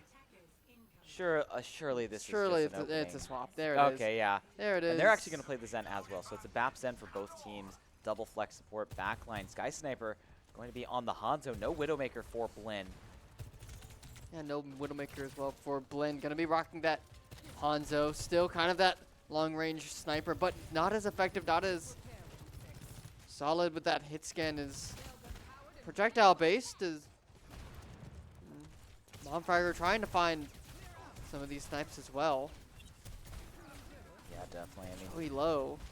I honestly think this map is just infinitely more interesting when Widowmaker's not in play, because it opens up the possibility for so many of these other long-range characters to get playtime. We're seeing a Sojourn, an Ashe, and a Hanzo all in this match. Regime And with Regime, double. Yeah, he's proven who the real long-range threat is. Zenyatta picking up 2 in that fight, shutting things down. But yeah, I mean, I just really think Widowmaker is a boring character, both to play into and to watch. It just slows the game down so much, and already I feel like this game Sky is a lot more Sniper explosive. falling or getting a nice pick there onto Momfragger. I'm curious if we're going to see this Hanzo. We haven't seen Hanzo played very much throughout this tournament, and I'm very curious if we're actually going to see some perks come online for them. Yeah, Hanzo's got some interesting perks. One of them actually gives him his old scatter arrow back, albeit in a reworked form where it's kind of just attached to the storm arrow. But we'll see if he's actually able to do enough damage to get that online. A really good Ant Matrix. Yeah, Hutch lays that down. And once again, Regime putting in the damage with the assist there from Hutch. And it's been the supports for Blinn, just a deadly duo. The DPS really quiet so far as the BAP and the Zen picking up the lion's share of the damage. And Regime also having the ultimate online. Junebuzz coming up here soon. It's a big ultimate starting to come online. There was one invested from Hutch, so a good play in order to prevent Texas A&M from making progress, but that is going to be down for the next fight. Yeah, Regime also has that Ascendance online, so a little bit of extra mobility for the Zen. You can see him just hovering around a little bit. It looks really silly, but Sky Sniper on the flank is actually trying to look for Junebuzz and actually gets a Dragon Strike. That's going to force some positioning for Texas A&M. They're all corralled into this tight corridor. As the Transcendence. Ooh, yeah. Oh, good. Yeah, good use of the trans from Regime to just counter out the Gravitic Flux. And Gravitic Flux from Hulk doesn't really net anything. Both Sigmas are going to go down, but A&M finally breaking through the defense for Blinn. A great kill onto Hutch is, I think, going to seal this fight away and prevent I mean, just any healing from coming through. Regime also, I think, was going for a little bit of an exit Does flank, look like trying to get a kill. Sky Sniper did pick up those scatter arrows. Yeah, I think that's a really interesting one. The other perk is a really fun one where the Sonic arrow actually can hack health packs, but Oh, not Bob? too useful. Yeah, Bob out from Momfracker, and that's going to deny so much space as Blinn tries to go for the re-engage, and they are just stuffed in both of these chokes, not able to really get anything going. And Oh my god, Sky Sniper. yeah, I mean, you see the scatter arrow value come in there, but it's a little too little, too late as the Ash falls. But Sky Sniper just trying to get another frag here as he is going to fall. But yeah, I mean, you kind of see the weakness of these long-range comps, especially when you're pressed into a position like that where you have to re-engage very quickly. You don't have speed, and you also don't have as much close range brawl, so it's hard to play into those chokes. Sky Sniper going to move on over to the Genji now, not wanting to entertain the Hanzo notions any longer. It's unfortunate that he does lose out on the Dragon Arrow, so that's a big ultimate that kind of doesn't get any value now. Brig flank of all things. Regime knocks Joey straight into Fragger straight into a railgun from Joey, and that's a really great opening kill for Blinn. Oh, Amp Matrix. Oh, big flux comes through, but the lamp is going to cancel out the majority of that damage, so A&M still down a player and not getting these picks. Regime once again going to answer back, moving on over to the Brig now. Hutch finding Swaff as well. Sky Sniper looking for some picks, has picked up that first perk as well on himself, and I believe he picked up the Dragon's Thirst, so giving that lifesteal during that ultimate gives him a little bit more survivability. Also, major perks starting to come in online too. Yeah, Momfrager also has the Sidewinder perk, which actually it's a larger coach gun range, which will actually help a lot as Sky Sniper goes for this blade here soon. It increases the jump distance, but a really great overclock comes through. Some nice headshots from Segs onto Joey, taking out his equal, and Halleck also going to fall. A&M gets a good entry in there and manages to outflank these ultimates from Blinn. Not really able to get those online in time. Rally did come through from Regime, though, so kind of wishing he had that back. Yeah, Rally invested for Blinn, and Texas A&M only using, or actually I think they might have used two. I think the Transcendence was used as well. It is up to 25% though, but Segs using that overclock got some good value. Oh, Sky Sniper is so low, and this Amp Matrix is going to prevent him from being able to go in with that blade. Gravitic Flux out from Halleck. It only catches onto one, though, but Hutch picks off Squid. The Immortality Field not able to save him while he's up in the air. Still Junba able to get a trade, and Sweat, he's on a really odd flank, trying to get some damage on to the Blinn backline. It works. Forces out the positioning. Bob coming in. Cleans things up. Still a Bob on point. This is going to be hard to deal with. Amp Matrix invested, though. Hutch seemed to think that was winnable in the 1v2 situation, but not quite. Just gets taken out as soon as that goes down. The Genji on point. Sky Sniper trying to stall this up as long as possible. Still holding on to the blade, not going to invest it. And Texas A&M just barely gets the cap. Yeah, on to overtime, though. They don't have any real room to work with now as they're attempting to push onto this last and final checkpoint. This is where Mizzou was held at the end, and Mizzou also held Texas A&M in that game, so neither team able to get that final cap. We'll see how Blinn is able to hold down the fort. Yeah, I mean, things get a lot harder playing into the Zen now. That Focus Destruction perk is just so good. It just increases. Hutch finding that first kill. Yeah, I mean, taking out the Sojourn, that's a really big one. And once again, the supports doing so much damage for this Blinn backline. It's really been the highlight of their defense so far, and it is going to force Texas A&M back. Yeah, it's going to be tough here. They've got 40 seconds now trying to make their way up. It's really, really tough situation now as Sky Sniper, that blade still hasn't come out yet. We have been waiting for it for quite a while. He's been sitting on that, waiting for a good time. Junba now with the Transcendence. It's going to be tough, and unfortunately there for Blinn, the tank falls, and they're going to try to use this momentum. Oh, blade out from Sky Sniper. It's going to force the Transcendence from Junba, so both teams Texas A&M a little bit unkillable for that duration. Got the little bit of Marvel Rivals going on, and Segs ripping through the Blinn backline with that railgun. Yeah, now as we enter into overtime, Ant Matrix goes up to try to get the spawn camp. I like this play, but it might be a little too early. I don't think Blinn is going to come out yet, and yeah, I mean, it just forces them back into their spawn, but that's going to expire, and the payload is not close enough to the end of the map, I think, for that to really net any value. And you're going to see Joey shuts down the overclock, takes out the immortality field as well, and with a Transcendence on point, A&M, they have to outlast this healing. And they just don't have can't. the tools. No one on the point. And once again, the payload stops just outside the end of the map. I mean, we've talked about this before, but Havana just so hard to cap. We've seen it before in this tournament, though. But I mean, this is a very winnable position for Texas A&M to be in. I mean, getting the payload that far on this map, that's good. You don't have to cap on this map, especially with how hard it is.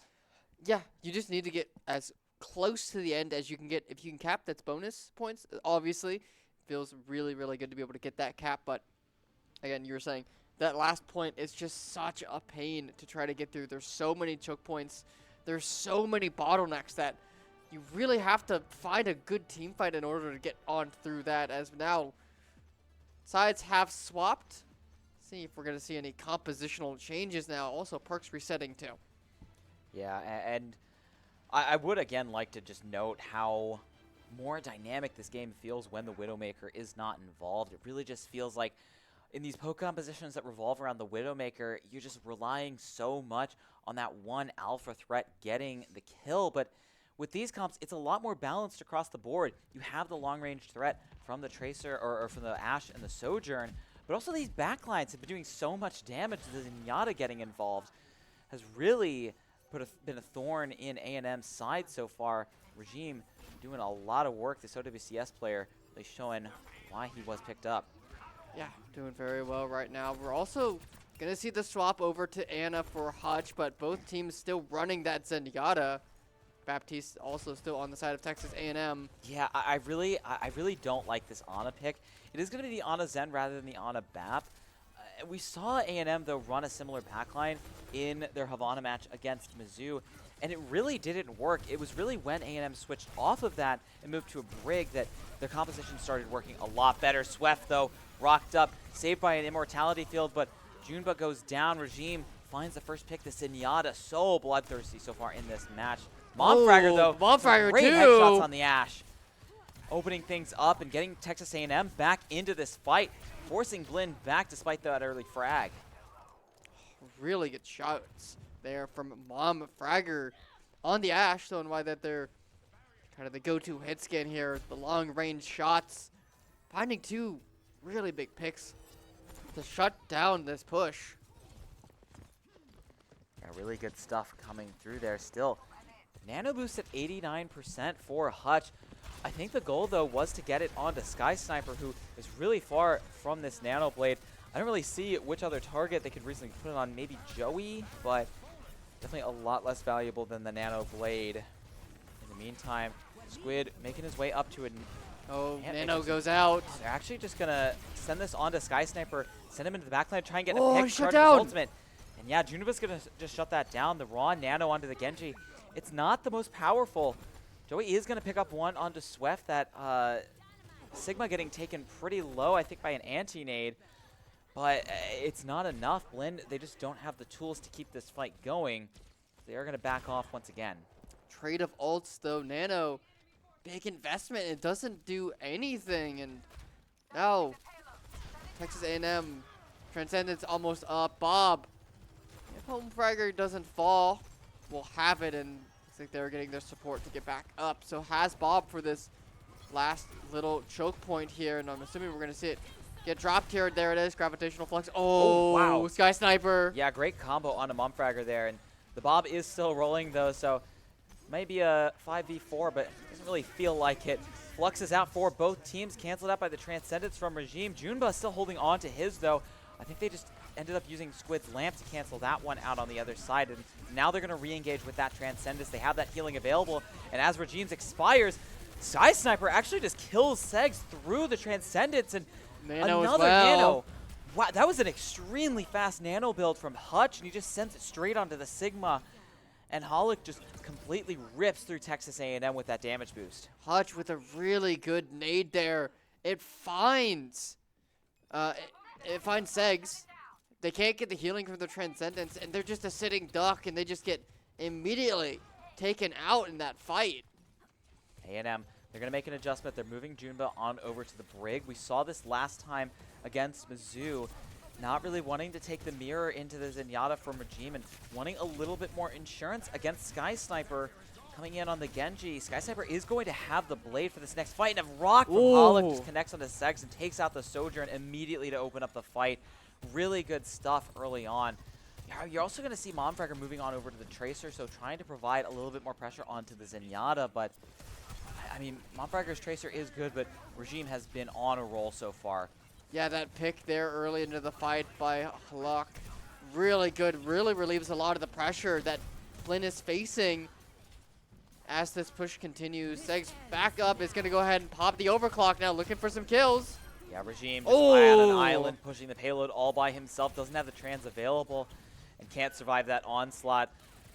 Amp Matrix plus overclock combo, though, and it's only a trade for A&M, so Blinn, they still can turn this around, depending on what they have. And Holic's got a Gravitic Flux, but they're just not quite able to take out Squid before he can find good rock. his way into the blade. lamp. But the blade, the anti, so much damage onto the tank, and Sky Sniper's going to clean up for 2. Pulse Bomb goes wide from Momfragger.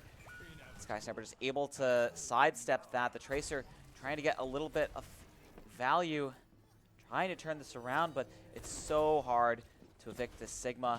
And the Zenyatta is just going to make things doubly as hard. A nice headshot from Regime. Just the icing on top. And Blinn, they're going to cruise through second point. Still, actually, there is a contest from A&M, so the stall from Momfragger did allow for Swift to get back, but he's discorded up. So much damage coming through. Yeah, and the lamp from Squid just not able to keep him up. They're trying to stall, but yeah. Regime just doing so much in this fight. And now tough hold, 3 minutes for Texas A&M. Blinn's got a lot of time to work with now, way more than Texas A&M, and they just got to clear that golden checkpoint. I mean, Sweath is just not having a good time right now. Ana Zen is just objectively the most annoying backline in the game to play into as a tank, because there's just so much anti-tank utility between the Discord, the Sleep, and the anti-nade. Headhunter as well here. Oh, yeah, Hutch actually not opting for the double nano. I guess with this comp, it's not the most valuable. Rally. Yeah, seems to think those headshots are going to be a bit more valuable. But talk about value. You look at that bio nade, lands onto 3 players. But a big flux from Sweff. Not really going to be able to get much value as Blinn continuing to hold. Continuing to push this payload ever further. Still, though, A&M coming back into this. They are going to turn things around. Segs on the Sojourn. Just such a pervasive threat. Yeah, I mean, it was a close fight. Very bloody fight. A lot of ultimates from both sides. Does go the way of Texas A&M, but I mean, just they can't really push that fight just because they're down so many members there. Bob, currently on their way up. Momfragger has hit that second perk, has that major. Hutch and Joey got their ultimates to work with if they want to boost. Yeah, it actually looks Joey. like he went for the perk on the Dynamite, which gives him a little bit of a reload on the Dynamite. I think it also increases the damage. Sky Sniper, though. Lux. Getting close to this blade. And oh, that might be the game. The lamp didn't connect onto Sweff, and he just gets taken out by the Flux. Sky Sniper has a blade to finish this off. It's got to be a fast reset from A&M, but Segs, he goes down with the overclock rolling. Sweff, it's going to be a last-minute ball swap, but I don't even think they need the blade. The nano blade comes out. Yeah, the Bob and they're just on point. slicing and dicing. Bob on point's going to stall things up for a little bit, but it's not going to do enough as Sweff is not able to get back in time. And a really great push from Blinn. They just catch one member isolated, and it's just a domino effect from there on. Yeah, they just catch the one member out. A good gravitational flux as well. I think onto 3 members, and from there, they really just set it into stone. They push their advantage. Nano blade at the end just to make sure that they send a message here. Going up now 2-0. Texas A&M, if they want to move on to these grand finals, they're going to need a reverse sweep. Yeah, and I mean, we've seen them pull out some map 5s. Previously, they've gone to 3 so far, and they've won 2 of them, but I'm not really sure if they've gone for a reverse sweep yet, so we'll just have to see what they've got for their next map pick. I mean, they won this map against Mizzou, but not quite able to find the value they're looking for against Blinn. So we'll be back with map number 3 after this break. Will this be the end of Texas A&M's tournament run? Find out after this.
Well, Texas A&M trying to get things going on Havana, but not finding nearly as much success as in the previous series, and they are now facing down match point.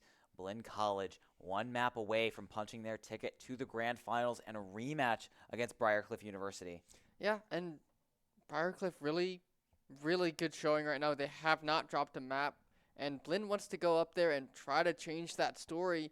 But Texas A&M, this is a rivalry match. Last time they played this team, it was a 3-2 series in favor of Blinn, and they don't want to go down 0-3 in the losers final. Yeah, so the map is going to be Esperanza. We've seen Blinn on this map, but I don't think A&M. And interestingly, A&M is just going to go for a Genji ban, of all things. Blinn follows up with a ban of Winston. This is a little interesting to me. And I think I'm just going to have to wait and see what the tank situation is for A&M in this match. But I assume picking this map, they would have wanted to put Swef onto the Hazard. But that's going to be a little bit tricky. The Torbjorn is still available. Texas A&M not opting to ban that. But Blinn leading the Hazard available for this map. They're opting to take the Winston out of the equation instead. Crucially, no Ana ban, no support bans in general, so pretty wide open with what they want to play in that regard. Does Texas A&M go with the Havoc? We saw it in game number 1, but it really didn't kind of show us what it could do. It didn't look that good. And, I mean, if the plan is to go with the Havoc again, is it going to be the same story? Yeah, I mean, the Hazard just was so rough to play into the Torbjorn. And again, not banning that out seems to indicate that they might be wanting to go for a slightly different strategy. Maybe pulling the Tracer of their own, thinking that they can exploit that weakness with Sky Sniper, as Momfragger has been very good on the Tracer so far in this entire tournament. So maybe not banning out the Torbjorn is the play for them, and they're going to play something more similar to like maybe a ball composition. And even we've seen a lot of Orisa on this map as well. Of course, Briarcliff, they've been playing the Malga. They've been playing the Malga on like most maps. We saw Blinn go up against them on Esperanza with an Orisa comp into the Malga, and it really didn't work out. So it's not a pick we've seen much from Texas A&M, but it is one they do have the option of going for. The question is, will they? Yeah, will they? We'll have to wait and see. We do have a little bit of a tech pause here while one of the players is having some struggles, but we are now on to the map. What are the compositions? What are these players thinking about playing? I'm really very much, I think the biggest question is these tanks. What are they going to go for? I don't know if that's going to be a lock-in, but we do see Doomfist hover. Yeah, a Doomfist for Hollock. We haven't seen much of this hero in this tournament so far, except for on Seafull on Briarcliff. But Hollock hovering that for the time being. We'll see if he actually sticks with that. And in the meantime, Fern on the Junker Queen. Yeah, Hollock also swapping over, so it's going to be okay, a Junker Queen mirror. Mirror. I do question this because I really just have not seen a Junker Queen get any success outside of a mirror so far in this tournament. The only 2 times I've seen a Junker Queen win a map, I think, is in a mirror. And that was one time previously in the last series. Mizzou, yeah, I was going to say, was that a mirror? That was a mirror, That was a mirror, but it did go the way of Mizzou. Yeah, so, I mean, A&M historically, in that last match, they did lose out on a Junker Queen mirror on push. So, a bit different in terms of the support lineups. Blinn, they're going to be going in with the Brig Juno, but A&M with this more aggressive Lucio Juno backline. And immediately, Fern gets in with an axe swing, but Juma the first casualty, and that takes off the healing for Fern. And that happening as he's going in aggressively, not a great position to be in because he's just caught out away. here. Just can't get away fast enough. Yeah, just and no they're just healing charging, available. pushing this advantage, finding all of these members. A nice shot there from Zegs to get a trade back, but it is all in favor of Blinn. Yeah, really good stuff there. A&M, I mean, just the worst pick possible, especially with Fern going forward and just like the healing getting cut off as he's way deep into the enemy front line. Just a really bad position for a Junker Queen to be in. No swaps. They are going to stick with the Lucio Juno. I do like the backline for Blinn a bit better. And of course, Regime also getting a lot more ultimate charge. Working his way up towards that orbital ray. Hollock just trying to get some poke early on, but it's actually going to be a wraparound from Texas A&M. They miss the axe swing, but they get the knife onto Hutch. They're going to take the break down, but it's a trade of main support. Squid goes down as well. And both teams just scrapping it out, slowing the pace down a little bit, but the axe swing comes through. Momfragger low. Ton of damage Balls. onto the A&M front line. Really good plays from Hollick. He's just dealing so much damage. He's already got an ultimate available. Yeah, already having that ultimate available. I think they might look to just invest this early into a fight to just keep this momentum. Hollick now having theirs online. So, big ultimates online for Blinn right now. And Texas A&M, they're ways away.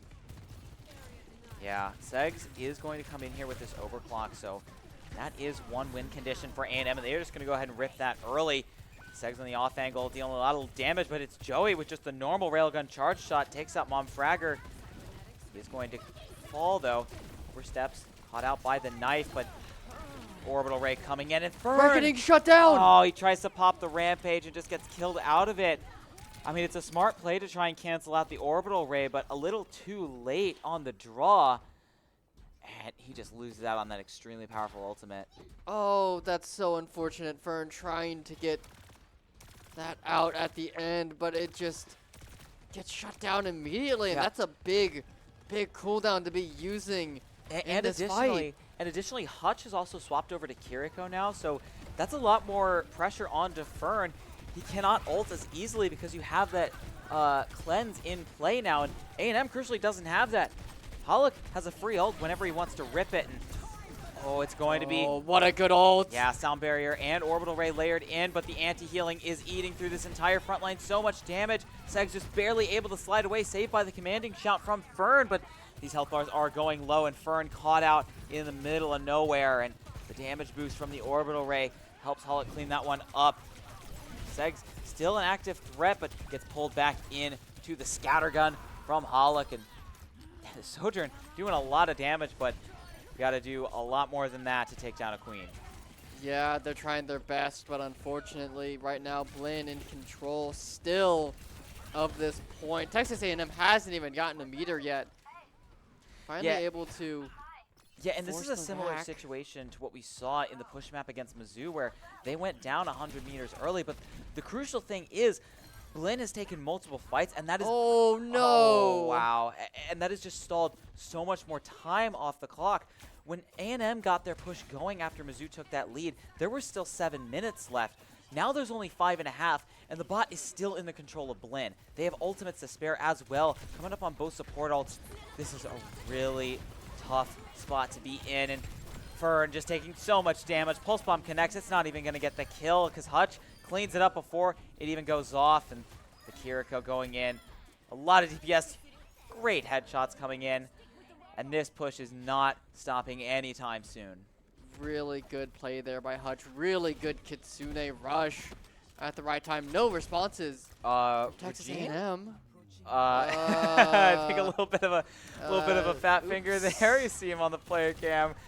That's a bit of a mistake from the Juno. So no orbital ray available for Blinn now, and A&M, they're actually going to capitalize on that. Junba takes out Hollick in the front line. Would have liked a support ult to keep that front line healthy, but Junba, once again, these Kirikos for both teams getting a lot of work done, a lot of kills coming through. And finally, A&M, they're going to start pushing this bot back over to their own side. But a lot of percentage, or a lot of distance given up. And again, we saw this in the previous series. A&M nearly came back and won that map on Runasapi, but they had a lot more time to work with. They've got a lot more time to work with as well. But Junba now taking over to that orbital laser. They've got both support ultimates to work with for some of these upcoming fights, and they're going to be important. Texas A&M, they got 4 to work with. Blinn only got the 1 in with picking off Joey. A nice Yeah, really great pulse bomb. I there. think Junba just didn't have the cleanse available. Either that or he's trying to save it for Fern's rampage. He knows that's coming soon, and a lot of times you just got to hold onto that crucial counter. But this Juno under so much pressure, and Hutch just not able to be everywhere at once. In fact, he's actually over on the bot trying to kidnap that back over to Blinn's side. So that's going to stall even more time off the clock for A&M. And stalling is just going to be the name of the game for Blinn right now. They don't even really have to win a fight. They just need to take this slow and build up an ultimate bank. They just need to take it slow. Once they get in control and start pushing it back towards the wave of Texas A&M, it's going to be really, really tough. They've only got 3 minutes, and Kitsune Rush immediately being popped here. Texas A&M, they want to put on the pressure. Oh, that was a dangerous Ooh. one from Holican. He is actually going to end up falling. Squid with the sound barrier and a two-piece. Really great play from the Lucio there. A really good play. That's going to get that forward spawn here as well for Texas A&M. Trying to find this late. Oh, that's a really good stagger really onto good. Hutch.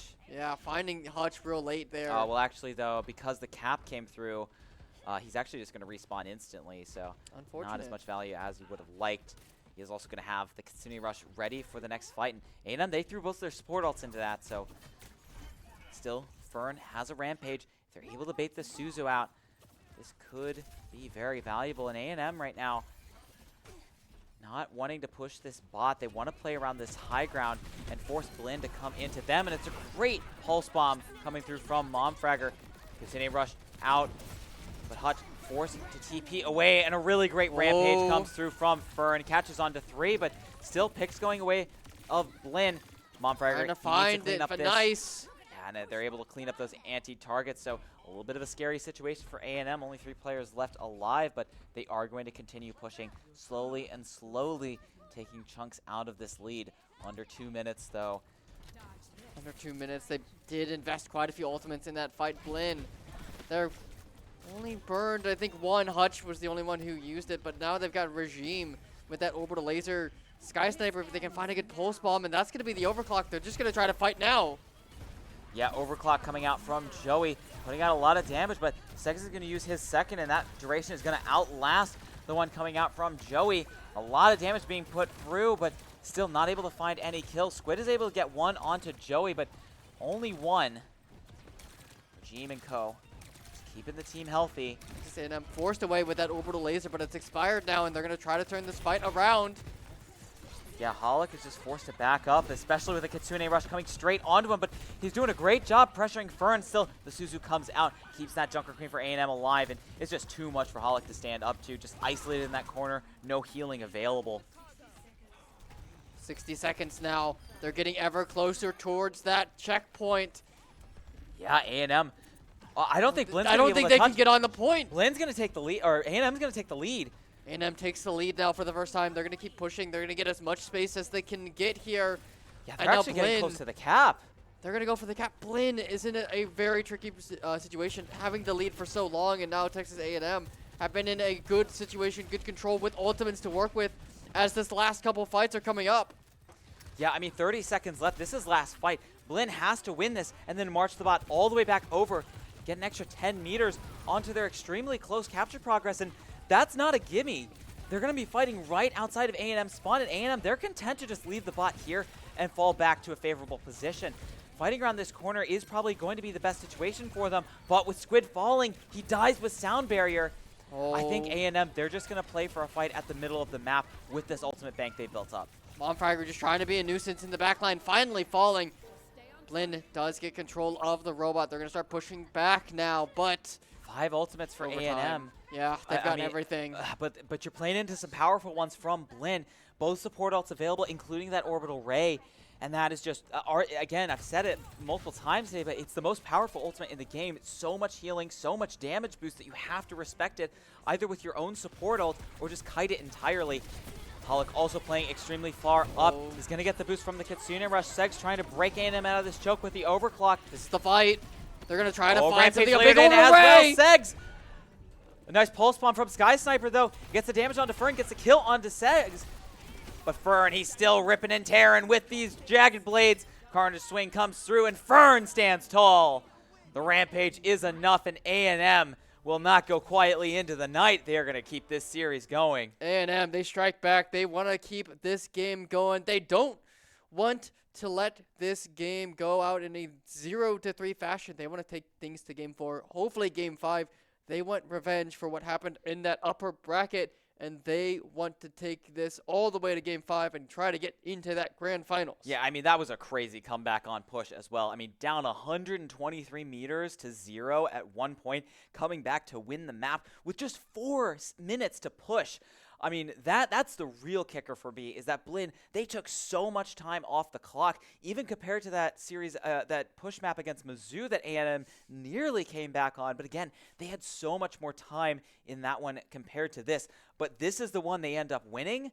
I mean, A&M, they really do not want to give this one up, and they are ready to prove that those first 2 maps were flukes. Now the question is, what is Blinn's map choice? They do have map pick now. What are they wanting to move to? We Yeah. are on to this 4th map now, so map pools are going to be changing a little bit now from the standard format that we've seen in these first 3. Yeah, I mean, what is their choice? I mean, they're extremely limited. They have no choice in terms of game mode. They have to pick either a hybrid or a flashpoint map. And then if they lose that, A&M, they get their, or if they lose that, they'll get their pick of the litter for map 5. But I mean, that first hero ban as well going to be extremely crucial. So we'll see what they're going to end up picking. Are they going to take us to hybrid? Are they going to take us to flashpoint? Do they want to brawl? Do they want to dive? We'll find out the answer to that and more right after a short break. Don't go anywhere. We'll be right back.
Welcome back. An insane comeback from A&M on Esperanza to extend this series and take us to a map 4, but it's now going to be Blin's map pick, and they are choosing to send us to New Junk City.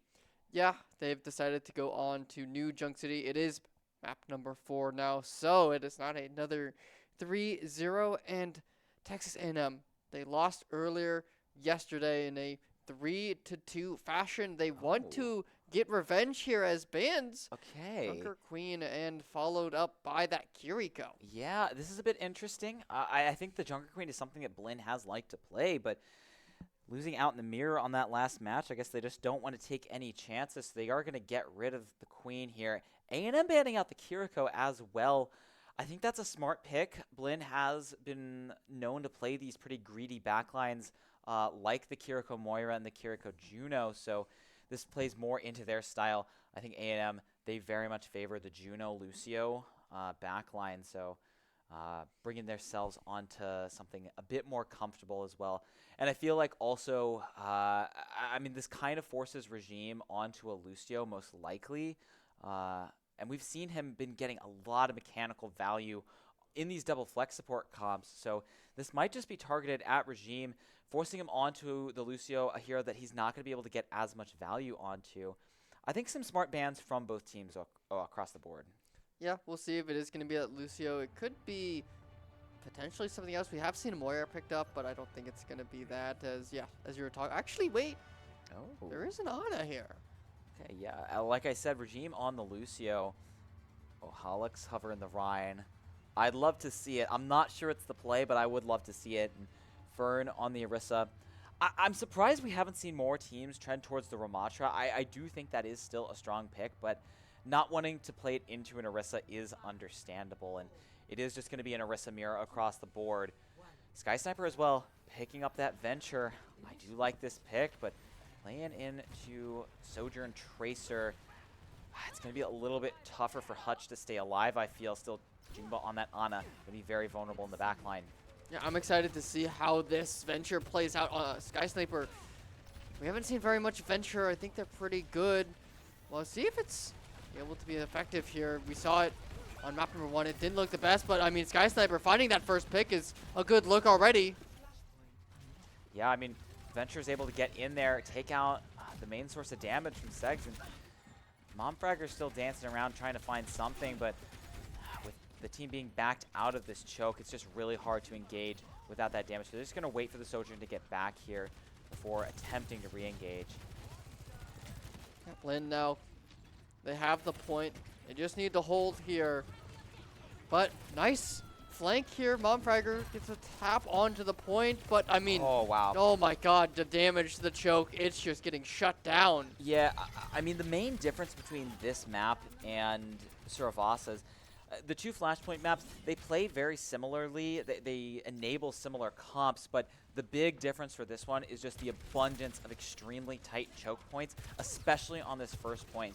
Whoever gets that first defender's advantage has a massive advantage spiraling into the rest of the match because it's so hard to get just an entry here. And Blinn's going to exploit that. They're going to play outside the choke, but a spear combined with a railgun shot just immediately takes down Sky Sniper, and that's the entry that Texas A&M needed. Yeah, that relieves a lot of pressure. They're going to try to push. They're going to try to Hollick find in something. The back line, though. Oh, in the back line, finding the first, finding the second. Yeah, I mean, you just can't focus down a fortified Orisa. It's just such a dangerous threat, and the double speed boost enabling Hollick to go in there. A Terra Surge for good measure. They get the a flip comes through, but no players left alive, and Blinn is just going to be able to flip this right on over. Yeah, they get a flip. It's just a stall at the end of the day. Really big play there by Halak, especially after Sky Sniper falls. Right at the start, it relieves a lot of pressure for Texas A&M. That Venture falling, it opens up the back line, but Halak really just charging in head first, finding the back line, finding the DPS. It really was the kind of wedge into their whole comp. Yeah, really great stuff from Blinn there. Still A&M, they've got ultimates to work with. They're playing into an orbital array from Hutch. Jumbo also switching on over to the Juno, and he's just not going to have that available. And it's a big one coming through from Hutch. So much damage. And Blinn is just going to clean that one up easily. Easy does it. They clean it up. They'll get another flashpoint here for free. Texas A&M now, they need to get this point, or you know, they're going to look at, you can't drop a single one more. Otherwise, it's game, set, and match. You're out of the tournament. You're not heading over to grand finals. Blinn, they want their rematch versus Briar. They want. Yeah. Whoa, Hutch, Ow. or Hollick rather, getting into a really aggressive position, but it actually ends up paying off. Sky Sniper gets into the back line, has that tectonic shock, and is putting in a lot of damage with it. Still, Fern got into point, took out the Orisa on the other side, but there's a lot more players still left alive for Blinn. But Ooh, but he nice falls. move. But Joey still able to clean up that Orisa, and Fern is just gonna pull Sky Sniper in with that Terra Surge. Staying alive, but 70% now on this point. Texas A&M, they need to find a cap on this soon, and that they will. Finally, it goes over to Texas A&M, and it's not going to be an instant flip on the way back as Monfragger finding it's Joey. Main DPS here for Blinn, shutting down them, is going to ease the load here against Texas A&M and allow them to start setting up here for this defense. Yeah, you've got sound barriers available for both teams as well, but a lot more ultimates available for Blinn, so they're going to have plenty of tools to work with on this recontest. 40% and counting. Junba for A&M. so close to the orbital laser. If they can get that before Yeah. the fight, that's going to be A&M. crucial. Ooh, sound barrier out for Squid, and that's going to buy some time for Junba to get that ultimate online. Gotta stagger this ultimate usage, They but a have pulse bomb it. comes through. It's not able to connect on anything, and Monfragger goes down. Orbital Ray is available, but down a player. Texas A&M, they really need to get a pick off of this, but it's not looking like they're able to get anything. Sky Sniper just sits in that burrow for as long as possible. Re-goes to the rest of his team, and now it's an overclock from It's Joey, pumping in a ton of damage as that Oh fortify my expires. God. Burn. Ripped apart by the overclock. Joey's good for 2. Make it Gonna 3. grab another one. And the Sojourn getting things done. A quick 2-0 lead. Blinn heading to map point. Still on series point. One more flashpoint, and they are on their way to grand finals. Yeah, what a play from It's Joey with that overclock, finding so much value, so many good, clean shots there onto Texas A&M. And A&M, you know, investing the sound barrier, investing that orbital laser, and they just can't get the fight because of that early fall, the early pick from Blinn to make that fight just so tough.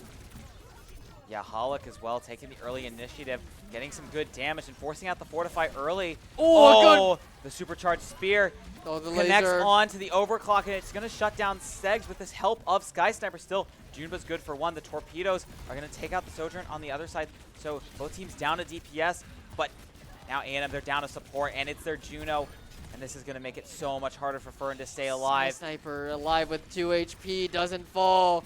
And last up here, Fern falls off the point. The rest of the team will surrender it over. They're going to try to find this Lucio to get a good stagger. But actually, Hutch is the one who falls overextending. That might be the go button as they're down their support. Yeah, really great stuff, but not a lot of ultimates available. Regime has that sound barrier, but a quick pulse bomb from Momfragger could just open this fight wide open. Sky Sniper already has the burrow, and he wants good to go. stock. Big pulse. 1-2.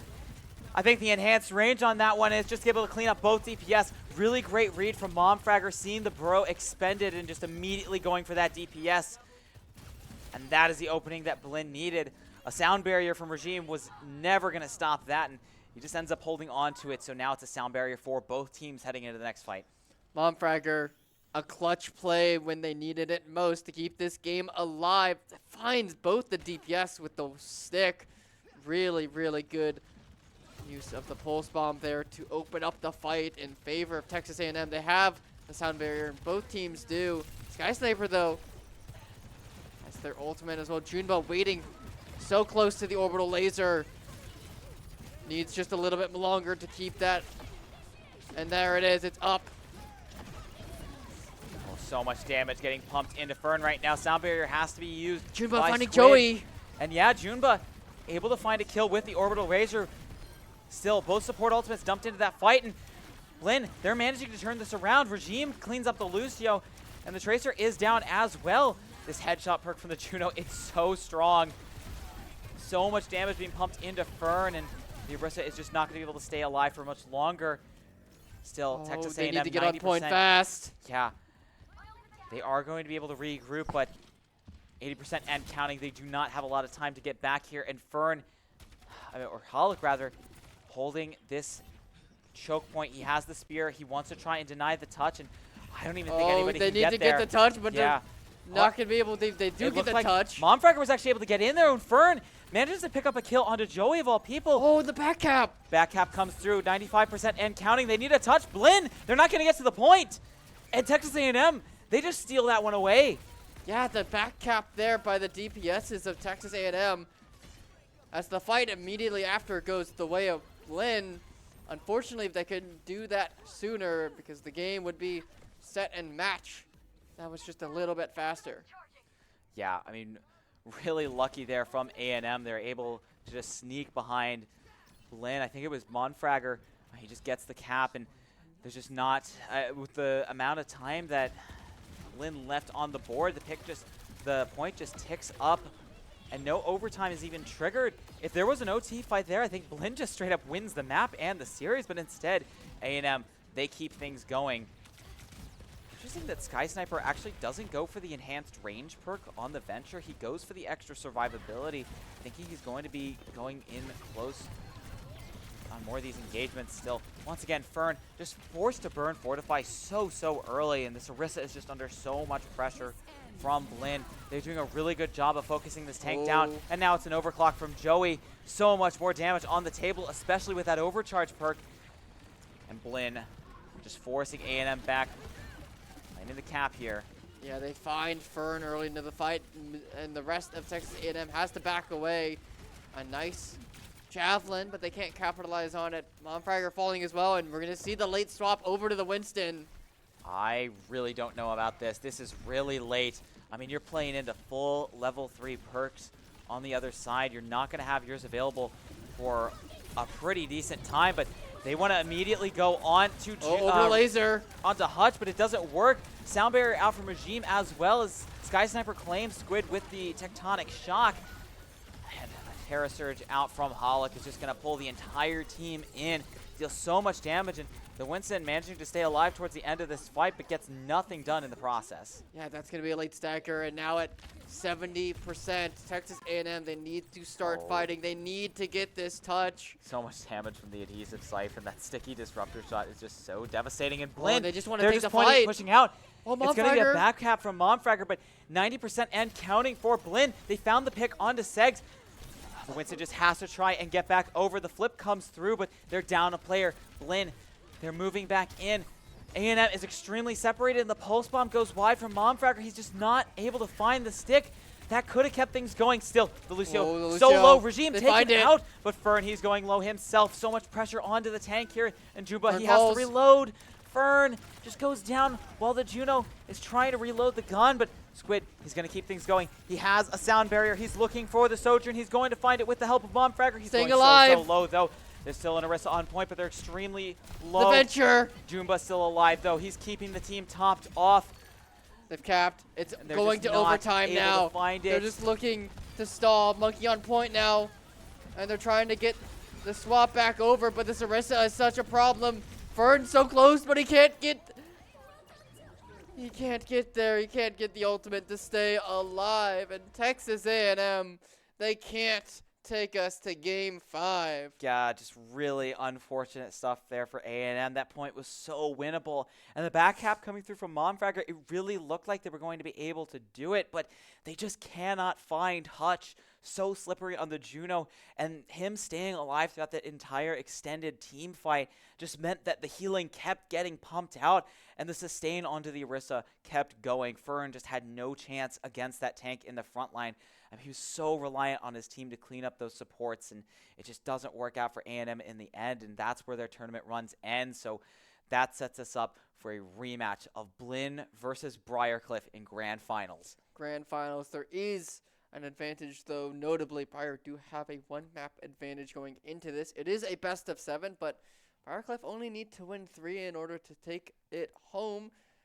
So being down a map, it does suck. It's not the end of the world. They have punched their tickets to Grand Finals, and we'll see if they can get this revenge match going and start picking up some rounds, because Briarcliff, they've looked dominant throughout this whole tournament. Yeah, and I mean, this tournament wouldn't have been possible without the help of our great sponsors, Red Bull, Be Quiet, uh, MSI, and others just coming in clutch, making this event possible. And it's just been a great time seeing all these players in the Mizzou Esports facility. And also just a reminder, once we're done with this event today, Gaming Lounge goes back to normal operations. Any Mizzou Rec members can feel free to check that out. We got 19 free PCs available to use with tons of games available, including newly added Marvel Rivals, really hot game, new on the market. So you want to check that out? Check out the Gaming Lounge located here at Center Hall, right next door to Missouri Market Southwest. But that's going to do it for this series. We will have a post-match interview coming up with one of our Blinn players as they get ready to march into grand finals to take on the Titans in Briar. We'll be right back with that interview right after a short break.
Welcome to the post-game interview of Blinn versus Texas A&M in the Overwatch Invitational. Very exciting and fun game to watch. A 3-1 victory against Texas A&M. I mean, congratulations. I know you definitely have to be feeling excited going into grand finals against Briar. What are your thoughts on that? I first want to say thank you very much, and thank you to my girlfriend. I love you so much. But I mean, it's feeling great. We're getting used to the roughing out the kinks of everything. We're feeling good right now. So we just need to keep the energy up and transition it into grand finals. Good. So I mean, going into this game with Texas A&M, you had your first match in the Invitational going 3-2. What was the mindset going into this game? Well, the mindset was play what we're good at. We kind of did some interesting stuff. We played Moira, the character Moira, in our earlier series, and we kind of trolled them, I guess, in that sense. Where they banned Moira first map, and we had no intent of going that character at all. So a lot of us just kind of prepping what we know we were good at, and playing to our strengths is the best thing we can always do. Right. And like I said, in the grand finals now, which is such a great opportunity. I mean, what is the attitude now going into grand finals with your rematch with Briar? Lock it in. Just lock it in, focus in. It's all or nothing. Extremely valid point there. Thank you for the interview, Hutch, and of course, good luck in this grand finals match coming up very soon.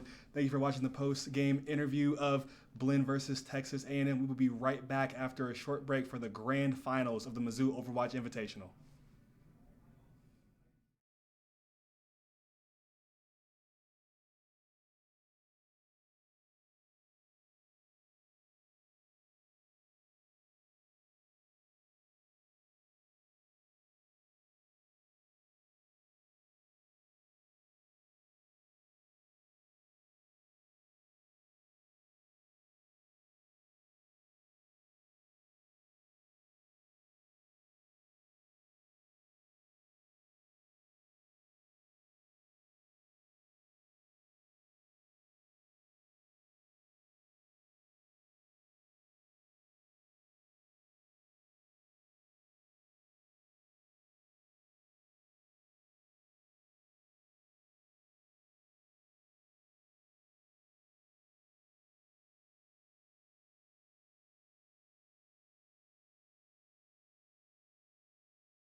Well, ladies and gentlemen, the time has finally arrived.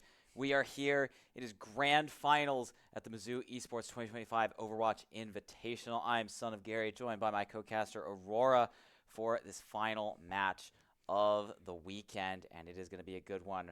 Blinn taking on Briar in a rematch in this best of 7 series.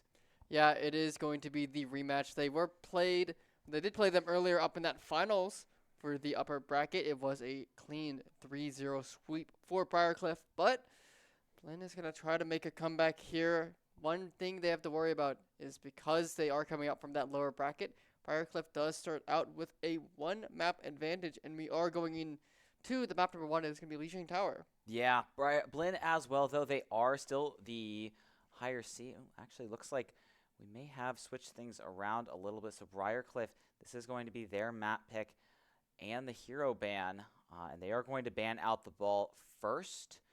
Blinn banning out the Torbjorn. A bit interesting to see. And obviously, Mary in the lineup. We know what Briar is going to play. I mean, they are going to pull this Malga out. Blinn going with the Torb ban. I mean, there are several pieces of this composition that they can get rid of, but it really on Legion Tower, last time these two teams played, it was the Malga with the Sim, Torb, and then the Moira Lucio backline. So no Torb for this setup, but they've still got a lot of other options. Jodello could bring out that Pharah. It's still a very strong pick on this map. I think a Pharah Sim setup would be more than enough. And also the Wrecking Ball ban targeted Blinn. They haven't really played that as much, but more importantly, it protects the Malga from being banned. So Blinn will be able to do that later in the series, but we actually never saw them ban the Malga in that first series, despite giving them so many problems. Yeah, and I think because these teams have played a series against them, Blinn kind of has some expectations going into this. They have a game plan, an idea of how Briar plays and what they want to do. So moving on to map 2, if they do lose this, I'm assuming Blinn is going to be trying to throw a ban over to Malga, but again, they only get to ban it one time this series, so they got to make the most of it. Yeah, I mean, they just never got a chance to in the first series, but I really do wonder why they didn't go for that. And are they going to keep that up? Are they still going? Do they still think they don't need to get rid of this threat? And off the rip, yep, Mary rolling out on the Malga. It's going to be a Reaper for Jodello, and this Junker Queen comp for Blinn. We've seen this composition square off against the Malga a lot before, but it's never really worked. Yeah, we haven't really seen the success. Malga just puts out so much damage, and oh my god, the bloodbath. Pollock just charges in there, and he's just blown up instantly. I mean, I don't really know what the idea there was. I mean, you have to go in quickly to try and get a pick onto WedTube or Juven, but Mary's just there, and those dual chain guns just ripped the tank apart. I mean, playing a Junker Queen here, you have no mitigation against the Malga damage. I just feel like it's so rough, and I don't understand why Hollick is still going for this pick. Yeah, I don't understand. It's early into the map. You can swap to try to counter and deal with the Malga, but you're not, and that's just going to mean that later on, if you want to switch, you're not going to have those perks built up. And Joey falling immediately. Yeah, a Moira Orb, of all things, is going to pick off that Sojourn, and Briarcliff, they are just not wanting to give any ground over. They are playing lights out early on. Yeah, clean ace here over for Blinn. Everyone picking up their fair share of kills, and such a good situation right now for Briarcliff. They are just sitting over here preventing any sort of movement. And Jodello. Yeah, Joey just gets tagged by the turrets, trying to come through the choke, and Jodella's there and waiting for when he backs up. Still Sky Sniper finally able to find one, and it is a big pick. WedTube goes down. He had the Coalescence available, so no Moira ultimate available for this fight. So an entry in here for Blinn. They're walking in, but Death Blossom for Jodello. It's going to force some positioning, but a good speed boost is going to get the team out of there. Sound barriers for both teams. Benji's comes a little bit later, but there comes the Rampage coming through, and a lot of ultimates expended for Blinn. They used 4 in that fight, but it is going to get them the fight win and the flip. Yeah, expensive. It is a trade of 4 ultimates for 3. Briarcliff, though, they still have that cage. They still got Moira ultimate available as well. So expensive from both sides, but in the end, Blinn, it is a good fight and it is a good win. Oh, early coalescence for the entry from WedTube, and they immediately pick off Regime with that Sky Sniper as well, just going so low, getting chunked down by Jodello on the Reaper, and Mary just charging into the back line. Great slam, takes out Joey Just a and clean Briarcliff. Yeah, fight. they just get come charging back in. Another slam nearly catches Regime, who just respawned. And yeah, Mary, she's like to hold on to these cage fights until later in the round to really stuff the enemy team in the choke and prevent them from getting that touch. And I wonder if we're going to see this here. Has that available? Hasn't used it yet. And, oh, I think we're going to see Holic, it. but Sky Sniper off to the side. They are going to be able to get the touch. There comes the cage. It's going to deny the rest of the team from getting on over to the point. 4 players caught in that, and Jodello is just going to town on these chained up targets. Sky Sniper in the back line is doing absolutely nothing. And Briarcliff off to a rolling start here. They got a touch, but it didn't really do much else other than delay the inevitable. Briarcliff, Amalga, Mary putting in work, and there has not been an answer from anyone throughout this entire tournament for how to deal with this Malga. And again, we're seeing just how powerful it is in the hands of Mary. Yeah, I mean, when Mizzou played up against Briarcliff, I talked to them afterwards, and they really just said the reason they didn't go for the Malga Mirror is because they simply didn't have a player that was experienced on that character, especially after losing Pella so recently. So I'm wondering what the story is for Blinn. They just have not wanted to mirror this hero, and they seem to think they can get more value on the Junker Queen, but I mean, so far the story has not been the case. They just have not looked like they've had an answer on this composition or anything else. And we are going to see Sky Sniper move on over to the Pharah. Jodello isn't actually going to mirror it. He's going to stick on the Reaper. I think building up that those perks on the Reaper, he seems to think that is going to be a bit more valuable, but I feel like Briarcliff, they are going to struggle to deal with the Pharah on this point. They don't really have anything with range, but they're more than happy to deal with the rest of the members for Blinn. And Joey immediately goes down, and Sky Sniper, he's a problem up in the skybox, but Briarcliff, they're just playing on point and picking off the rest of the team. Yeah, They can just really ignore him. Yeah, oh, why bother ignoring him? And Bug Soup, once again, finding so much value. Sky Sniper falls as well. I mean, you may not like it, but this is peak Malga performance. An interesting TP there. I think Juven might have missed that. I think that wanted to go up the high ground. But oh, actually, Jodello, though, he's going to hide in the corner, but Hawk immediately going to spark that out. He's got the long-range TP, though, so just going to be able to get out of there. And once again, Mary just wants to charge into the fray, pump out a lot of damage on this Malga. And a great TP rotation from Juven is going to get that rotation for Briarcliff, but caught out a little bit. Juven a little too low. Taken down by Holigan. Sky Sniper here with the follow-up. A lot of damage in the skybox, and once again, they don't really have anything to deal with as far as, so if they lose a player early, it is going to make things a lot more difficult, and as a result, Jodello is going to put the Reaper guy away, swap on over to the Echo. Yeah, going to try to match the air mobility with some more air mobility. Blinn, the only thing that can really try to stop that is the Sojourn, not the best at it. Yeah, I mean, I think the Jodello onto the Echo, I think that is definitely the best pick to really deal with the Pharah here, because you don't really want to run a hit scan in this composition. It's a little too vulnerable to something like the Rampage coming through from Holic that catches onto 2. A Pulse Bomb is also going to land onto Mary, but the Malga is still standing through all that, finally ends up falling. A Kitsune Rush makes sure of that, and Blinn getting another flip. Another flip goes the way of Blinn. They'll keep it away from Briarcliff. Echo here, Jodello manages to prevent the stagger. They're going to regroup here. Sky Sniper still, that barrage up and available. Oh, yeah, Juven has that shield generator on the teleporter. It's just so tanky, but Sky Sniper, he's going to be able to break through some of that healing, take out the Kiriko, but the picks are still going the way of Briarcliff, and a sound barrier from Benji is going to make sure they can stay alive without the healing from their Kiriko. And they do a really good job of cleaning that fight up fast so that they're not left vulnerable once that overhealth expires. So 60% coming up soon for Briarcliff. Going to be equaling out Blinn's percentage still. This round has been a lot more back and forth overall. Yeah, big investments though. Briar using both the support ultimates, or I think 3 of their 4 ultimates went to Benji and Juven investing Really a nice lot. knife. Nice.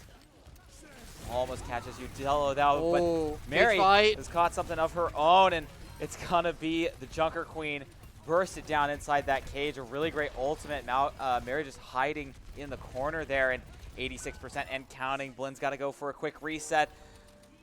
Ooh, this is going to be tight. I'm not even sure they're going to be able to send anybody in to touch. It's got to be We see the Regime. Doomfist immediately swapped over. They're going to try to force a So much touch damage. here. He does get on point, but he's just going to get blown up. Yeah, he's got the Empowered Punch, and that's going to keep him alive for just a little bit longer. And the pocket is there from Hutch, but Jodello, in the meantime, is just running rampant on this Echo. And Halak, with no perks available, that power block is just going to get eaten through by just a Lucio damage. And Briarcliff off to a rolling start against Blinn on map 1. Yeah, I mean, just clean performance there from Briar. This is why we've consistently seen them not drop games, not drop maps. They are unstoppable with that Mauga. Yeah, and I mean, Briarcliff already coming into this with a 1-map advantage. They are going to be up 2-0 now, but that doesn't mean they're on match point. This is a best of 7, so they've still got to win 2 more maps to close out this series. But the way that first map went, Blinn, they need a better answer. This Junker Queen composition is just not it. Yeah, we saw the adaptation. They're going to try to match it, the Mauga with the Junker Queen. It just did not look good. That first map especially, they were just shut out. They didn't really get any sort of play in that. They were really lights out that first time. Now, map 2, a little bit better. They got some trades, they got some swaps, but in the end, it is still a Briarcliff win. And if they don't find an answer to the Mauga, I don't know if they're going to be able to pick up this win. Yeah, so we're going to see what Blinn has left in the tank. Do they have an answer to this Mauga? Are they going to try and take him to a dive map and maybe just try and outplay the Seafull Doomfist instead? We'll find out after a short break. Don't go anywhere. We'll be right back.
Welcome back, and a special welcome to our viewers coming in over from the Commander X raid. Really nice to see our viewership take a nice bump there. That's really nice to see. So we are going to be going ahead into map 2. Briarcliff up 2-0 with that bonus map coming through winners finals. But Blinn, it is their map pick, and they are going to be taking us over to Dorado. Yeah, I'm curious about the map bans. Also, one thing to note is Mary is being subbed out for this game, so probably not going to be seeing that Malga. And ooh, interesting. Oh, I don't think they know.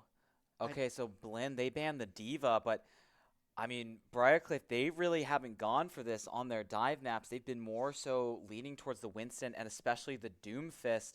And it was the Doomfist that we saw just absolutely wreaking havoc on Mizzou when they played them on this map. Briarcliff going to answer with a Kiriko ban on the other side. So you've got this full like classic dive comp available with the Winston on a Brig. I suspect that is what we're going to see from Blinn, but this isn't really a look we've seen from them before. They didn't really get taken to this in their series against Texas A&M. Briarcliff as well. In the previous series they played against Blinn, it was mostly on those flatter maps where Mary was just able to go wild on the Malga. But Mary's sitting this one out. Dorado more of a classic dive map, so Seaful comes in, and I have to imagine we are going to see the Doomfist. Yeah, actually, I mean, I doubt it's going to be the lock-in. They are hovering Attic right now. Yeah, looks like having a little bit of trouble with his player cam, but pulling out the Winston here. It's a pretty classic pick. Seaful hovering the hazard, but I mean, he did this in the Mizzou series. I think this is just a troll. He is probably going to roll out in the Doom. Oh, this is why. Oh, okay, that's creative. Oh, Gets a little bit of scouting. I think he spots out Sky Sniper on the Tracer. And Jodello just trying to fire some stuff through the spawn room. Gonna actually swap off the Tracer, so it is going to be off the far, so it is going to be a Tracer. And Seaful actually going to be mirroring the Winston, so not opting for the Doom on this map. Taking a lot of damage early on as well, diving up to high ground. And an Ash for Juven, gonna provide more of a long-range threat. Joey going to be playing the Sojourn as well, so Pollock just on cart, trying to hold this down to prevent any progress from coming through early. Jodello, though, getting forced out by Sky Sniper. He's been pretty good on this Tracer so far, but I'm really interested to see this Tracer duel play out. Dynamite comes out, not able to connect. Ooh, onto Regime, but good nade. Yeah, that's a really good nade. That's going to force Briarcliff back into this high ground. They've really wedged themselves in an interesting position. Ana and Brick have made this rotation up to the high ground behind where Blinn is playing, and Bionade connects onto Holic, and he's just going to have to get out of there quickly. Nearly a pick onto the Winston there. Great play from WedTube, but Holic, nade's going to expire, and he's just going to go right back in, get some chip damage, and looking for Seaful. The Winston falling extremely very low. They're Diving looking back, to find and another great nade comes through from Hutch, and that's going to net the kill onto Seaful. Joey going extremely low on the other side, but not going to end up falling. And the dive from Briarcliff so far, not really netting much of anything. A nice late kill there. Oh, yeah. Just all these late kills are going to make because problems. they went for that positioning. They went for that positioning behind the high ground. The supports aren't able to get out, and they're the last to fall. So really good staggers there from Blinn is going to buy even more time off the clock.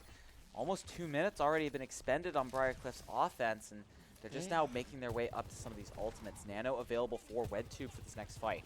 Yeah, Briarcliff, they've got 2 ultimates to work with. Meanwhile, Blinn, they've got 3, almost 4 Regime, very close on it as well. And they're going to immediately pop the Nano. And it's a big Nano. Holic following up on that beautifully. He's got to find this kill onto the break, though, but just can't. Yeah, Benji just going to go ahead and get back into spawn, but in the meantime, the rest of Briarcliff is left high and dry. Sky Sniper cleaning up Jodello. Almost lands the pulse and is going to force the primal range to Seaful, but Seaful actually just Goomba stomps him there. Picks up that kill and is looking for more. Actually forces out the primal from Holic as well. But the reinforcements have arrived for Briarcliff, and with Seaful's primal expiring, he's in a bit of an awkward position here. Anteed up.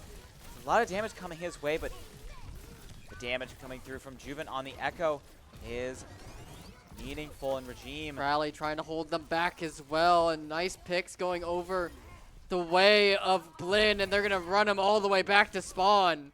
Yeah, really good stuff coming through there. I think the rally response. Trying to find this from Tracer. Oh, Ooh. yeah, just not quite able to do that. Ooh, okay. Seaful's actually going to go for it now. He teased this in the last series, but he's actually going to go for the hazard pick. We haven't seen this look for Briarcliff officially yet. Just going to go ahead and get the jump up, get some damage onto Hollick, but force that monkey out. But the hazard, he's a little bit shorter range in terms of the dive. He has to work around these high grounds a little bit more methodically, and Juven just caught out on a bad position. I think he tried to go for the health pack down there, but it was missing. Jodello took that one away, and he's also cleaned up in the meantime. Good sleep. Yeah, really They're good trying to sleep, find this. Nancy, but Seaful's just going to be able to leap on out of there. A nice sleep onto Hulk as well ensures that he can't go for the follow-up.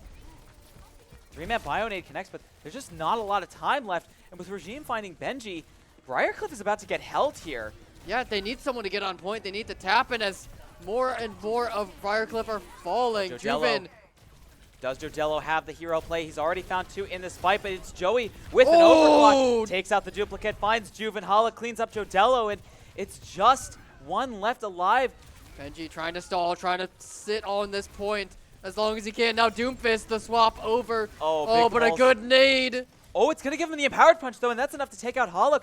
Wait a minute, if the reinforcements can get here for Briarcliff, they might actually be able to flip this one around. That's a really big Summer mistake. swap now, too. Oh, here comes the Nano onto the Tracer, though, and there's a lot of damage coming through, though. Regime taken so low. The Sombra pick didn't expect that hack virus combo. Almost takes him out, but a really good Bionade comes through as well. Still, Halleck. The DPS, they take out the supports for Blinn.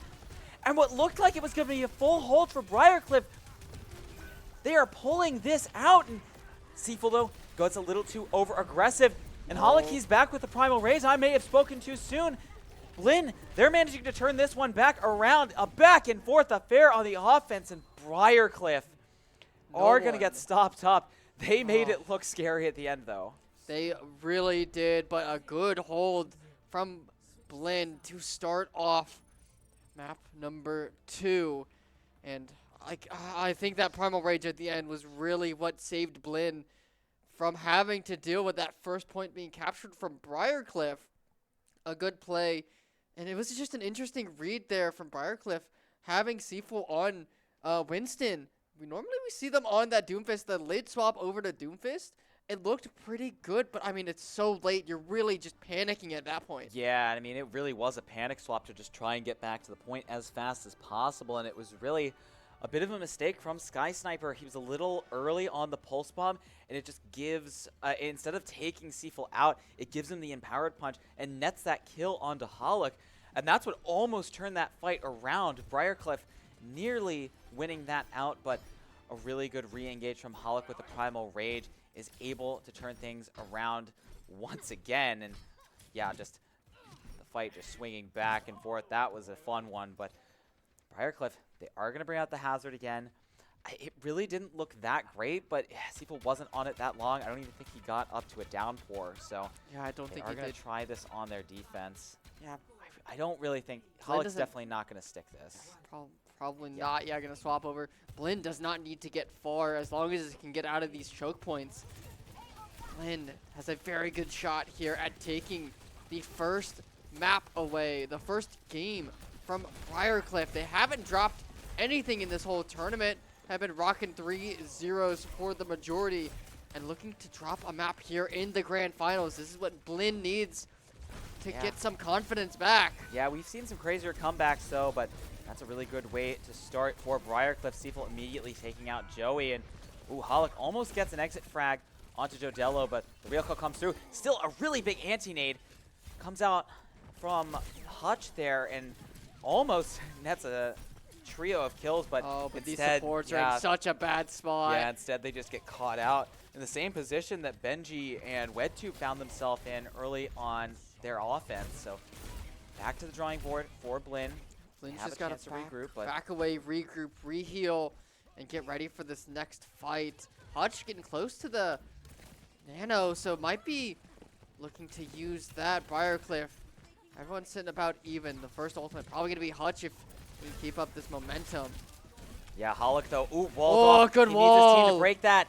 Really great play from Seaful, and it's just the hazard working a lot better to deny the dive, and also still has the value of being able to jump in for those re-engages and clean up those late stagger kills. And this is doing a really good job of buying time off the clock. So far, Briarcliff's defense holding strong.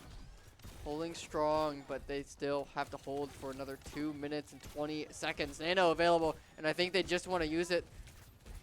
I think they want to look for a play, a good nade up top. They're going to nano. It hits the Tracer. I don't know if that was intentional. Yeah, Sky Sniper is going to be able to put in some work, though. But on the other side, Jodello lands a Pulse Bomb. Sky Snipers goes wide left, and Hutch still able to clean up a kill onto Jodello and net a nice bio nade onto Seaful as well. Some really good plays coming through from the Ana for Briarcliff, and that is going to get them a fight win, and they are ticking closer to that golden box of victory. Oh, and They this really late, only needed two. late Oh, kill this is here. such This a good is such stagger. a good stagger. Wetube has the nano as well. They're not going to have that available for the next fight. It's going to have to be a fast re-engage without their Ana for Briarcliff. Downpour coming in for Seaful. A good nade. Onto a couple, but Seaful goes down, naded up like you said, and Blinn finally finding a win here. And Briarcliff, they're going to be dropping their first map of the entire tournament. Wow, I mean, really good hold for Blinn on that defensive side and then on the attack. They don't need to get very far, and they do it with a very clean play. That stagger at the end, I think, really was what sold that win. You take out the Ana at the end with that nano, and it really just throws a wrench in all of Briar's plans. And with that, they lose their first map of the whole tournament in grand finals. Yeah, and I have to imagine that this was an intentional map pick and a smart one from Blinn. They may have even gone back and VODed that early series that Briarcliff played against Mizzou and saw that that really was the map that they struggled on the most in this tournament, despite not losing a single one. Yeah. Because really on that first Dorado, it was a C9 and an Ajax on back-to-back fights for Mizzou that lost them that map. They came extremely close to winning that one out, and Blinn, they really exploited the weaknesses that Briarcliff showed in that previous series, and it seems like the dive is going to be a weakness for them. Blinn looking a lot stronger on that comp. Absolutely, and another thing, they save the Mauga ban. They don't use it on that map. They also don't use the Doomfist ban as well, instead banning that Diva. So if they need to, they can still throw those bans out in more important maps. Yeah, really great stuff coming through from Blinn, and we're going to head to map 3 right after a quick break. This is looking like a good one here in Grand Finals, so don't go anywhere. We'll be right back with Mizzou Esports Invitational Grand Finals right after this short break.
Welcome back, Blinn. Finally managing to take a map off of Briarcliff in that second game on Dorado, and that was a good one.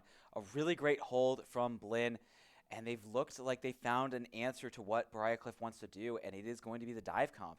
Yeah, it looks like they have found that hole in the armor of Briarcliff. This is the first map that they have lost all tournament, and in grand finals, this is exactly what Blinn needs in order to get that momentum and start picking up these maps. Yeah, totally. So we are going to see what Briarcliff's map pick is. I mean, this is one of their first map picks of the entire day, and they are going to go ahead and send us on over to Push. A Torbjorn ban for Briarcliff, actually the second Torbjorn ban of the day, or of the game. I think he was also banned out on map 1 by Blinn, so Blinn going to be banning the Lucio. This is a little bit of an interesting one. I think maybe wanting to move on over to more of a double flex support lineup, potentially like a Juno Kiriko. I highly suspect, though, that they are going to be playing this Junker Queen composition. This is what we saw on Esperanza from them earlier. And yeah, the Juno, heavily suspect that is going to be involved here. Yeah, the one thing, though, is they did play it earlier in the day. It did not look good. It was not the answer that they needed to the Malga. However, to note, Mary has not been subbed back in for Briarcliff, so I think that's the main reason they're holding off on really focusing that Malga yet.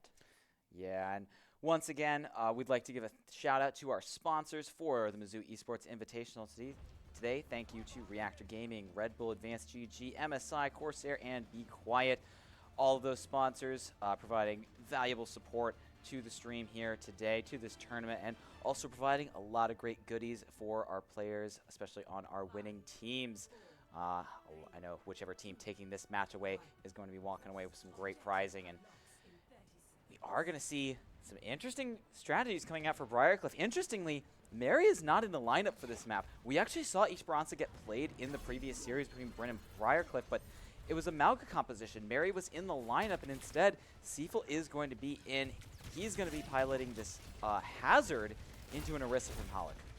Yeah, it's interesting that Seafel staying in here, confident on the Hazard, but wow. oh my god, not down though until I speak too soon. Halleck finally finding the frag there. Holy, I mean, just a face full of damage. The spear plus the anti-nade combo just rips that Hazard apart, and you can see how much damage resistance Oh, another he has. good nade. Yeah, so much value being output by Hutch. But yeah, you can really see how much damage reduction that Hazard has with the spike block compared with the wall as well. Just so many tools to mitigate, but just not enough to sustain through that onslaught. So Seafel gotta find a different angle to engage Hutch, here. 76% already, and Ooh. another nice pickup here for Halleck onto Juven. And they're just going to keep pushing this advantage. The robot going to keep on pushing that objective. And with Hutch approaching 90% now, that Nano is going to be up soon, and it's going to be a problem for Briarcliff. Yeah, and I think this Ana for Blinn is a really interesting Oh, they choice. find the Juno too. Yeah, and it's just enabling Halleck to go in so deep there. The long-range healing really enabling this Orisa to charge forward, and Blinn really flipping the script so far these last two maps, and they are coming out right out of the gates. They are wanting to punch Briarcliff straight in the mouth with this Brawl composition, and I really think this might have been a mistake by Briarcliff not bringing in Mary for this map, maybe expecting a Malga ban from Blinn if they were to do so. But Seafel and the Hazard so far, it's really not been the answer. Yeah, also another thing to note, that this was Briarcliff's map pick. Oh, the rain down wow. from above, Sky Sniper. Yeah, the Nano as well. It's just so much damage being rained down on high. Sky Sniper, so much good value on the dodge, jumping Pharah. up top, finding the tank here Yeah, for juggling. Briarcliff, and they are just pushing and not letting go. Yeah, he's just juggling these members around with a concussive blast right now, and 112 meters and counting. This is really getting out of hand for Briarcliff. I mean, we saw an insane comeback on push by Texas A&M against Blinn in the last series, but It wasn't this big though. yeah, I mean, 115 this early. Still, Jadillo has a barrage available, but Kitsune Rush Regime sending that one down. It's at a little bit of an awkward angle, though, so Briarcliff is going to be able to disengage that, wait that duration out, and now Seaful going back in. He's got the orbital ray ready to go, but slept up.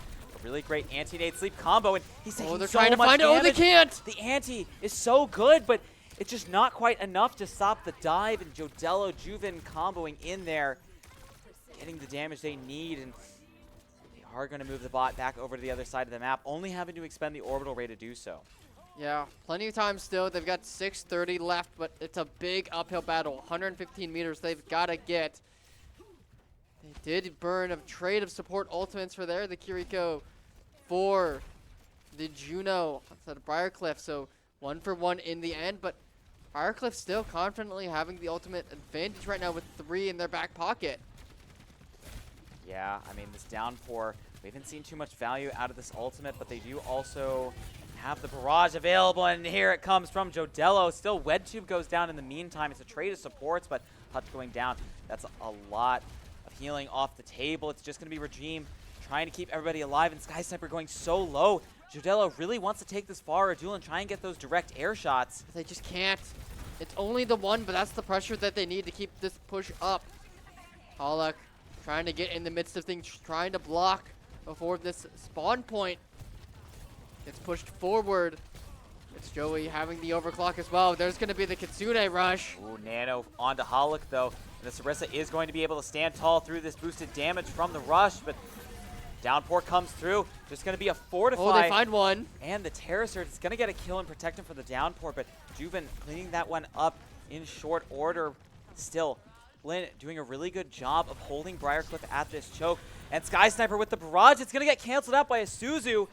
Really great play there from Benji to stop that ultimate from coming through. Even with the movement perk, still so vulnerable up in the sky, raining those rockets down. Yeah, good job. Really good time, Suzu, there by Benji in order to keep the team alive. It was a good angle. Sky Sniper trying to find something, but in the end, and they don't even get a trade of ultimates now. Oh, Halak. Lynn trying to fight back. Yeah, Halak just standing out in no man's land there, and it's overclock from Joey. So much damage coming through, but it's a trade on both sides, and WedTube, he's got this orbital ray available, and that's just going to be the end for this fight. Blinn pushed back.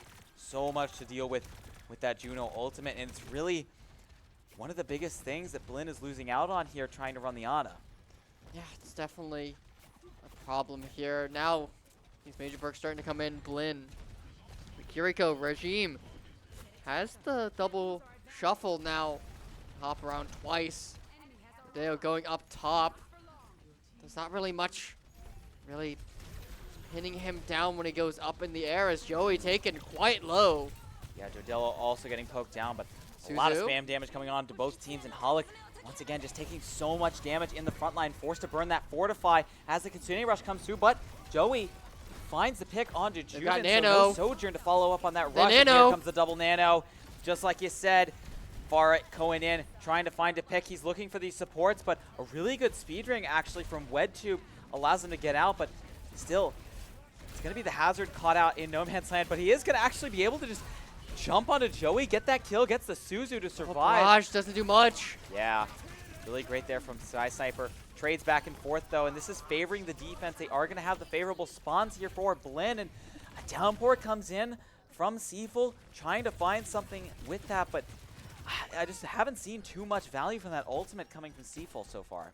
Yeah, I haven't seen the most use, and Blinn still in control, barely 10 meters off for Briarcliff, as now going to 3 minutes, and with Blinn in control, they have the ultimate advantage as well. Seaful, that downpour did not find much value. Judeo as well, the barrage not finding much, and Blinn now with ultimate advantage with the positioning, with the control. And they're going to start fighting now. Yeah, it's going to be a trade of support ults. Orbital Ray for Kitsune rush, and early on, Briarcliff is getting the better of this trade. Juven immediately takes down Regime, and WedTube really uncontested right now. It's so hard to play into the healing and damage from that Orbital Ray, and he's just able to play safely off to the side, get some good poke, get a lot of healing, and Halak actually going for the protective barrier perk here, wanting to be a little bit more fortified, but he's able to stay alive for a little bit longer, but not much.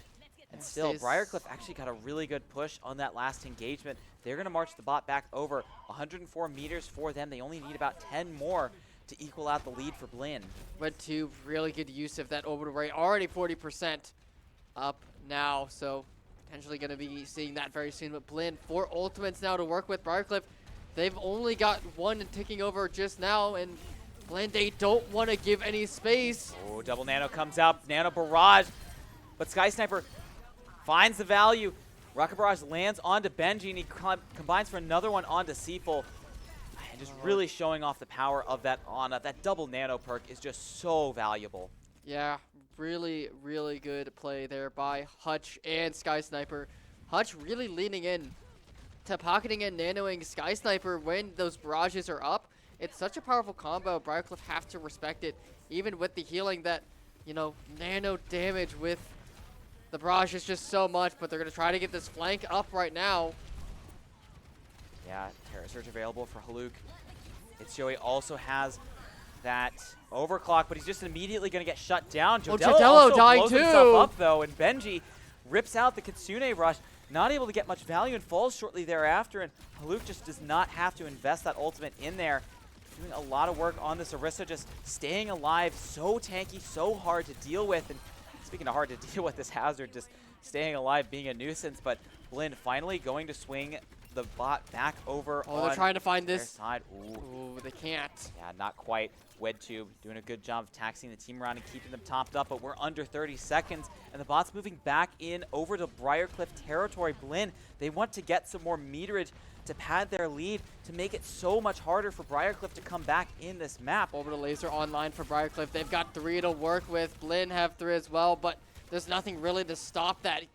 Orbital Laser, it's such a powerful ultimate. They have to respect it. Yeah. And you Now, also have the Terra Surge too. That burst damage, I mean, the Orbital Ray can't heal through that. Still, it's going to be a speed ring engagement. Gonna try and rotate around. Wall comes out from Seaful. He's trying to catch it onto It's Joey, but he's just not able to find it. Still, downpour, Orbital Ray. we are Rocket into Barrage available. Jodello, he's trying to get this long range. Oh, Regime finding the first. He finds the first pick. Oh, and the nano up Hutch! top. Wow, he just gets the air shots onto Jodello. And it's over like that. Blinn, Downpour. tie Not it up. able to do anything there. And Blinn, they're going to tie this series up. We are having a banger so far in Grand Finals. Yeah, and I have to agree. I think the swap, not swapping back over to Mary after that previous game, you saw the struggle. It really wasn't working out, and I think they're going to have to make some adjustments. They've now not only lost 1 map, but they've lost 2 in a row now. Yeah, and it's really surprising to see. I mean, they literally played and won this map with Mary in the previous series against Blinn. They knew they were going to pull this Orisa strat out, and they just came in completely unprepared. They banned the Hazard, banned the Torb in preparation to play the Hazard, but they just don't account for how good that Orisa is at stopping those dives, getting those spears.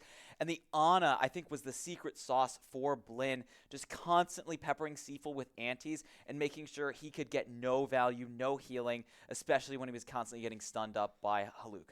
Yeah, and I think we have to see some sort of change. Briarcliff losing 2 in a row now, all tied up in this series. It is a best of 7. So that original map advantage is now gone. They're all square. They need to make some changes, and I think bringing Mary back, picking a point, a map, like a flashpoint map with Malga and throwing a defensive ban towards a tank to allow that Malga to get through, because we have not seen an answer to the Malga. We have seen answers to other Briarcliff comps, but not to Malga, and I think they need to play Malga and need to find success. Yeah, and it looks so good on that first map. I'm just at a loss for why they didn't decide to go back to that strategy here. But like you said, going over to map 4, there's a limited pool they can choose from. There's only 1 game mode left. Now, it is the combo game mode of Hybrid and Flashpoint, so they can pick either or before that map 5. But I have to think they have to go over to the Flashpoint. I mean, that's just the objectively better pick for them to be able to run the Malga, and I have to assume that's what they want to go back over to. But we'll just have to wait and see after this short break, so don't go anywhere. Briarcliff's next map pick will be up next right after this break.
Well, things are all tied up, and in fact, Blinn, they've actually won more maps so far in this series, despite falling 3-0 against Briarcliff previously in the upper bracket. So now, battling their way back, it's a tied game, but it's also going to Briarcliff's map pick, and it is going to be New Junk City. Yeah, New Junk City. Also, Mary back up here. So, fortunately for the side of Blinn, they Yeah, are going to dread probably it. have to deal with that Malga. And Run yes, from they it. were there. We were talking about it. It is Here it going to comes. be the counter ban here, banning out that queen here as Briarcliff's ban. And Blinn going to try to respond here with a Symmetra, knowing that they have been dealing with that Symmetra Torb. They banned a Torb earlier, so we're going to respond now with that Symmetra. Yeah, I think this is a really smart ban from Briarcliff. I think they know. I think they're probably operating under the assumption that Blinn is most likely going to actually play Orisa on this map, but banning out the Queen, it gets rid of another pick that Blinn has liked a lot, and it protects the Malga, and it saves the Orisa ban for later in the series in case they go to a map where they want to play Seaful on the Hazard again. They can just get rid of that Orisa, and that protects the Hazard as well. Briarcliff, they've got some unique tanks in their wheelhouse, and I think they're using their bans very effectively here. Still, it is going to be a Symmetra ban for Blinn. This one doesn't surprise me too much. I think Briarcliff was getting a lot of value out of TPing Mary around on the Malga on the first map. So getting rid of that Symmetra going to afford the composition a little less mobility, but still, you've got a lot else in play for the Malga comp. You're still going to have the Torb, you're still going to have the Lucio, the Moira, and of course the Malga, the alpha threat, Thanos himself. I mean, just such a big threat. And Blinn, they've had answers to what Briarcliff has been throwing at them, but not to this. Yeah, they have not found an answer to the Malga. No one has. Malga has been a problem. The one answer they have found to Malga is to also play the Malga. Well, the other answer is to also just go to a map where Malga doesn't exist. So, However, not in this yeah. case. Yeah, I mean, this is one of the best maps, and obviously why Briarcliff is bringing us here. New Junk City, very good for this hero. I mean, we talked about it earlier in the previous series where it got played, just the tight corridors. If you get a defensive advantage with Malga, it's so easy to hold with that just left-click, right-click spam damage. And I think it's also a smart choice for Blinn to ban out the Symmetra for that reason. The Symmetra can make it a lot harder to get through those chokes with the Sentry Turret and the primary fire beam damage. So I think that is a smart ban from Blinn. Obviously, they're just not able to take the Malga off the board since Briarcliff has the first ban. They can take away a tank, but still, Blinn, what do they have in store here? Yep. If it's going to be the Orisa, I'm a little bit concerned. Yeah, what is the answer to the Malga? They're also, unfortunately, you were talking about how Symmetra is good at denying space. Torbjorn is still open here, and that is Yeah. also very good at denying that space, denying those chokeholds for the side of Briarcliff. A lot of damage, and there it is. It's Oh, no, boy. actually, it's Joey is going to be rocking it as well, but I mean, Jodello as well. They're both rocking the Torbjorn, and we see it. The big Yeah. man himself. I mean, I'm just really curious to see what Haluk is going to run on the other side. Hovering the Ramatra for now, I can't imagine he sticks this. Ramatra is not the best into the Malga. I really think... Oh, okay. Diva is going to be the pick. This is interesting. I Also think... running the Sombra too. Yeah, this is not a map you traditionally see Diva on just because it's so flat. There's not a lot of high ground for her to play around, but maybe thinking you can get some value of the DM onto the Malga. A Sombra for Juven, since that Symmetra is banned, it's actually going to be a mirrored Sombra matchup. Sky Sniper using that as well. Mostly a mirror match on either side, apart from the tank and flex support, but yeah, early on, both teams not really wanting to go onto each other that fast. Sky Sniper takes a face full of damage. He is extremely low. He's Love going to to get healed up. Mary trying to get in on that Malga, but Blinn does get the yeah. first flip though. And backs away, giving up some space, respecting this Malga. so I think this might be, this is an interesting play into the Malga, playing the Diva, trying to just taxi around and play your mobility to try and get away from the spam damage, but Haluk caught with a hack, and you can't put the DM up when you're hacked. So much damage coming through from the Malga. And Just that'll be uncontestable. easy capture now over towards Briar. They even find Regime on the side now. Juven finding these. They're just going to find all of Blinn now. Yeah, Hutch, Sombra is the just last so one. good. So good cleaning up in these stagger scenarios. So Briarcliff still playing up against 37% for Blinn, but that time bought off by those staggers is going to give them the lead here. Luke moving underneath, but it's going to be spotted out by Juven here. This Sombra, so sneaky, able to get a lot of scouting value. And another hack comes out. And Haluk, just so much damage. But it's a really good Suzu response coming through from Hutch and the Kitsune Rush as well. Jodello goes trying to down. find Moira. Phenomenal play from Hutch there, from Blinn. And they're able to flip that fight on its head. I think they knew exactly what Juven was going to go for with the hack onto Haluk. And they read it like a book. Phenomenal Kiriko play there. And finally found potentially the answer to the Malga, and it was D.Va. Even on this map that doesn't have the verticality, that doesn't have the ability for D.Va to abuse the fact that she can get on high ground easily, it is working. The kiting, the Matrix, it's working very well. We're going to see perks start coming in. Hutch, you have that urgent care to help heal those members that are low, and in the corner, Sky Sniper with that EMP. Looking for an angle. Oh my god. Catches on to 5. And Blinn, they are just going to mop up Briarcliff. Really great EMP there. They're going to take over the first point. Guys, they've won a point against the Malga comp. They understand it now. And in fact, they're actually just going to force Mary to mirror the D.Va. Oh. This is not something we've seen before. I don't think we've seen Briarcliff get forced off the Malga before. No team has had an answer to the Malga.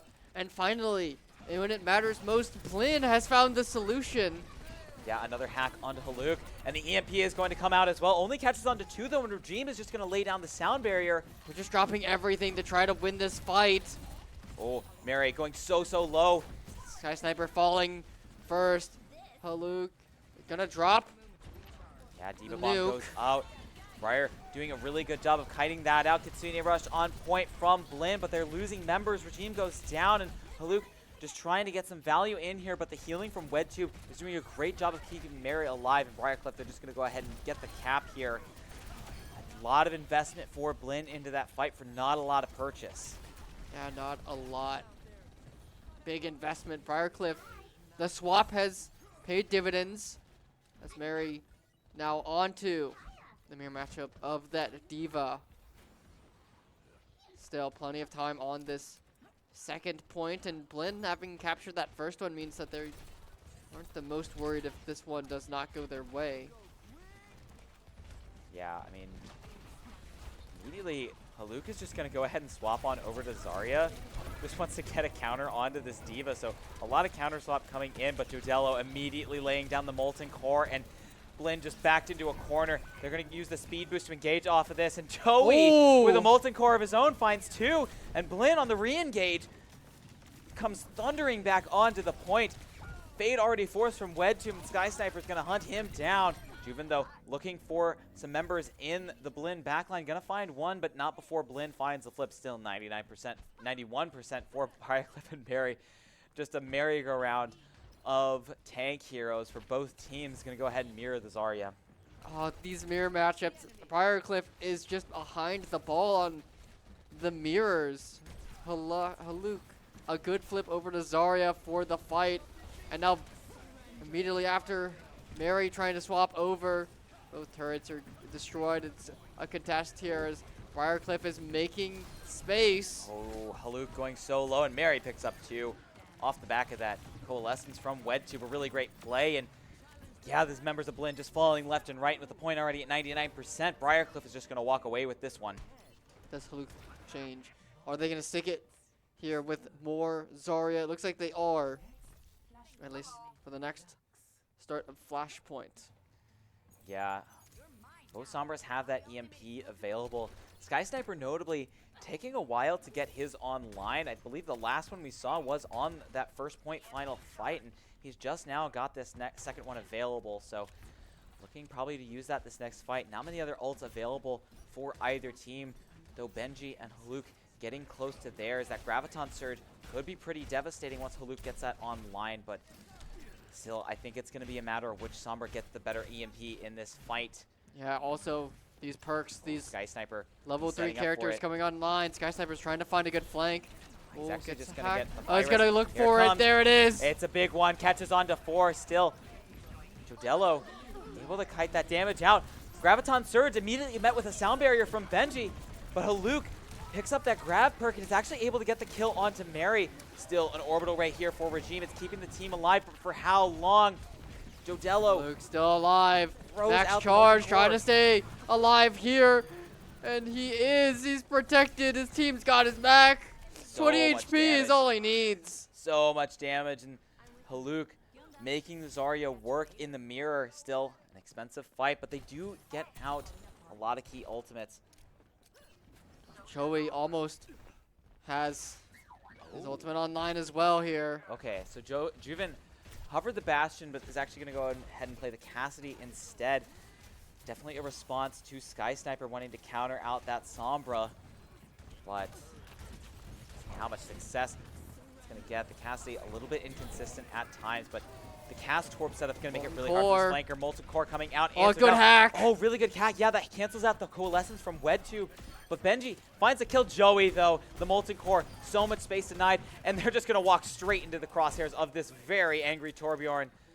Great stuff coming through. And that's going to be the second flashpoint here for Blinn.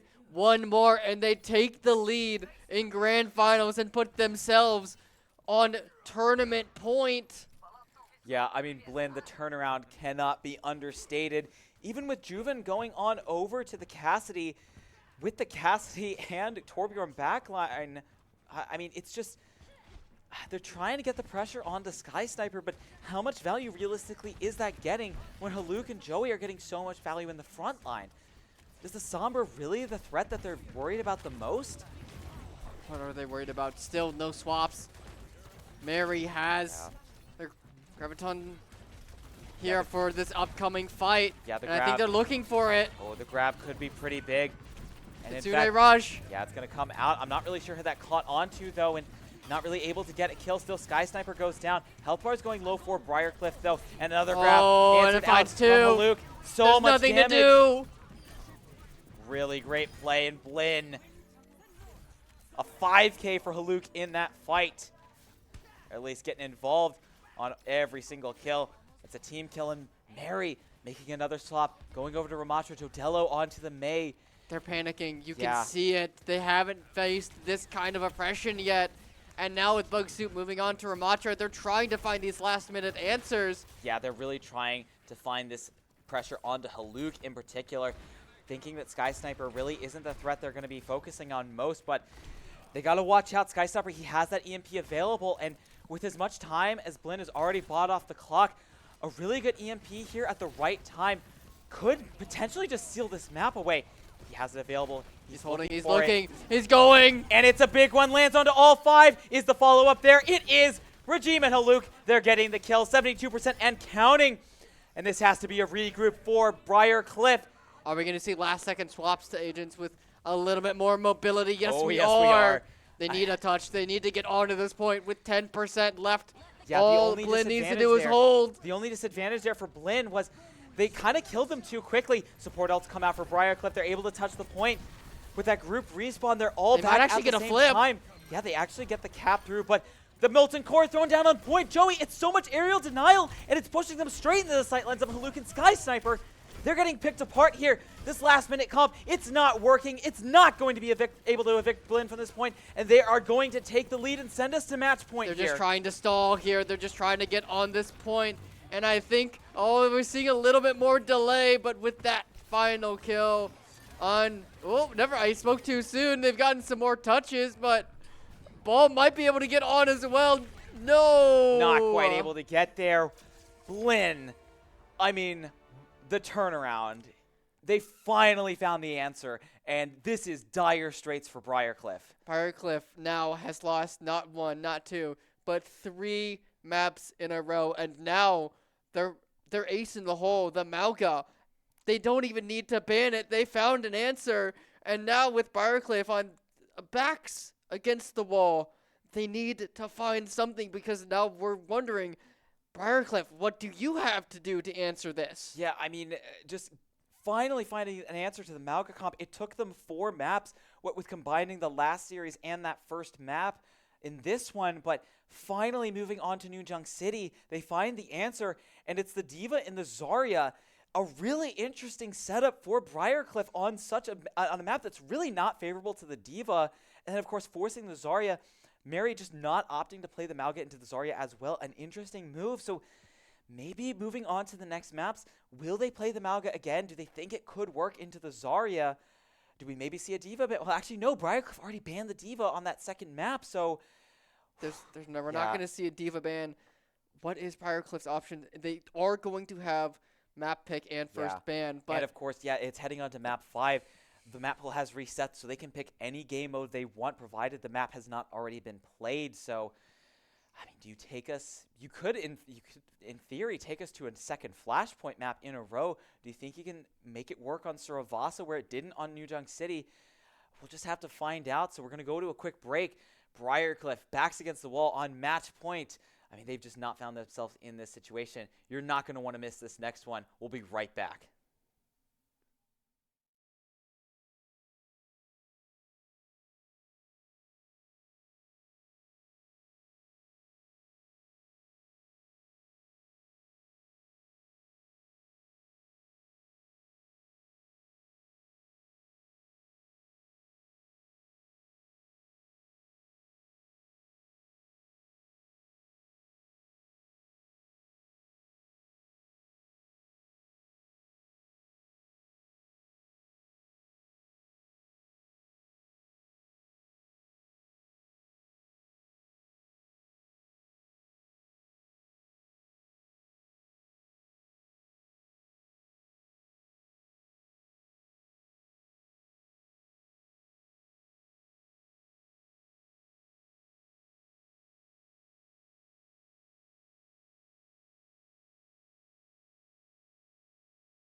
Welcome back. A bit of an extended break. We had to get some things sorted out with the coaches. A little bit of confusion over the ban rules, but both teams locking in their picks now. And we do know what the map is going to be. Briarcliff electing to send us over to Samoa. Yeah, and Samoa, definitely one of the better Malga maps that are still available. And with, Briar having that first ban, they can ban a tank and then still play that Malga without fear of it being banned. But, Blinn, they had an answer for it now. What is the game plan for Briar? And it is actually going to be a D.Va ban for Briarcliff. So we already saw Blinn ban the D.Va earlier in the series.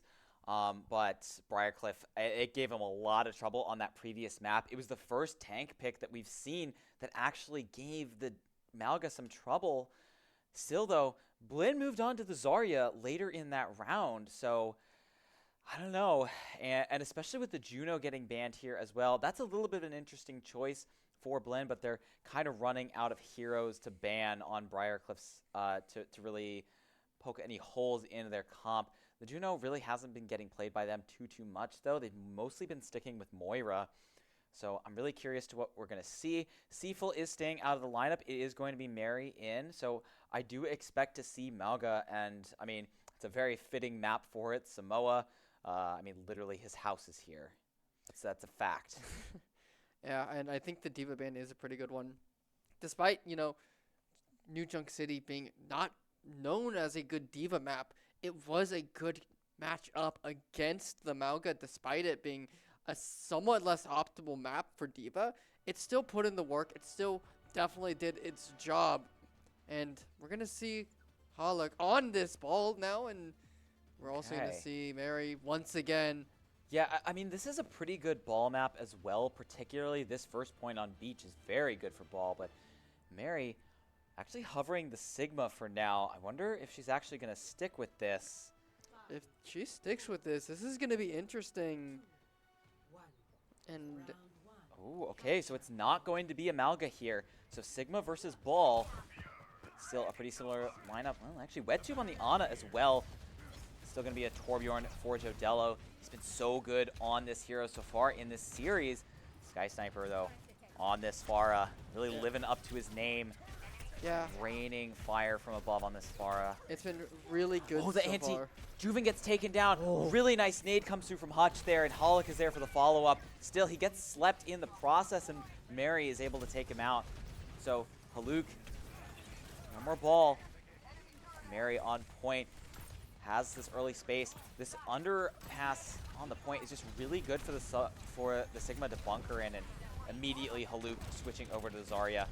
Point flip going over to Briarcliff. Still Sky Sniper trying to find Juven here, but he's just going to slip into the shadows and get the kill.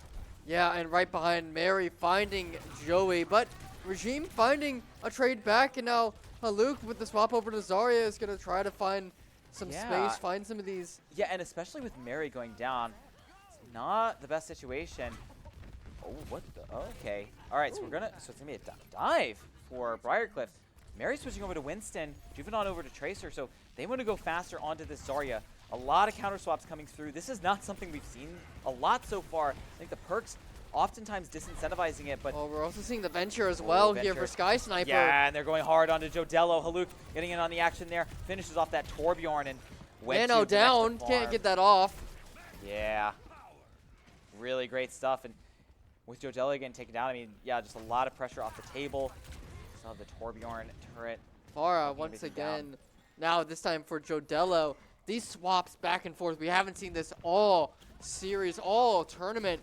These quick counter swaps because of perks and how impactful they are at times. And now we're seeing both of these teams swap, and when both teams swap, you don't really care about those perks as much because one team isn't getting those perk advantages. Sky Sniper going in, hits the bubble on the Venture, and a lot of damage onto Mary, but the Nano lands onto Benji. Not the Lucio. And Joey picking off Jodello with the turret. That's a really bad series of events for Briarcliff. The Nano just completely goes to waste. And forced to back away. Still, actually, it looks like Blinn, they might have overstepped here. Haluk is in a bad spot. He's going to be taxied out by Regime, but Hutch is going to fall in the process. And with no healing, this could be an entry for Briarcliff, especially with a faster comp. Still, Joey with the Molten Core. Joey has the Molten Core. Benji, though, has... Oh, no, he doesn't. He falls. Hutch finds it. That's going to be the sound barrier. Sound barrier and immediately, and the grab goes. They're looking for Winston.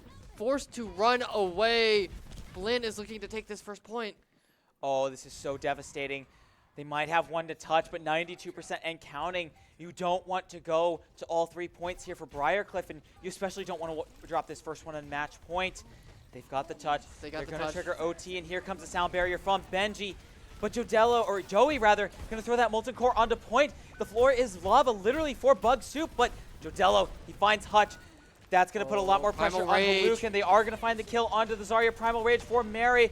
Excavation initiation, though. Sky Sniper throwing down the damage. He's going so low, and Briarcliff, they're going to manage to flip the point over. They've got the numbers, and they've got the health. Sky Sniper trying to find Kiriko in the back, trying to find something, but just shut down Juven. Good job protecting his team there, and Briarcliff, backs against the wall, are able to get the flip here on this first point, but Blinn, 99% are in a good position. And the swap over as well, the Junker Queen. I mean, it's definitely worth it here. You get one fight where the Junker Queen, you're going to have an advantage into the Winston. You get one fight here, you win the map. And the counter swap is just not going to come through. The round's just going to end. Jodello, though, he has a barrage. I expect this probably to get dropped onto Joey or Haluk.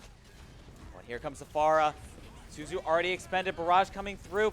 Oh, good block, though. Yeah. Oh, there's also a Kitsune Rush available for WebTube if he wants to look for it. Juven looked for that bomb and couldn't find it. Kitsune goes out. The point is flipped. It's overtime right now. Yeah, Blinn just needs to hold this.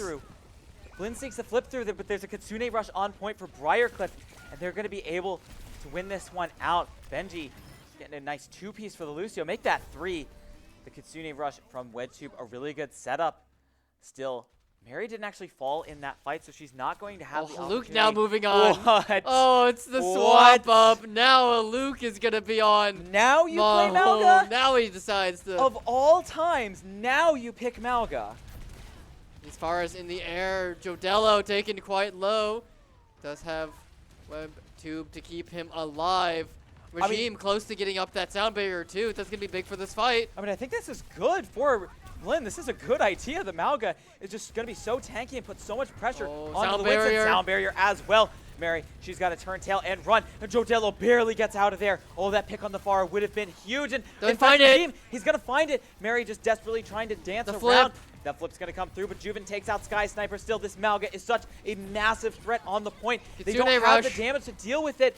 Kitsune Rush on point for Blinn as well. And the Malga, both guns spinning, both hearts pumping. And it's going to be Blinn standing tall on this point. Everything and a big old smile on his face as Blinn are able to get this first round. And now Briarcliff down 1-0. This is truly map series championship point here. Briarcliff now backs against the wall. What is the plan? What is the play? You didn't want to go to the third point here, and now you're going to be forced to if you want a chance. Mary now pulling out the Malga, and Haluk on the ball. She's back. So what does Blinn do here? Do they go back to the Zarya? I can't imagine the ball is going to work too terribly well into the Malga, and this is the bread and butter comp, the Sim Torb. This is what Briarcliff wants to play. But how well is it going to work? Has Blinn truly figured this out? Have they figured it out? Malga now pushing himself onto this point. Also crucial that perks don't reset here. So the Malga for the side of Briarcliff isn't going to have any perks as Haluk just rolling on through. Going to be bonking everyone around the slam. Just being a nuisance right now. Yeah, I mean, also you can see Sky Sniper has worked up to those level 2 perks. He's got that concussive vacuum. Just able to cause so much disruption. A nice air shot. Good direct shot, but he can't collect the kill. Yeah, Benji just dancing around, trying desperately not to get hit by this Pharah spam. And it's also really good for dealing with the turret coming through from Jodello. Briarcliff, though, they are the ones that are going to be claiming that first point control. A really nice boop from Benji. Nearly allows Mary to get Sky that Sniper kill. finding Juven. Yeah, though. They can't find Hollig. It's such a pain to find this hamster. Yeah, Haluk. And now the flip back on over in the favor of Blinn, although they're going to try to contest this. Moga trying to really put his body on the line and Kitsune rush now, and it's going to be a match. A really big pull from Sky Sniper, but it gets canceled out by the Siozu from Red 2. He throws in the Kitsune rush, but a nice roll through from Haluk, and he picks up 3. The ball going crazy here still. This Malga is still alive and cooking. He's going to be able to farm a lot of damage off of Haluk. They've got to take this guy down, but I don't think they have the damage to. I don't think they do, and I mean, this is good for Briarcliff. They're going to keep this point nice ticking in there, and finally, That was they a will nice find combo. Malga. A nice combo with Regime and Haluk. He boops him into the minefield, and that's enough damage to take the Malga down. But you see, when you don't have Joey and Sky Sniper on the field, there's literally physically not enough damage to take this Malga out. He is so tanky. Mary is just putting on a clinic here. And Blinn, are they going to start struggling again? They have point control, but they need to be going aggressive on this backline. Mary, she's just doing so much here. Hollig also burning that minefield just to take down all of the walls, the cage fight. Not getting out of there. Good luck surviving that, Haluk. Mary just focusing him down, and so much damage. I mean, oh, actually, sound barriers, though, getting layered in from both teams, so this is at least going to get Blinn some more percentage. It's going to stall Wall out goes up. the cleanup here from Briarcliff, but Bug Soup is still alive and well. Mary just pumping the damage in. Still, Haluk Hollig is makes back. his way back. Ooh, and a nice slam. He's actually picked up that Giga Slam perk. It's doing a lot of damage, and comboing it up with Sky Sniper, it's doing a lot of work. Hutch as well, going to be throwing in the Kitsune Rush, and this is enough to force Briarcliff off the point. Haluk really showing the Wrecking Ball's potential here. Oh, but Mary fighting Sky Sniper there at the end, maybe a little bit of an overstep. Can Briarcliff capitalize on it? This is match series championship point here. Blinn cannot give up this point. They have to take this map in order to go to the third point, and they've got to win this to go to the final game 7. Yeah, I think the key here might be the Molten Chorus from both teams. Still, Mary takes a face full of damage early on. Here comes the barrage. Sky Sniper just takes out the Malga instantly. At 85% and counting. This is dire straits for Briarcliff. This just could be the series This right might here. be the game. This They have might be everything. 90% to go for Blinn. What does Briarcliff have? Here come the swaps. They're just going to try to stall. Onto the Doomfist. 96. Can they get the touch? Mary, she's going to have to get in there, but they're not going to be able to get there.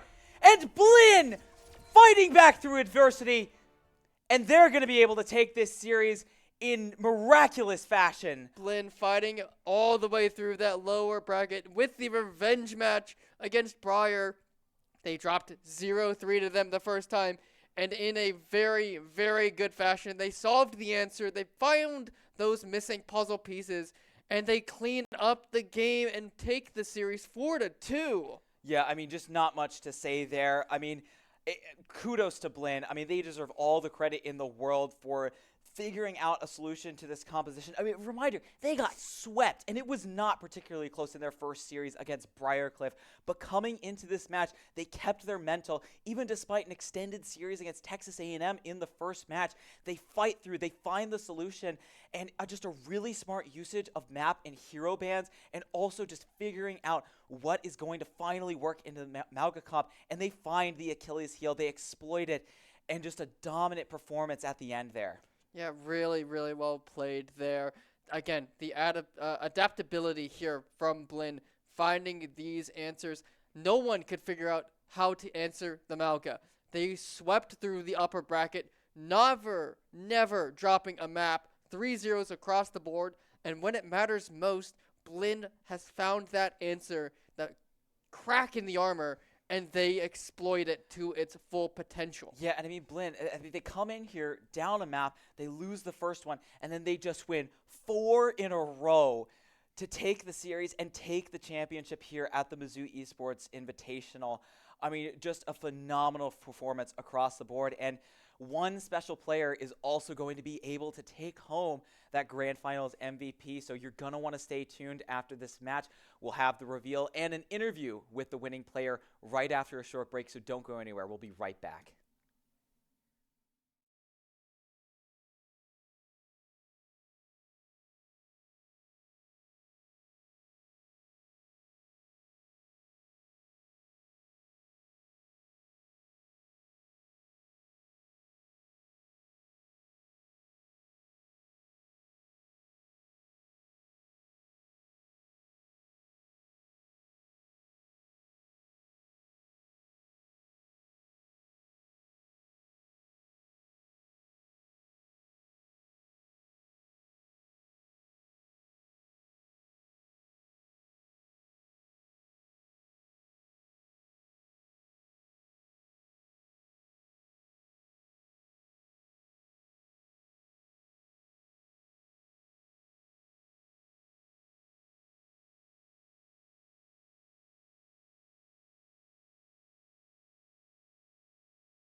Welcome to the post-game interview of the grand finals between Blinn and Briar Cliff.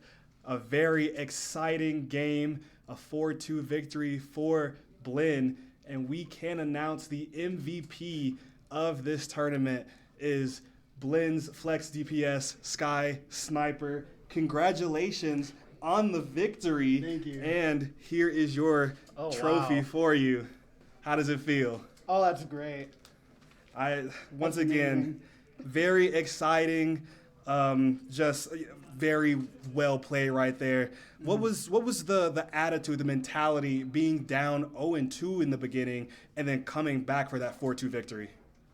I think we had a really big attitude shift. We were like, okay, we need to figure something out. We're down 2. They started up 1 already. We lost to them previously. Stuff wasn't working into their MAGA comp, so we had to try and theorize ways around that.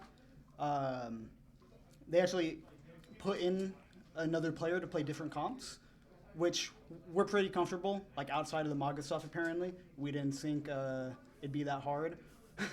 We were getting dominated on it, but we won the other stuff. And then each time we're going forward, we're just, okay, how could we beat the MAGA when they eventually go back to it? Because they're going to pick a MAGA map. They're going to put Mari back in, who's a phenomenal MAGA player. Exactly. And then after a while, we're like, okay, Sombra, Venture, Pharah, Queen, like, we have ways around it. And especially with a new ban system in place, it makes it a little bit easier. Right. Once again, just very well composed, it seemed, throughout the game. Lots of good strategy from you and your team as well. And just tell me about the team dynamic throughout this tournament. You know, you go against Briar Cliff, in the upper bracket, lose to them, 0-3, and then just make this huge comeback back to the grand finals. Just tell me about that dynamic throughout the entire tournament.